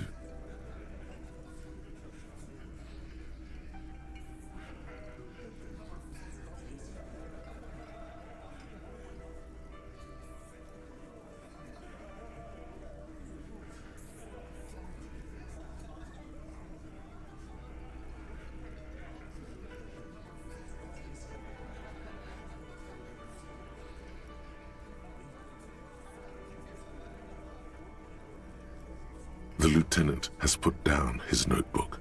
His hand is resting on his holster. He gives you an imperceptible nod. What? What does that mean? Go for it. The lieutenant has his eyes set on the fat guy. Push Angus. We're almost there. We didn't kill him. We didn't even hang him. He was dead when... Shut up, Angus! Fatty! Say one more thing to the cops and I'll... Dennis, stand down, or I'll beat your head in. Theo, take your hand off the belt. This isn't 31. I've got this under control.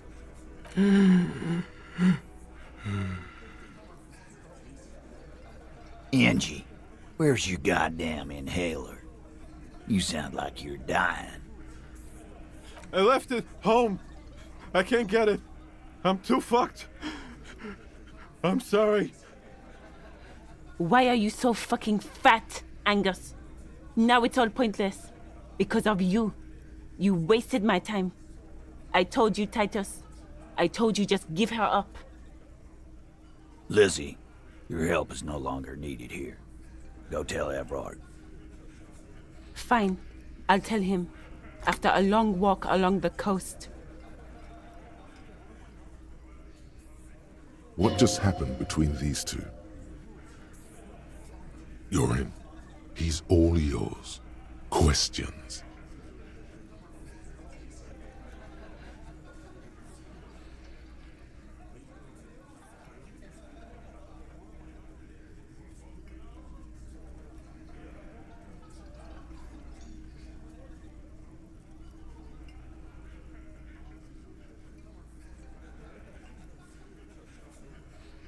The lieutenant gives a smile only you can see.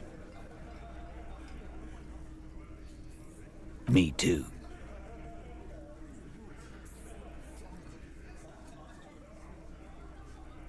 He nods. You hanged the corpse to cover up the real cause of death, the bullet in his head. Another nod. 'Cause the girls asked us to. They were in some shit. Girls plural? There's another girl? 2 of them? Take note of this. They'll probably say more about her later. Did she kill him? Cop, I have no idea. The girl says she didn't. He doesn't think she did. Or at least he hopes she didn't. Classier came down. She seemed really out of it. Drugged up, even more than usual. Bug-eyed and gurning, you know? Not in a fun way. It looked like she'd redosed after something went down. I've seen that look before. She was scared. I knew someone had died. I've done this job for 10 years. I've seen it before. It's the politician in the motel room with the dead hooker scenario. Only in reverse. Good analogy, boss. You don't get to talk yet, Shanky. You're still on the bench. And you keep taking it easy too, Angus. We went upstairs. Sure as day the Merc was dead. And there was a bullet hole through the window. Fucking dirty sheets and bottles everywhere. He means they'd been fucking? Tibbs patched the window. And the corpse, we hanged. Nah, he's my brother. He's in the window replacement business. Right now, he's grateful he hasn't gotten his brother into this mess.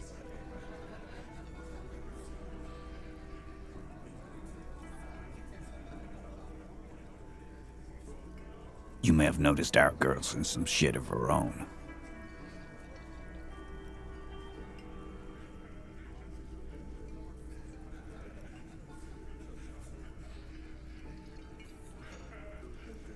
Oh, you meant that kind of training, like a spy. Maybe. The kind of people who are after her. I guess she'd have to be. They're powerful, connected to the moral intern. She's clearly afraid for her life. Says if she showed up in your systems, she'd be ghosted away. And why would you help someone like that? By taking on a murder? Why would I? I guess we abide all sorts of runaways and losers here. It's a Martinez thing.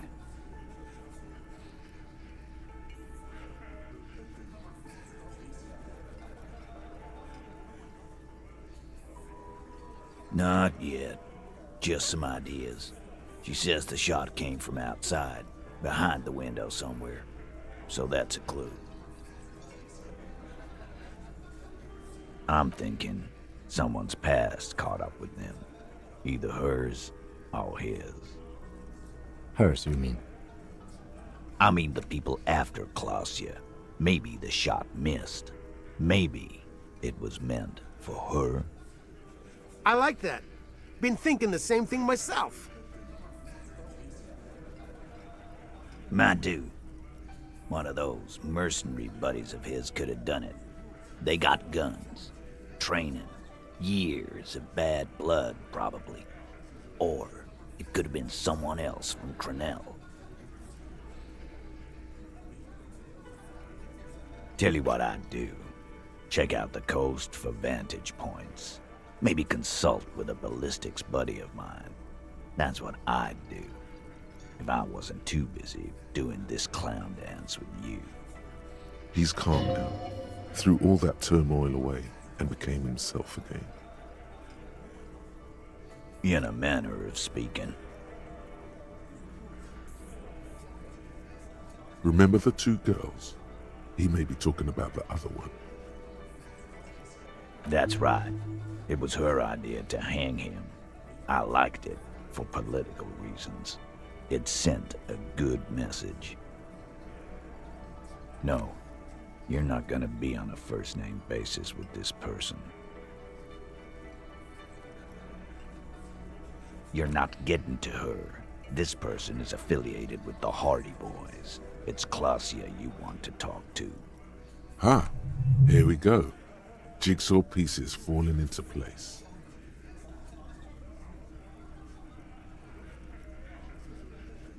I wouldn't go that far.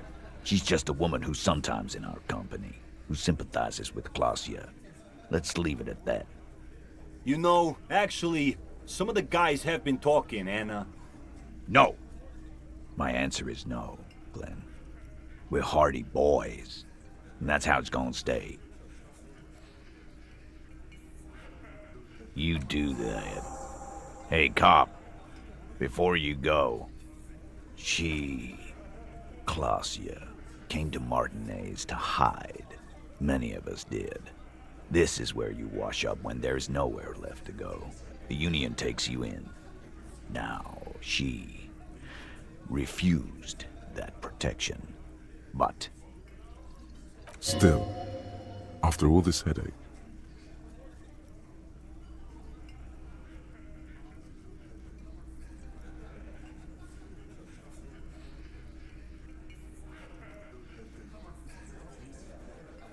That's right. If we didn't take care of the people who end up here, this place would just be a couple of ruins and some cargo containers. We'll take that into account.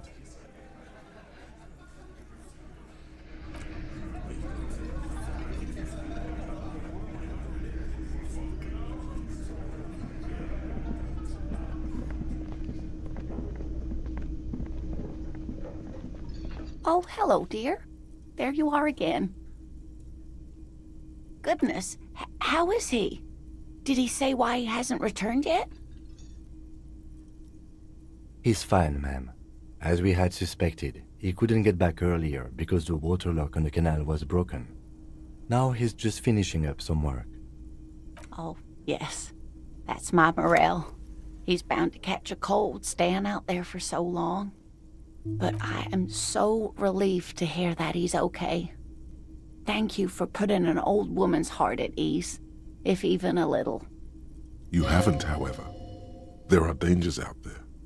Our aging body's foul. Her heart won't rest until Morel is safely back with her.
Yes?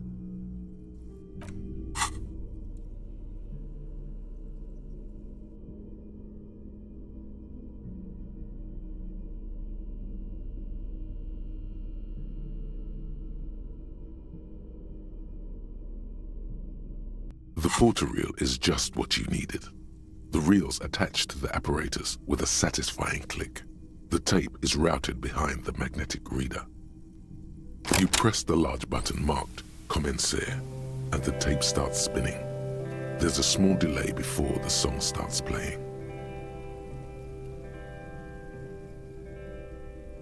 It sounds like someone's moving in the room, getting comfortable.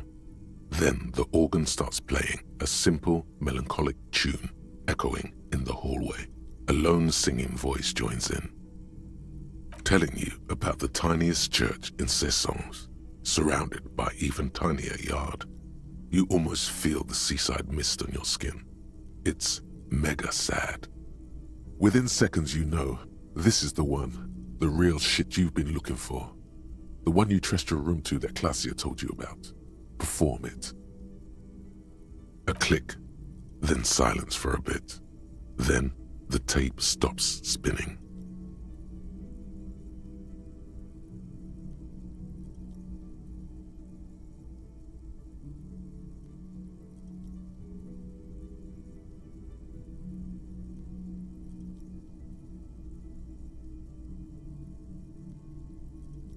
Of course you could sing this. You could take sad to a whole new level with this. And you already know the lyrics since you've listened to it like 1,000,000 times. Yup, they're all here. All 3 verses. And the B-side of the tape contains the instrumental version. It's like the world itself is telling you to do it. Only one obstacle stands on your way. Gart, you have to convince Gart to let you sing karaoke in the whirling. After you've won him over, you can express yourself. Let the pain out. Make everyone understand. The lieutenant watches you pack up the boombox. He doesn't say anything.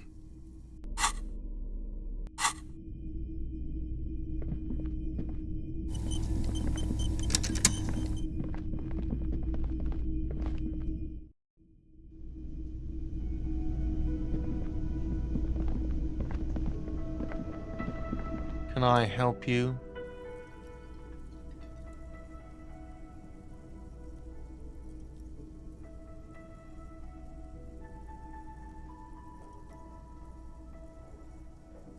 What is this thing?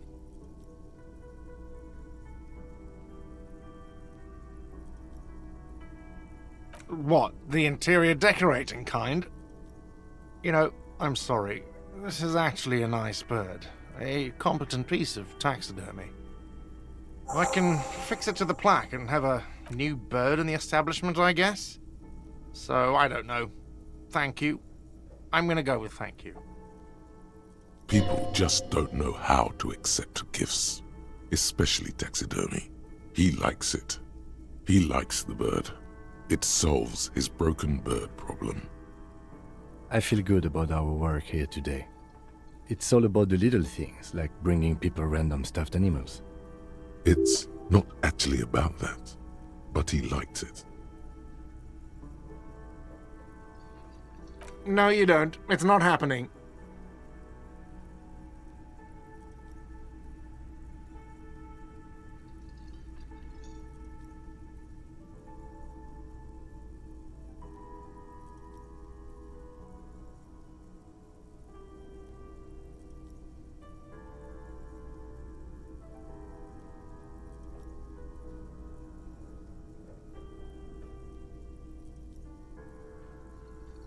By causing more trouble, I think we're good.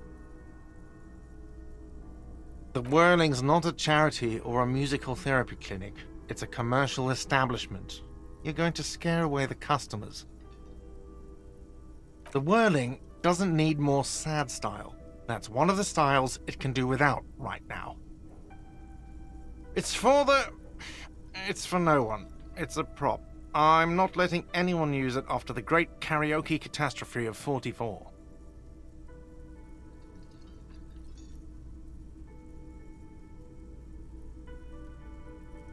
A lot of people got killed because some arsehole wanted to sing karaoke.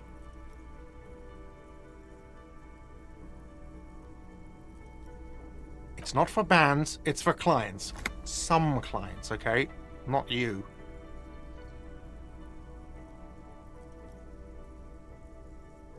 Ha!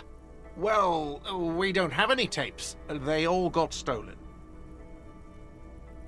The man in the vest and the violet shirt stares at the tape you've just given him. He begins to frown. Hard. This is the look of a man who's defeated. He knows he's out of excuses. Fine, fine. Climb on that stage and do your thing. Just get out of my hair. I'll plug it in for you. Damn this karaoke machine. I'm having it uninstalled, he mumbles to himself. Oh yeah, time to do the damage.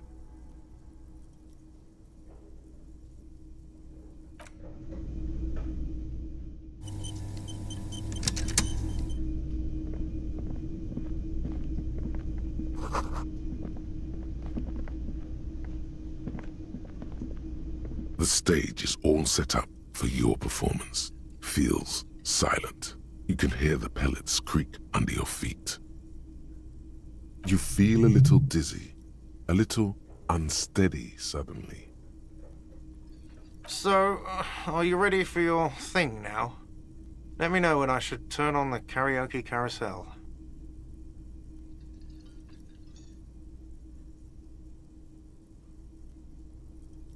I can see that. The bar is full and buzzing with chatter. No one is paying you any attention, but still you feel your knees turn to noodles. Okay, now a couple is looking at you. Even worse. They are going to hate you. Just make sure you move, okay? Don't be stiff. Immediately, a loud feedback noise startles the room. You feel like an amateur. How are you supposed to hold the mic? Should you just sing into it? Where should you stand?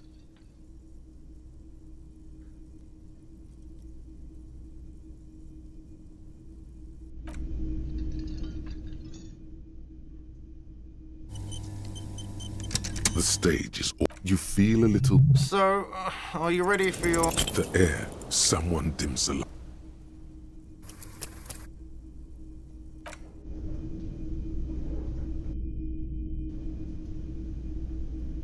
The stage is... You feel a... So, are you ready for... The air...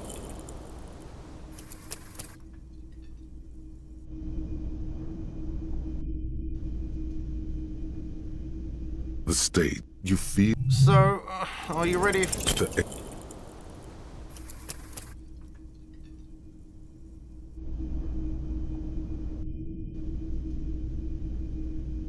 The stage is all... You feel a little... So, are you ready for your... The air is...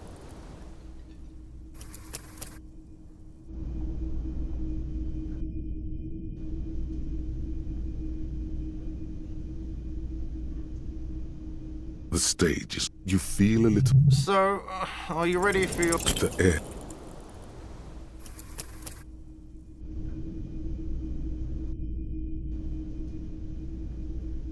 The stage is... You feel a little dizzy. A little... So, are you ready for your... The air...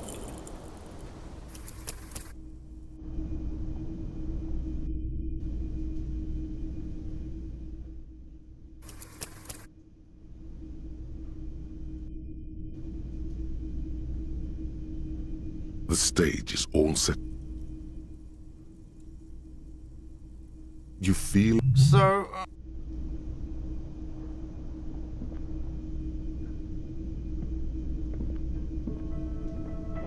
The stage. You feel a little... So, are you ready for your... The air...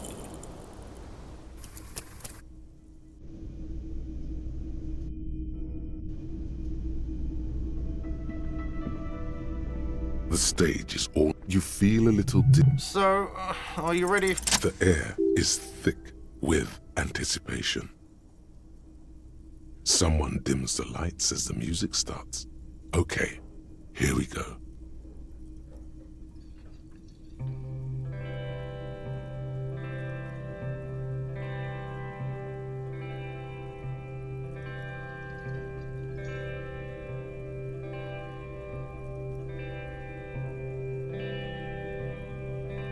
I would often go there, to the tiny church there,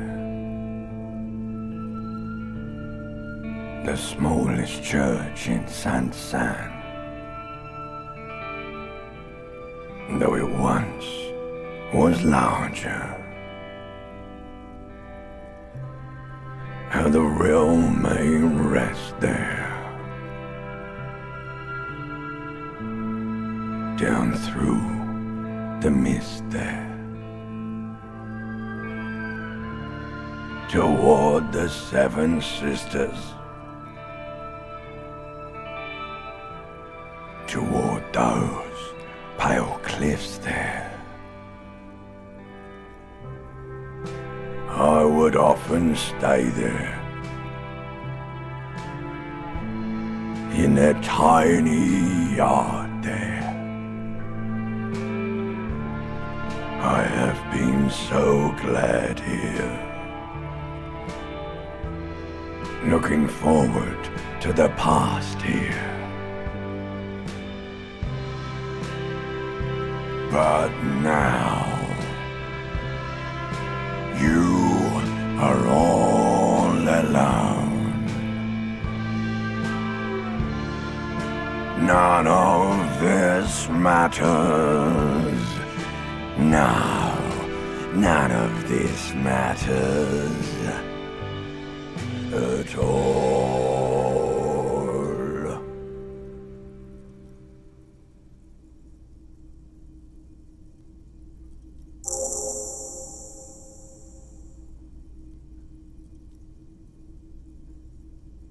A lazy applause fills the room. You feel your hands shake as awareness of your body returns to you.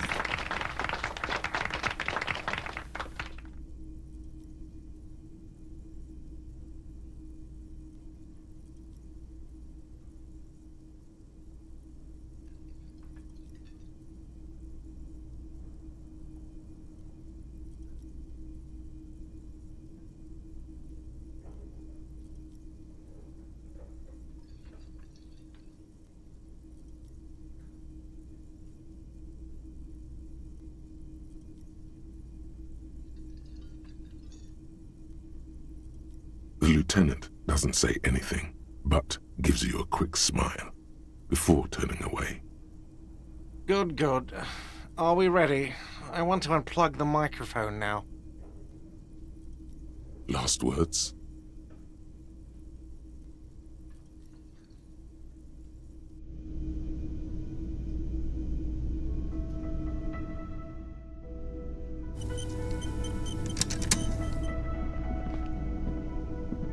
Yes?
It's getting cold, this late in the night. Time to call it a day. Good night, officer. We'll meet in front of the shack in the morning.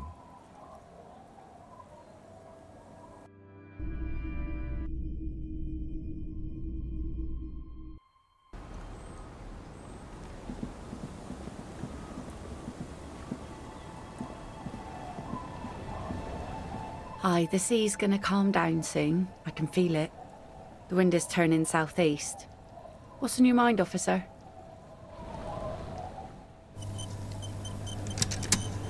Hi, the sea's gonna calm down soon. I can feel it. Oh yes, she does. You need to get your drink on.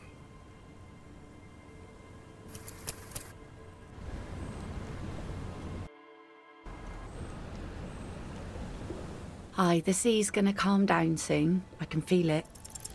Oh yes, she does.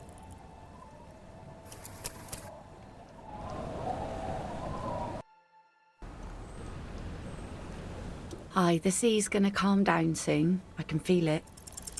You think she really needs more of that after a man died at sea? What if I told you it is actually possible to go on a date sober?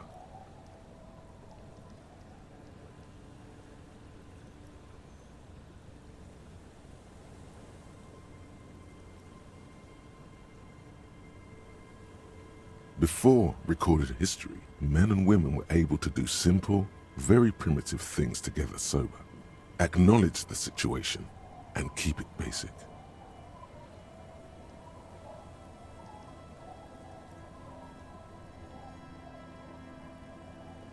I have, and I don't really.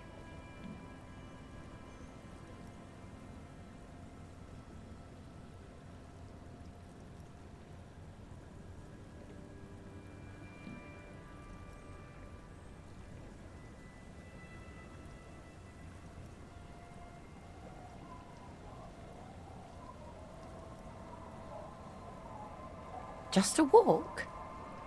I don't know, officer.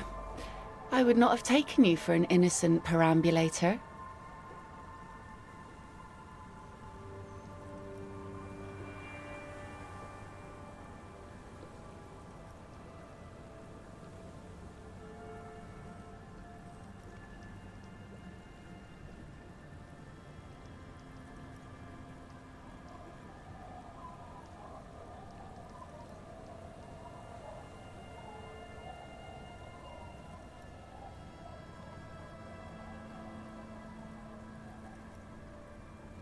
Where would this walk take us, officer? All right, I will walk with you. But you need to understand that nothing is going to happen. We're just walking. Me too. It's been ages since I just had a normal conversation with one of you guys. She means men. Stroll on the beach sounds nice. All right, I guess I'll be seeing you at Land's End in the evening, when it gets dark, all right? She doesn't wait for an answer. You better get ready.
gazes steadily at the waves. A sudden gust picks up her dark hair and lets it fall again, tousled, wild. She brushes a few stray locks from her eyes, and only then spots you approaching. Aye, so here you are. It's late and the sun is going down. It'll be dark soon. If we stay here long enough, we will be joined by a cortege of drunks and teenagers. Know that you're not the first guy to bring a girl to Land's End. This is what the locals call a make-out spot. That is not going to happen here today. I just want to make that clear, Dimples. Her thoughts are still elsewhere, with distances across the water, and with the water itself. Across the rusty water, that's La Delta, the financial district. In the mist-covered distance, towers rise as a rebuke to the poverty of this coast.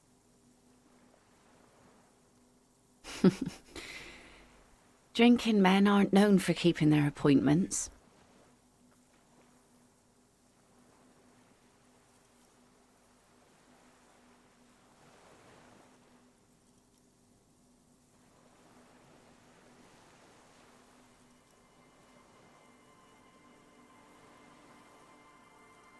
It's no bother.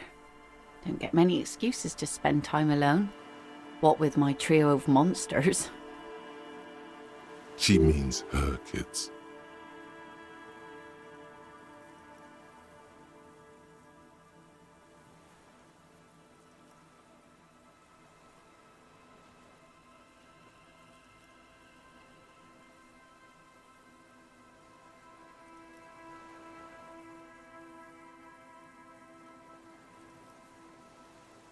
Aye, by the looks of you, you do. Well, we're here now. As she turns to face the sun, reflected in the waves, and the skyscrapers rising across the bay, you cannot help following her steady gaze. The sun reflected in the waves and the skyscrapers rising across the bay is mesmerizing. Your mind clears for a moment as your senses take it all in. Not just the glass skyscrapers, fragile looking in the shimmering air. River Esperance flowing into the bay. Isn't it strange for this all-powerful thing, the sun, to be so generous towards us? You know, the best time to go out fishing is usually towards sunset, when the water is warmer. The sun also falls on the Capeside tenements and war-torn ruins. An old sea fortress juts out, seemingly impervious to the sheen cast over everything else, shaking you out of your reverie. The sun does little for the dead, and those hopelessly lost in their own minds. Or people living in desert climates with sparse vegetation and little drinking water.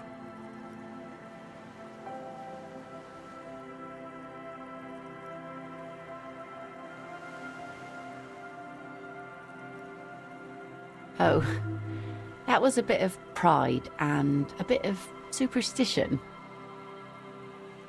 And a bit of conceptual unity too, it being yellow and all. Now you're just nitpicking. But I concede. Maybe desert people sometimes disagree. There's salt in the air, and the cries of the gulls and the skuas, grit of the sand and the green glint of broken bottles. But still your gaze always returns to the dazzling streaks of light, wherever they may be reflected, their opulence. It's bringing us spring, summer. It's entirely on our side, no matter what we do or who we are, for absolutely no reason. It's unlike no other powerful being, certainly no powerful organization or government. How can that be?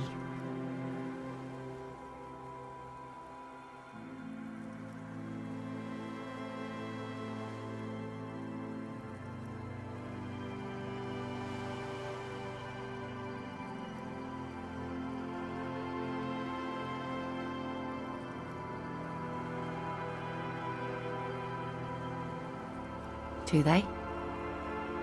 Some of them do, but... Sounds to me like you should choose your allies better, that's all.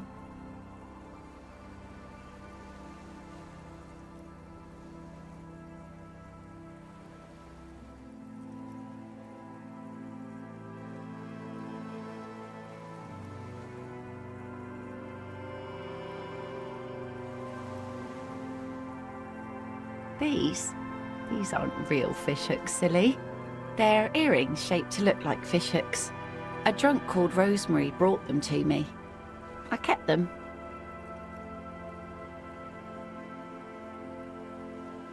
She's right.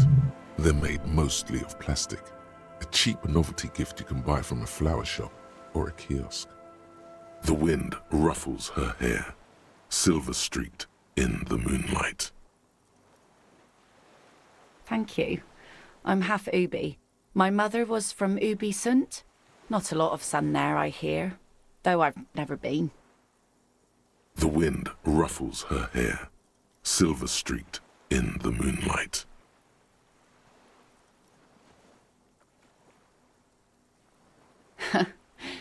It's enough that my fish goes there. 50 real apiece they ask for spring cod.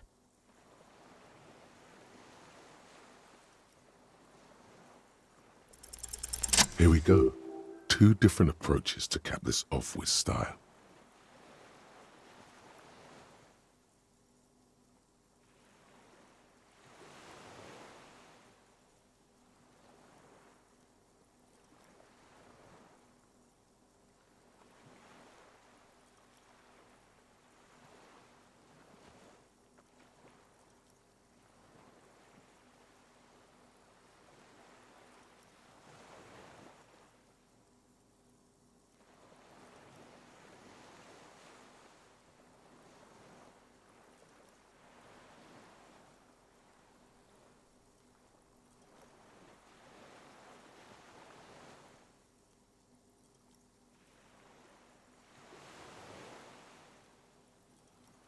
Aye.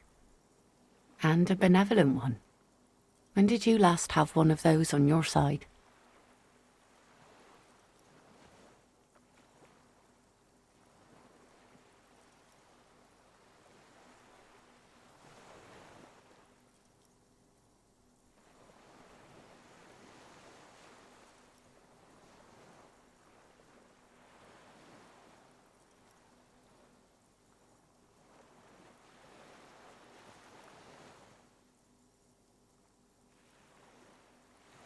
Well, now you have that giant thing to watch over you. So, to hell with love. You know, the wind's gonna pick up soon, and I have to go, but... Have this.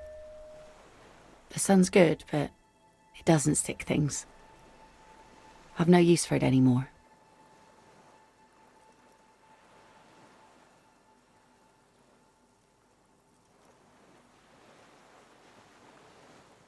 No. Men around here are too drunk to pose a threat to me.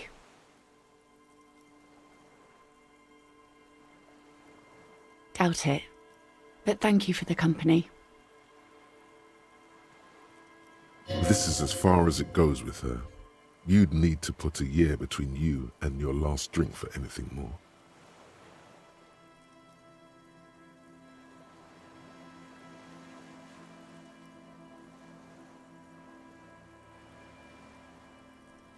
Farewell.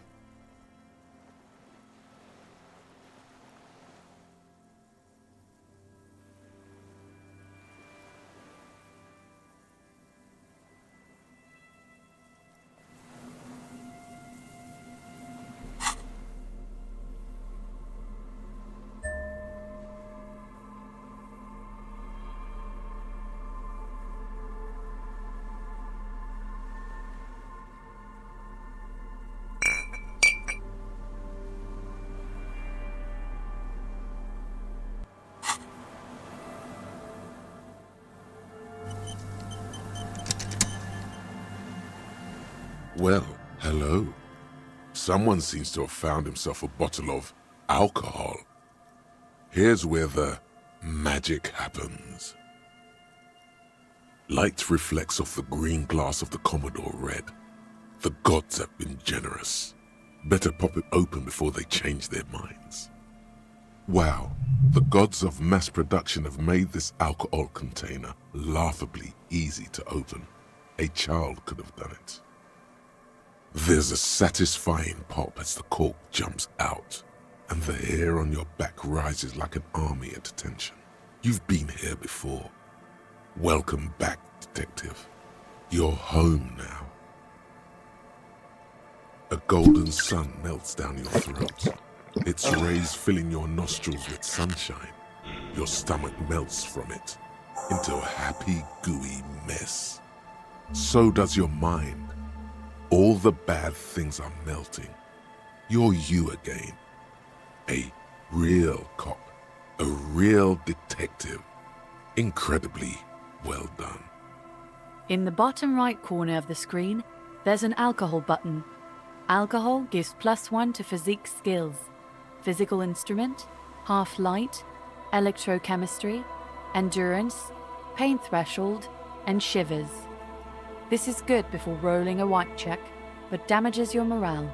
And remember, from the void we came, and to the void we must return.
An old door worn. An old door worn by elements. You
It's getting cold, this late in the night.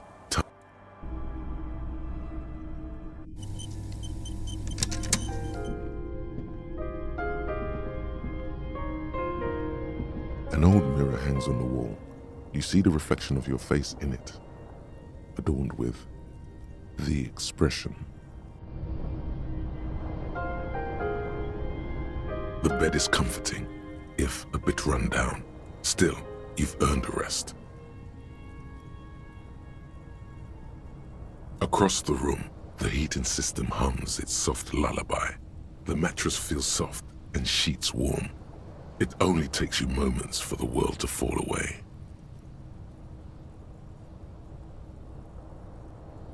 Thoughts, baby. A million little lights in the dark. You're one fine instrument, brother. All those faces and all those names. All that laughter and screaming and scheming around. Every corner and every street.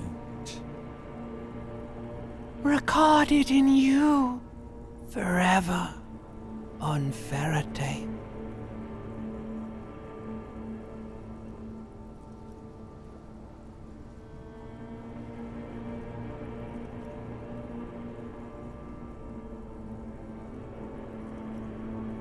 On and on it goes, for untold hours.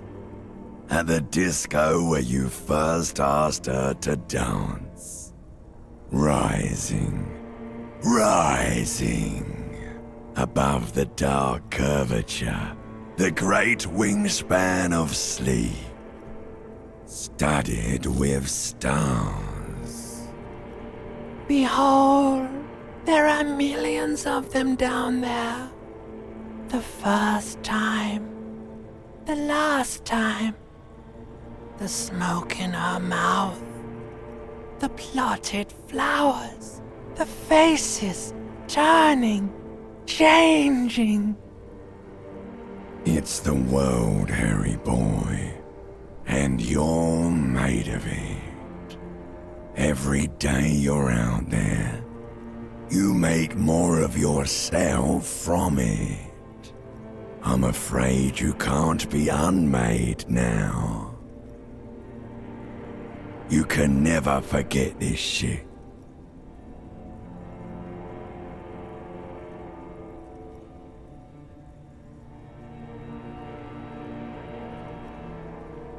Beautiful.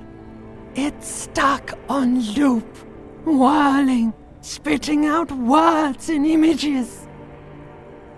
You're the son of the world again.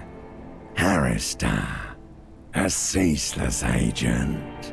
Picking up litter and old newspapers. Collecting your little bubblegum wrappers and idiotic picture postcards. Meaningless keepsakes. Reading your awful letters and recalling things, aren't you? The endless names of the world. An address book you are. The map of a city.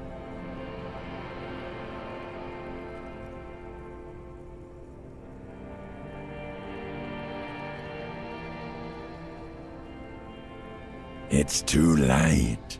You're not made of nothing anymore.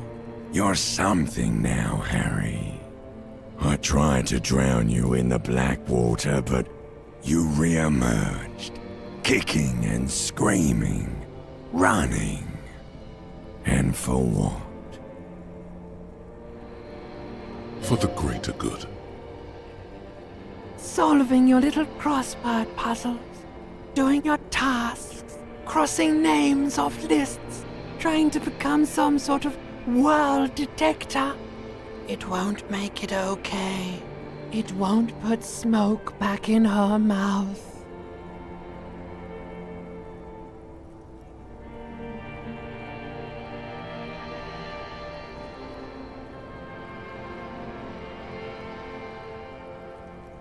There he goes again.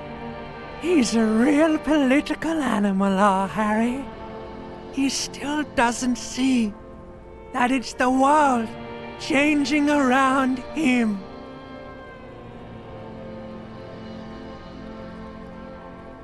He's got no idea what he's in for.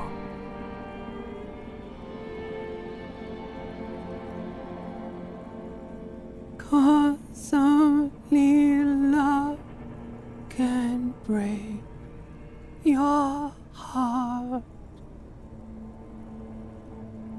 Beep, beep, beep! The alarm is ringing, Harry! The disco circus goes on and on! You barely slept 3 hours last night! Do it for the picture puzzle. Put it all together. Solve the world. One conversation at a time.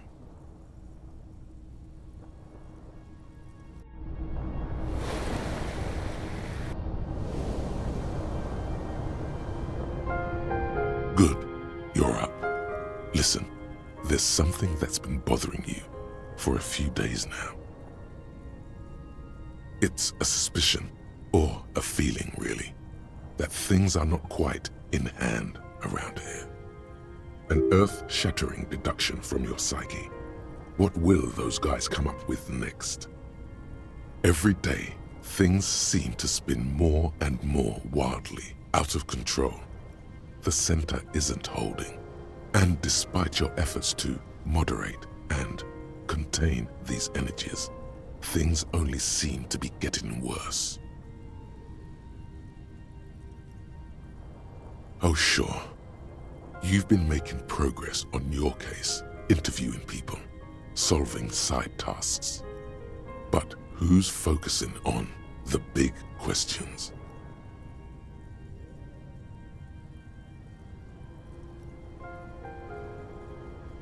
But have you ever seen them? How do you know they're even there? More importantly, how do you know they aren't waiting for your participation? You've got to find out who bears la responsabilité.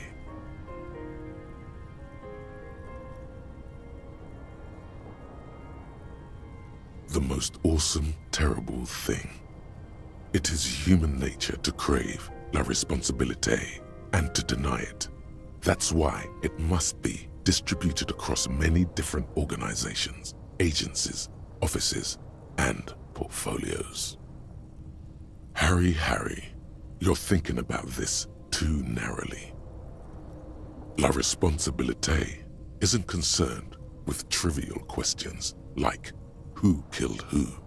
It's about the real issues, the human welfare index, the price of staple goods, the transition to real democracy. Whoa. This isn't some kind of dictatorship.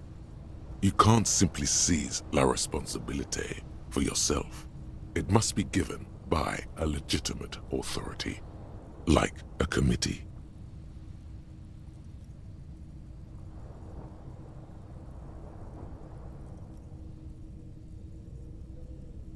There is always time to follow best practices. Once someone's decided to cut corners for the sake of expediency, who knows what else they're capable of? Swift, decisive action. A little self-dealing.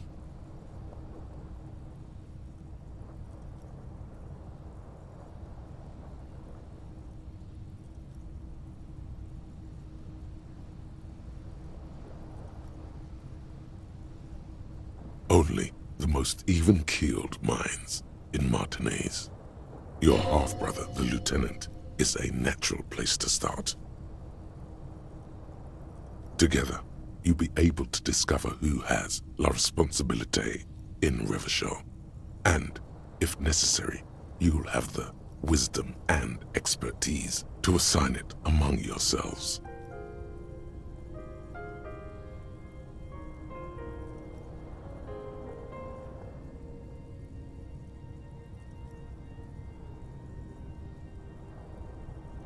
Most likely, your findings will be collected in a report, which will be carefully reviewed by your superiors. Once they've reviewed it, those same superiors will produce a set of recommendations to be taken up at the next meeting of the Standing Committee.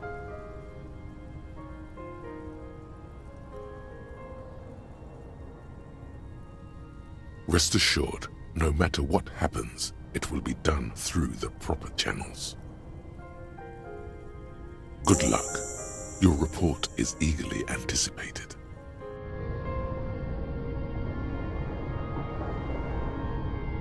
On the table, you see a bowl of water, a rough soap, and next to it, a small hand mirror. An old mirror hangs on the wall. You see the reflection of your face in it, adorned with the expression.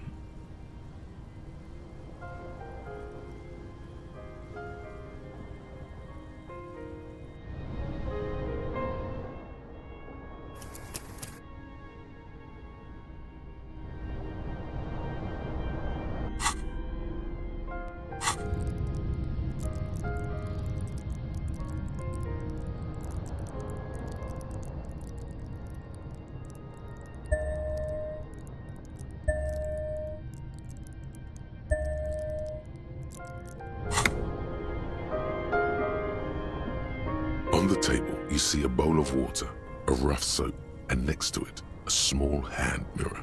A straight razor soaks like an artist with a brush or a master swordsman.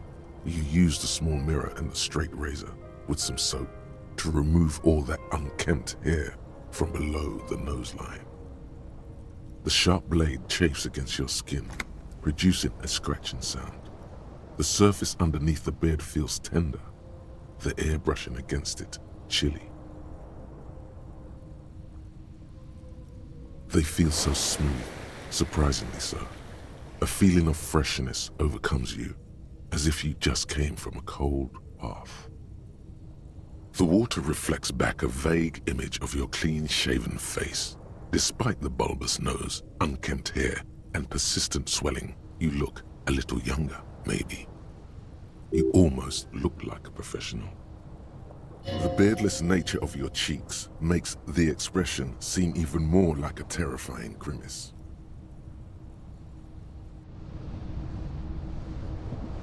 An old mirror hangs on the wall. You see your reflection in it.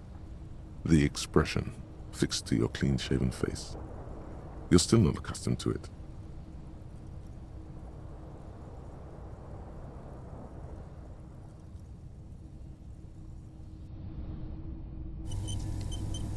An old mirror hangs on the wall. You see, it belongs in the new, the third decade of the current century.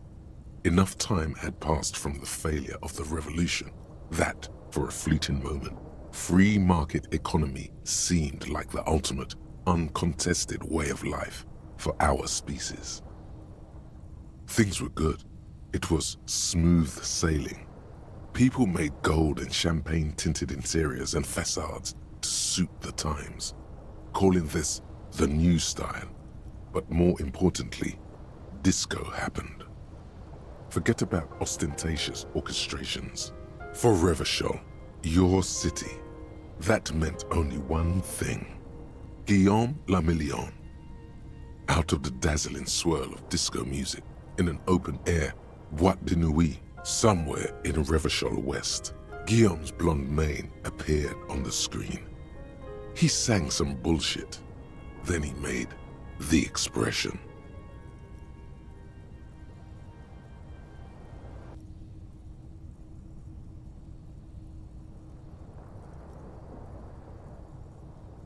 Everyone loved it.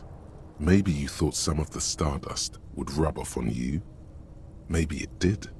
Either way, it's all gone now. Only the grimace remains.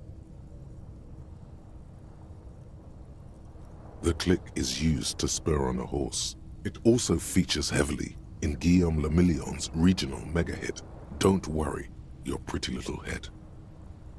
Sometimes you like to add finger pistols to the mix, because, unlike Guillaume le Million, you are a police officer. It's your nifty little way to say, I'm armed and dangerous.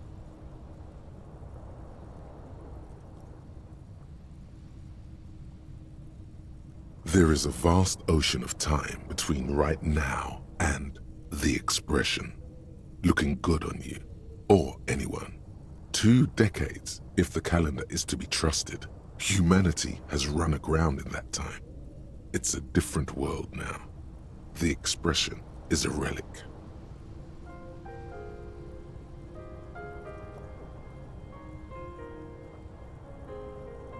You have some understanding of the near history of disco, plus the trivia you've picked up along the way. Episodic memory, however, remains in the dark. It may never return. You should prepare yourself for that.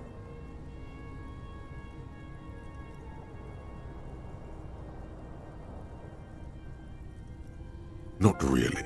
OO must have just stirred your mind. They're more like a disco rock band anyway.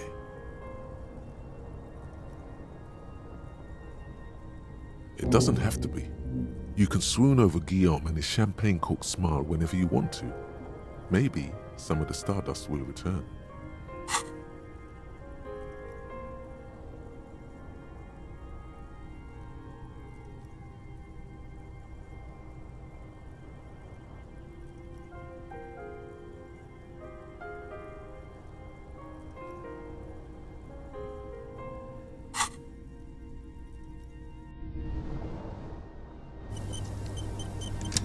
An old mirror hangs on the wall.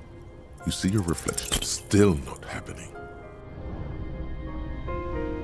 An old mirror hangs on the wall. You see your reflection in it.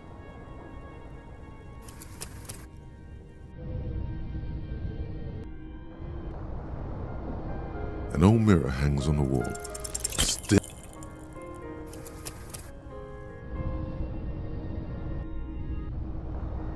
An old mirror hangs on the wall. Still.